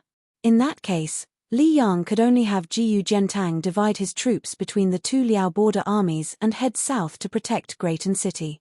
The northern Mang had never fought smoothly on the two fronts of northern Liang and Yuliang to begin with, and there were also close to 200,000 soldiers stationed outside the two Liao lines of defense. Could it be that he, Zhao Zhuan, really had to stand on top of Greaton City and see the northern Mang barbarians and the barbarians of the southern border at the same time? However, all these deductions were built on the premise of the worst-case scenario. Therefore, Zhao Zhuan felt some regret in the depths of his heart. Back then, he had listened to the opinions of the head of the Secretariat Qi Yanglong and the Minister of War Liu Baijie and refused to send troops to Western Shu. Was it wrong? After all, there were only 10,000 Shu soldiers. Even if Chen Zhibao personally led them, how much merit could they take away on the Guangling Road? Could 10,000 people besiege West Chu's capital? Although it was the young emperor's original intention to not have the king of Shu come out of Shu, when the battle situation became muddy, it was hard to avoid some well-hidden anger. Zhao Zhuan, an emperor who had everything going smoothly, lacked experience in making decisions. After all, he was not as good as the previous emperor and could not be compared to his grandfather who had spent most of his life fighting on horseback. At this time, Zhao Zhuan found the Tongxi sword immortal Lu Baijie, who he could not order around as he pleased, more and more of an eyesore. If not for the fact that the two assistant ministers of the Ministry of War, Xu Gong and Tang Taizhuang, were new faces in Greaton City, Song Li's experience was too shallow, and those old generals with merit had either died in battle or died of old age, the emperor would have had Lu Baijie leave the Ministry of War a long time ago. Yuan Guo was immediately preparing to head to the vassal state to be the new Jeju deputy of the court. Lu Baijie should have been in the ranks, but Qi Yanglong and Tantanan, the two main officials, both expressed their intentions that this matter was inappropriate, which was why it was delayed. Ever since he ascended the throne, Zhao Zhuan had his own calculations. In his view, the previous emperor should not have followed Yuan Bengxi and Zhong Julu's wishes and released Chen Zhibao like a tiger back to the mountain. He should have firmly nailed him to the position of Minister of War. At the very most, he would have given him a military achievement in the Guangling battle. Taking a step back, the same tens of thousands of soldiers. The court did not believe that Chen Zhibao could contend against the Nanjiang army. Perhaps no one doubted that as long as Chen Zhibao remained in the capital as the Minister of War, the Nanjiang army would not have any thoughts of rebellion. It was not that Zhao Zhuan did not understand the previous emperor's original intentions in placing Chen Zhibao in Western Shu. However, Zhao Zhuan was not someone who blindly admired and trusted this adopted son of Xu Xiao. He had a deep suspicion of this white-clothed military saint. Furthermore, as the new monarch, Zhao Zhuan had to admit that the previous emperor and Chen Zhibao had a relationship. Everyone knew that the previous emperor did not have a good impression of all of Beiliang, but he favored Chen Zhibao greatly. Back then, he had almost bestowed the title of king of a different surname on that young man before he was even a year old. Later on, he even had him replace Jiyu Zhentang as the Minister of War. In the end, he was 10 years late and still let Chen Zhibao become the king of Shu. After Xu Xiao's death, he became the only remaining king of a different surname. Zhao Zhuan, on the other hand, did not have such a relationship between monarch and subject. The only people who had such a relationship with him were people like Chen Wang, Tang Taizhuang, and Song Li, who were still a little below the level of top civil and military officials. The emperor was silent for a long time, so the entire hall could only be silent. Jiao Tingshu spoke a few thousand words until his mouth was dry and his tongue was dry. He had truly emptied his stomach of the strategic plans he had prepared long ago. He no longer dared to boast and digress in front of the central officials. After carefully glancing at Lu Baijie, who was the backbone of the Ministry of War, he received a look of affirmation. Jiao Tingshu thus shut his mouth and did not add to the painting of a snake with feet. The emperor finally broke the silence and said a few words of encouragement and praise to this new official of the Ministry of War who had many stories in the capital. It could be said that this was in the emperor's heart. All of the important officials in the hall smiled as they looked at this handsome young man with the nickname of Tian Jade Tree. Only the assistant minister of the Ministry of Rights, Jin Lanting, had a hidden and complicated gaze. The emperor then left the Zhaojiawen and went to the new location of the Hanlin Academy, which was neighbors to the two Yamens of the Hall of Governmental Affairs. Today, there was a tea party in the Hanlin Academy. As expected, the emperor saw Chen Wang, Sun Yin, Yang Chiji, Fan Zhonghu, Li Jifu, and Song Kelly. Of course, there were more than these 6 people in the courtyard. There were dozens of young and old men in the Hanlin Academy, but no matter how they gathered together, they still could not be seen by the emperor at a glance. At this time, the arrogant scholar Sun Yin was discussing a game with Fan Shidwan, Fan Zhonghu. Chen Wang and the top scholar, Li Jifu, stood side by side on one side, whispering to each other. The current dynasty's uncle-in-law, Yang Chiji, and the young phoenix of the Song family, Song Kelly, who had made a comeback, stood together on the other side. The emperor walked over to take a look. In the end, he saw that there were a few rare books placed near the chess jars in Sun Yin and Fan Zhengho's hands. Sun Yin's hands were slightly higher, with 4 books, while Fan Zhengho's hands only had 2 books. It seemed that they were betting on chess. After seeing the emperor's arrival, not to mention the other men in the courtyard who were in fear and trepidation, these 6 people's expressions were more or less the same. There were some small differences. Sun Yin didn't move at all. He only focused on the chess game. Fan Zhengho also didn't get up. This new young man, who had originally raised his arm and was pondering, slowly put down the chess piece between his fingers to show his respect. Yang Chiji and Song Kelly both made way. Especially Yang Chiji, who had the most right to be indifferent, his expression was the most serious and respectful. His expression seemed to be even more forceful than Song Kelly's. Chen Wang walked forward in small steps. After taking 2 steps, he found that Li Jifu didn't move. He quietly reached out and tugged on the top scholar's sleeve. Li Jifu gave him a grateful glance. The 2 of them came to the front of the emperor. Chen Wang smiled and explained to the emperor, it was agreed a few days ago that Yu Tian would let Sun Yin play 2 pieces. Including them, a total of 6 people would use 3 months' salary to buy books from Jiyu Fang Zhonghu to bet. Speaking of this, Chen Wang's smile grew wider. This idea was proposed by Sun Yin. It's obvious that he wants to cheat me. Who doesn't know that my salary is the most out of the 6 of them?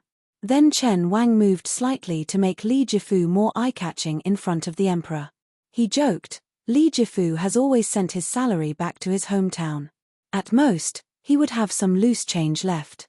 Thus, this time, he bought the books on credit with me. When he placed the bet, he was the most unhappy.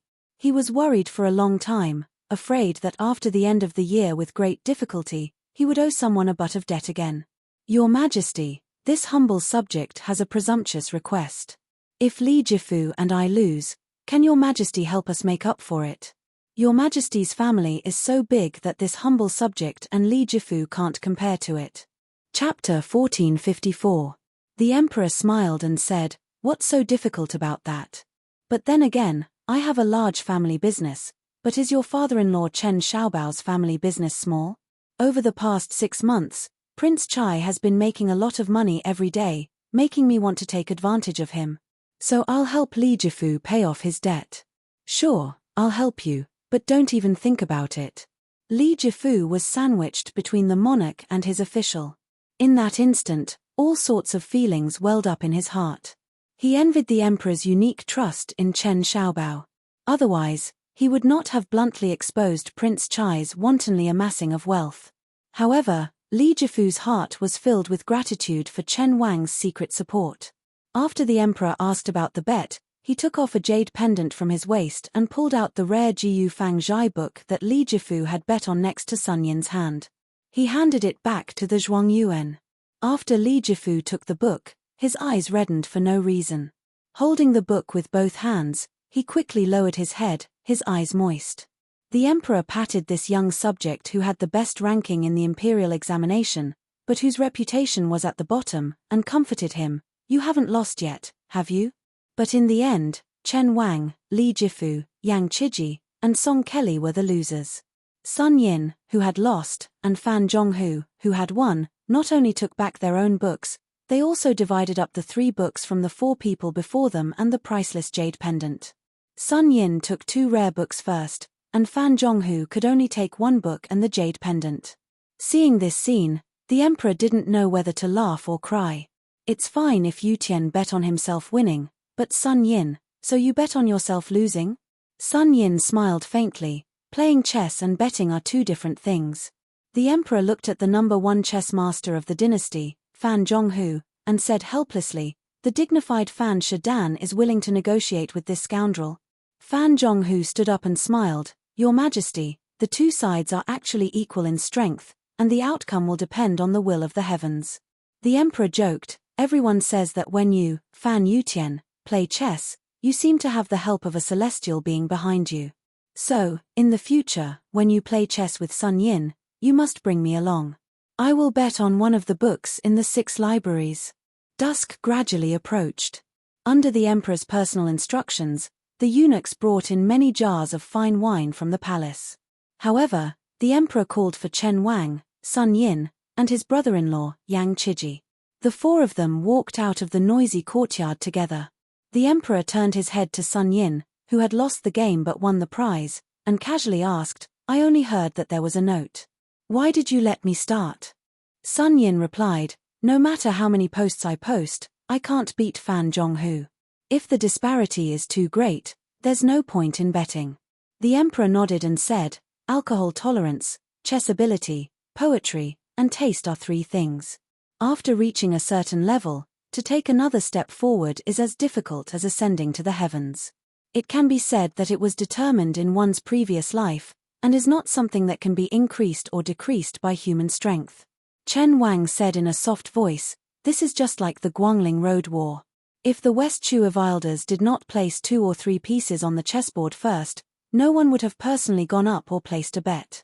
The emperor sighed and said somewhat helplessly, "The reason I pulled you two along is because you, Chen Wang, have always been optimistic about the Guangling War, while Sun Yin is the complete opposite.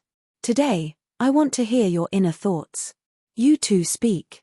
No matter how shocking your words are, I will calm my heart and think carefully. The quarrels in the imperial court are inevitably mixed in with all kinds of related interests, but you two are not the same."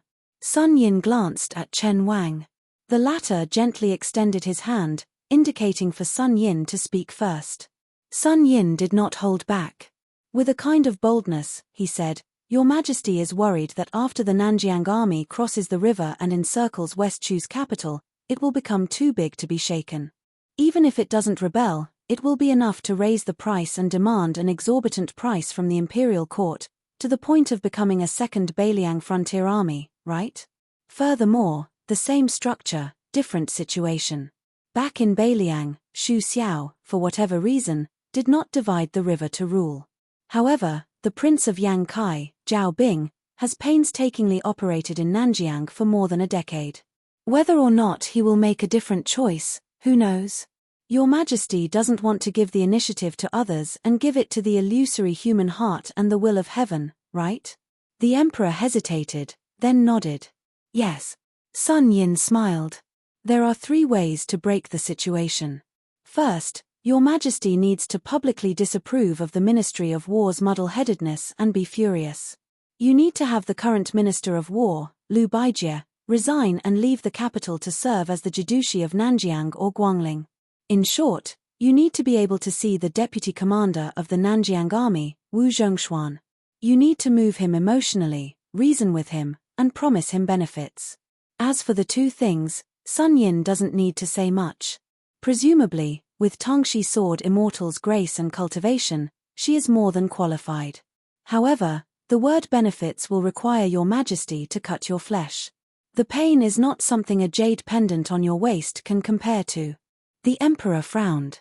"Is a Jidushi enough?" Sun Yin boldly sneered. The emperor said softly, "Promise that Wu Zhongshuan will enter the capital and become the Minister of War in the future." Sun Yin laughed coldly. The emperor asked, "Is my Liang going to have another prince with a different surname?" Sun Yin asked back, "Why not? How can the future prince with a different surname be mentioned in the same breath as the Prince of Liang and Prince of Shu? How can the imperial court not be able to handle him? Wu Zhongshuan is already 60 years old, his 3 sons are mediocre and unaccomplished. How many years can he, Wu Zhongshuan, be the vassal prince?" The emperor nodded, but did not say anything. Sun Yin continued, "Secondly, after Liu Baijie stepped down as the Minister of War, allow the Prince of Shu to take 10,000 elite troops out of the country.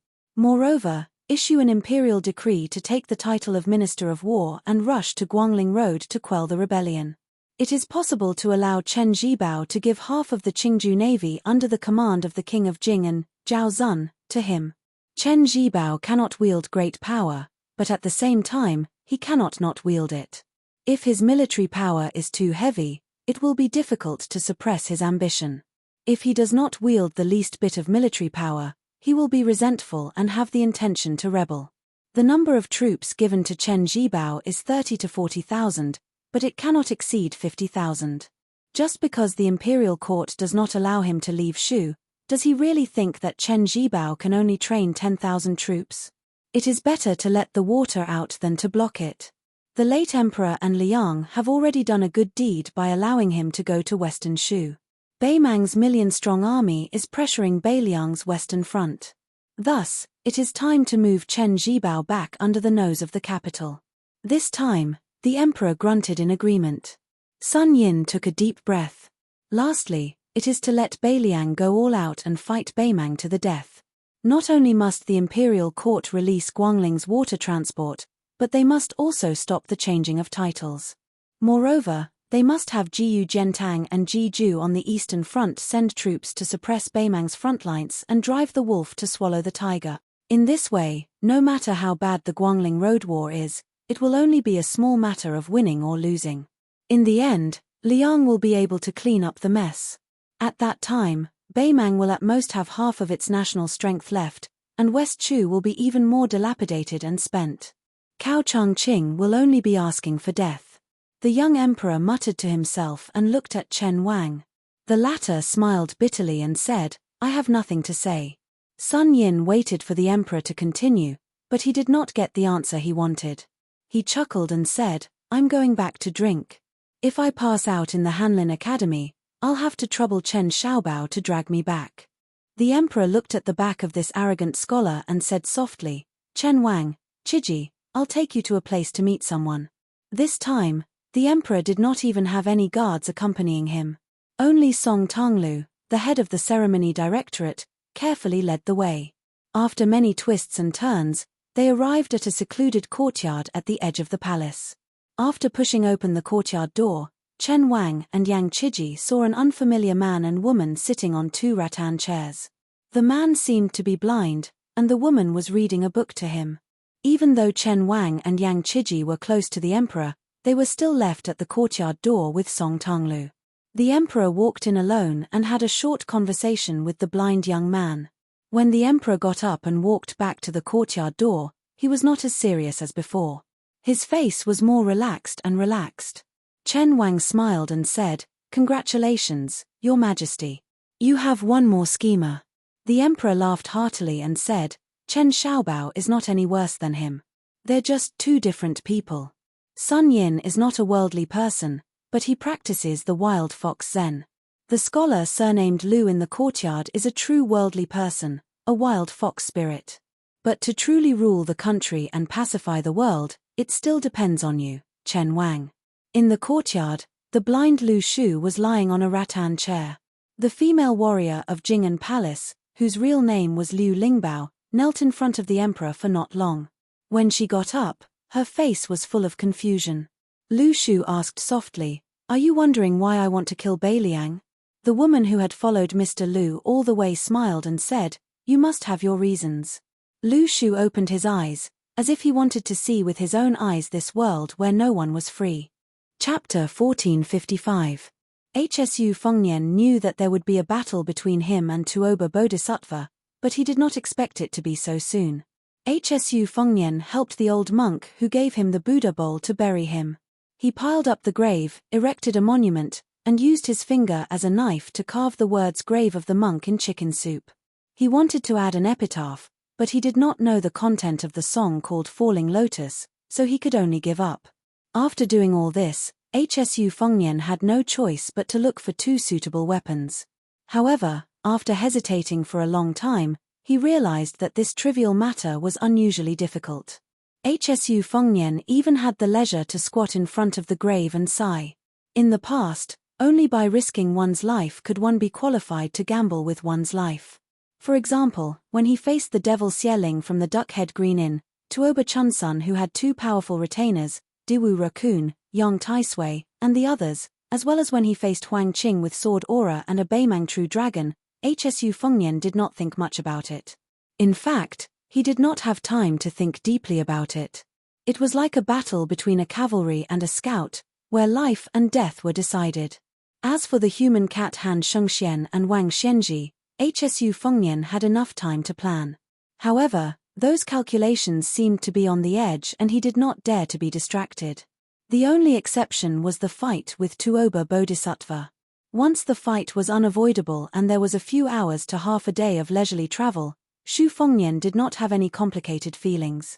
Instead, he felt somewhat relaxed, as if he was waiting for a friend he had never met before.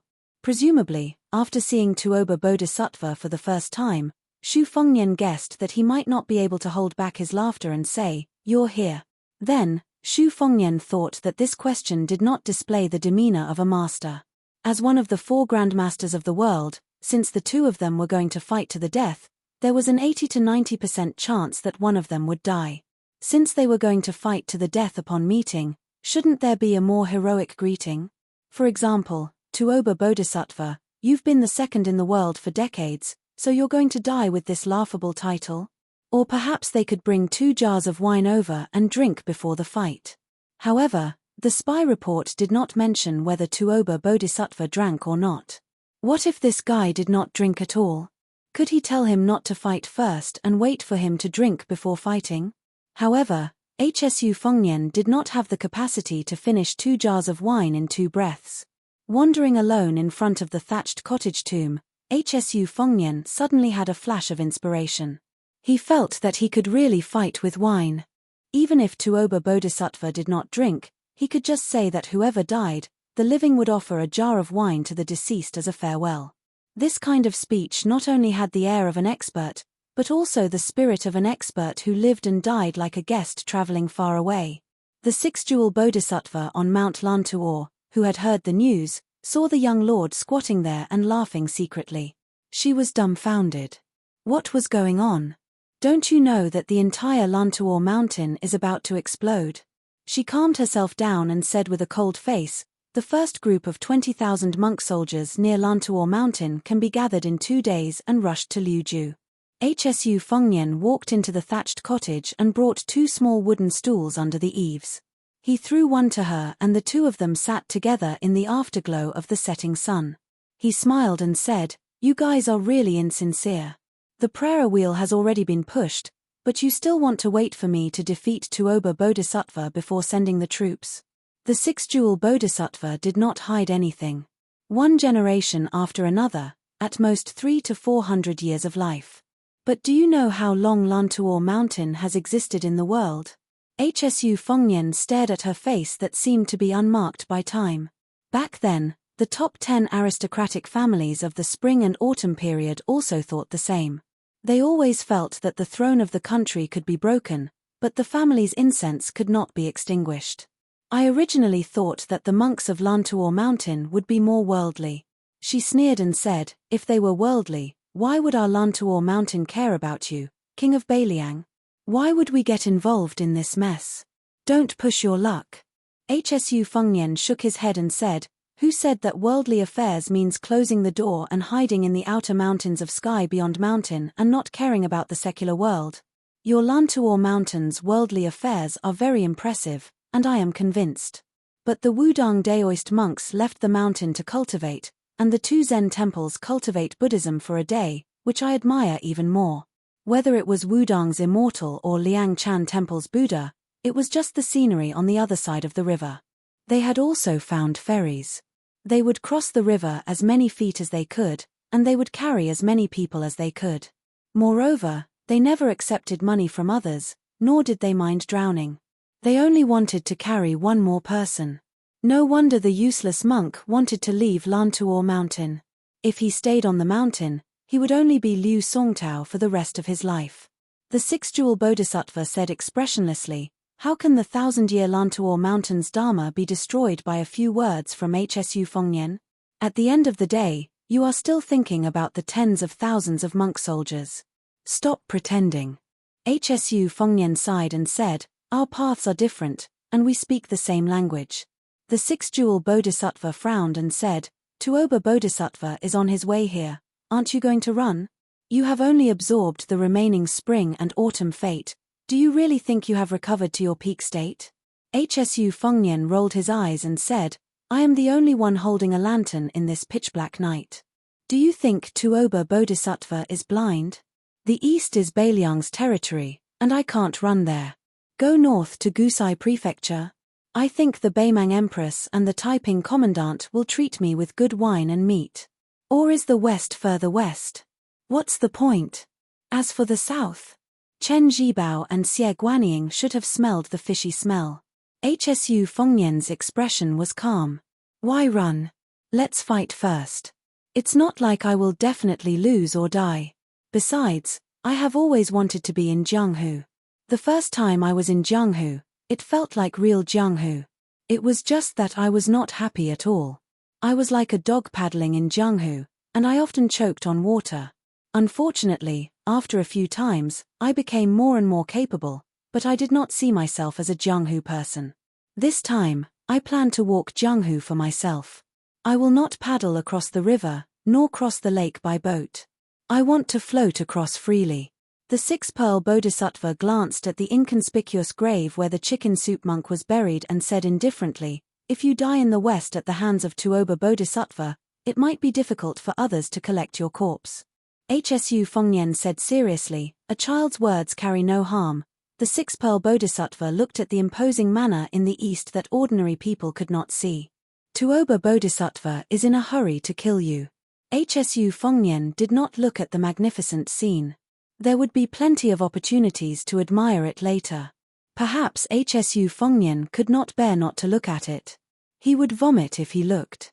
Hsu Fengnian said to himself, after Li Chungang returned to Jianghu, the old man went with me back to Beiliang for a while before we left. Before we left, he used 2 words to describe Jianghu people. He said that Wang Mingyan, who was ranked 11th in the world, was calm and steady, like a mighty river in front of him. Shenyuan Jingcheng in the Great Snow Plains was reserved. He did not use a single word, but he was romantic. Qi Xuanzhen on the devil-slaying platform was ancient. The moon rose from the east, and the cool breeze followed. Zhao Shituan of the Dragon Tiger Mountain was broad-minded. He lived for 100 years. Ng Tai was strong and vigorous. His spirit was like a rainbow, and he walked through clouds and wind. Cao Changqing was sad and indignant. He lived for 100 years, and his thoughts were cold and disheartened. Wang Xianzhi was old but strong. He was in the best state. He could be said to be the first grade of vigorous. The sky was full of wind and waves, and the sea and mountains were vast. His spirit was full, and all things were by his side. The six-pearl bodhisattva patiently listened to him ramble on about the stories of his old friends. In fact, she was listening with great interest. After all, if she had not appeared here today, these stories would probably rot in someone's stomach for the rest of their lives. Hsu Fengnian suddenly asked, are there any good weapons on Mount Lantuor? It would be best if they were swords. If there are any divine weapons, you can lend them to me. The bodhisattva of 6 pearls looked at the scene in the east and shook her head. There are an ancient sword called Fang Sheng and a blade called Qi Yun. They were both forged in the Dafeng dynasty. However, Tuoba had already found you by the time I came and went. Hsu Fengnian smiled. At most, I'll let Tuoba wait for you to arrive before starting the fight. If he doesn't agree, I'll run toward Mount Lantuor. I'll be able to wait for you to get the sword. Oh right, while I'm fighting with Tuoba, help me keep an eye on Wang Weishue, who is currently in the Dong family in the inner city. As long as he doesn't leave the western region, you don't have to interfere. The bodhisattva of 6 pearls stood up slowly. Her gaze was complicated. Why don't you disperse your fate energy? Tuoba will lose his target. You don't have to fight this battle. Hsu Fengnian said helplessly, how long has it been since the old monk was buried? Aren't you afraid that he'll jump out and smash your face with a bowl? You're not afraid, but I am. Moreover, my intuition tells me that if we fight here today, it might be more advantageous and have a higher chance of winning than if we fight in the future. If we avoid him now, even if we recover our cultivation in the future, our state of mind will be weaker. She sneered.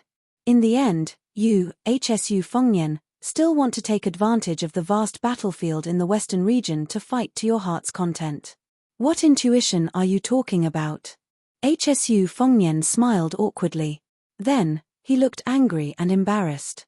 He glared at her and said, don't hit my face when you're fighting, and don't expose my shortcomings when you're scolding. The bodhisattva of 6 pearls disappeared in a flash. Hsu Fengnian sat alone on the stool. Chapter 1456. Little Lantuor Mountain was the backyard of one of the three families in the inner city, King of Hellsheimer family. However, the Dong family had launched a bloody massacre that had been planned for a long time. Almost half of them survived overnight. However, a centipede dies but never falls down. After the Dong family hit a wall with the young drunkard on the roof, especially when the young master of the Aquarius state heard that Chicken Soup Monk had given an alms bowl to Tai Mu Dai the young swordsman who had once assassinated Yang Wanwan with his sect, the Great Yu House, came to the thatched cottage at the foot of the mountain.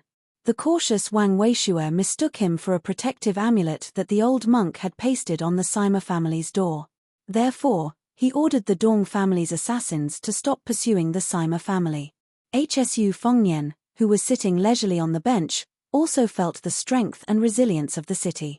The Sima family was already in a miserable state. If it were a family in the Central Plains, the monkeys would have fled when the tree fell. However, the Sima family still sent more than 30 men of sacrifice, whose clothes were still wet from blood to swords, to protect a similar number of women, children, and the elderly. It seemed that this was the last bit of the Sima family's spirit left. Obviously, they really regarded Hsu Fengnian, who was sitting on the bench under the thatched cottage, as a life-saving amulet. After the six-jewel bodhisattva came and went like a ghost, the Sima family's spirit rose a little. After all, in the western region, it was not a bad thing to have a connection with Lantuor Mountain. Hsu Fengnian, who had nothing to do, looked at the people 200 steps away. They were also looking at him, a strange guest of unknown origin. Among them, the eyes of the children were wide open. They were all holding weapons. Whether it was the weapons or the tragic situation tonight, it was too heavy for them. Many children still had tears on their faces. There were slightly tall boys comforting the little girls beside them. There were also adult men with crossbows who were bandaging their wounds with the help of the women. There were also nimble children who picked up arrows from somewhere and tiptoed carefully to put them into their elders' quiver. In order to prevent the Dong family's assassins from assassinating under the cover of the night, lanterns were hung on the branches of the trees. The lights were unusually bright. In the night breeze, Hsu Fengnian looked at them. The children were also staring blankly at this powerful figure who could make friends with the Bodhisattva of Lantuor Mountain. Then, under the escort of several experts from the inner city who were more skilled than the retainers of ordinary families, a woman with a huge ox-horned bow on her back walked towards Hsu Fengnian. Her graceful figure, slender waist, long legs, and the huge killing weapon were particularly eye-catching in the light. Hsu Fengnian slowly got up, thinking that he was helping the monk who called himself the senior brother of the monk of the dragon tree to entertain the guests. However, he obviously underestimated his momentum. When he bent down and got up, except for the woman, the other three experts suddenly froze. Then, when they found that the mistress was still moving forward, they gripped their weapons tightly and followed her. Before Hsu Fengnian stood up, he found that the group of people were so nervous, so he sat back down, thinking that this would probably make them feel more at ease. However, he did not expect that his rise and fall would completely irritate the group of frightened birds. They whistled and shouted. Without saying anything, a relatively young man stood in front of the mistress and pointed his saber at her. He stared at Hsu Fengnian, as if he was going to fight to the death. Hsu Fengnian felt a little helpless. "Do you want me to stand or sit?" The woman whispered to the experts beside her, who were trained by her family for thousands of days, and then asked them to stay 50 steps away. She walked in front of Hsu Fengnian alone and smiled as she pointed at the bench where the six-jewel bodhisattva sat today. Hsu Fengnian nodded. She took off the ox-horned bow and sat down. She smiled and said, "Young master, please don't mind. Our Sima family is really jittery tonight. Oh, I forgot to ask you, can you understand me?" Hsu Fengnian smiled and said, "I'm not from Beimang. Of course I can understand Madame Chai's Central Plains official language. Not only this city, but the entire western region knew that the head of the Sima family was Madame Chai. After marrying into the Sima family, no woman took her husband's surname. She had been in charge of the family for 20 years, so some of the three families in the inner city called the Sima family the Chai family. HSU Fengnian had gathered intelligence in the Whispering Room and learned that Madame Chai was a refugee from Dongyu. She was forced to migrate to this place, and the elders in her family quickly withered away. She was alone and pitifully married into the Sima family, which was still struggling in the outer city. It could be said that she had personally managed the Sima family to its current status. As for the hardships she had gone through, HSU Fengnian did not know about them, nor did he have any interest in them. She said bluntly, "Since young master is not a Baimang barbarian, then I'll be frank with you. If I offend you in any way, please don't be angry. As long as young master can protect the 124 members of the Sima family, no matter what young master wants, as long as I can afford it, I'll give it to you." HSU Fengnian did not say anything. This madam, who was almost 40 years old but was still more charming than a young woman, had a determined look in her eyes. Perhaps young master feels that the Sima family is not worth mentioning, but I can guarantee that as long as we survive this crisis, as long as the Sima family's golden name is not completely destroyed tonight, then I'll be able to gather 2,000 people again in less than half a year. Then she suddenly felt a little miserable. That young man was actually looking into the distance in a daze at this critical moment that concerned the survival of her family. For her to be able to lead her family to this day, she naturally had her own perseverance. She said in a more serious tone, "Maybe young master is a man from the Central Plains who happened to pass by the Western regions, or maybe you are a first-rate talent from the most prominent sect in the Liang River Lake. You have the ambition to reach the peak of martial arts, and you don't care about the glory and disgrace of one or two families in the Western regions. However, I sincerely ask young master to help us this time. The Sima family will definitely be grateful to young master. In the future, as long as young master sends a message back to the Western regions, even if it is the southern Jiang, the Liao Kingdom, or the Liang capital, if I am still alive, I will personally lead my family's elite forces to young master. Even if I am already dead, the next head of the Sima family will definitely not refuse to help young master. If I, Chai Dongdi, violate my oath, then I'll never be able to be a human again." HSU Fengnian turned to look at this woman, his eyes in a trance. Her eyes instantly became cold, and her tone also became colder. "I've said it before. As long as I can afford it, young master can take it away." In her life, she had seen too many men show this kind of expression in front of her. In the early years, it was the influential people in the outer city, and later, it was the ambitious people in the inner city, such as Dong Tailing of the Dong family, the father and sons of the Li family, and those men who were arrogant because they were masters on the ranking list. She said expressionlessly, "But I'll only give young master what he wants once." She was no longer the ignorant girl who thought that there were chivalrous people everywhere in Jianghu. For so many years, for the sake of this family, she followed the rules of the Western region and did many things that went beyond the bottom line of morality. She was cruel, bloody, dirty, scheming, and trapping. But for herself, there was one thing that she had always kept to her bottom line. She originally thought that in a few years, or at most 10 years, the Western region would no longer talk about her appearance as Madame Chai, and there would no longer be any young people who would drool over her figure. Then, she would be able to live up to the memory of her husband, who only had a surname left. HSU Fengnian did not become angry because of the misunderstanding. He only smiled.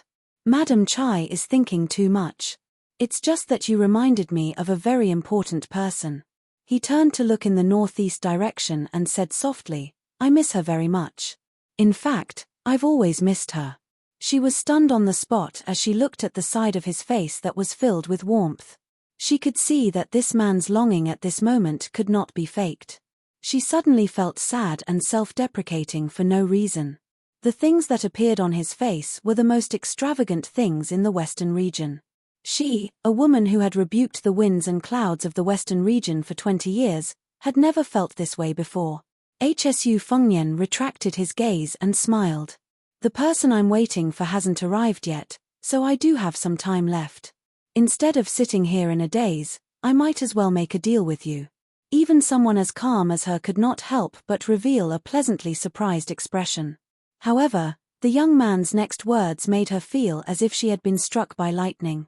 "Madame Chai, is there really only one time? Can we talk about it again? Whether it was her imposing manner, her arrogance, or her temperament, they were all exhausted at the first spurt of energy. Although Madam Chai was still angry this time, she was no longer as solemn and stirring as before. On the contrary, it was probably because she was too old, so even if she was angry, she still had a different kind of charm. At this moment, she seemed a little shy. HSU Fengnian laughed heartily and waved his hand. "All right, let's stop joking. It's just that I felt that your heartstrings were too tense earlier and that this kind of injury was actually endless. Madam, you're an expert in using the bow, so you should know the principle of relaxation. Let's talk about business. To tell you the truth, I have some secret operations in the inner city.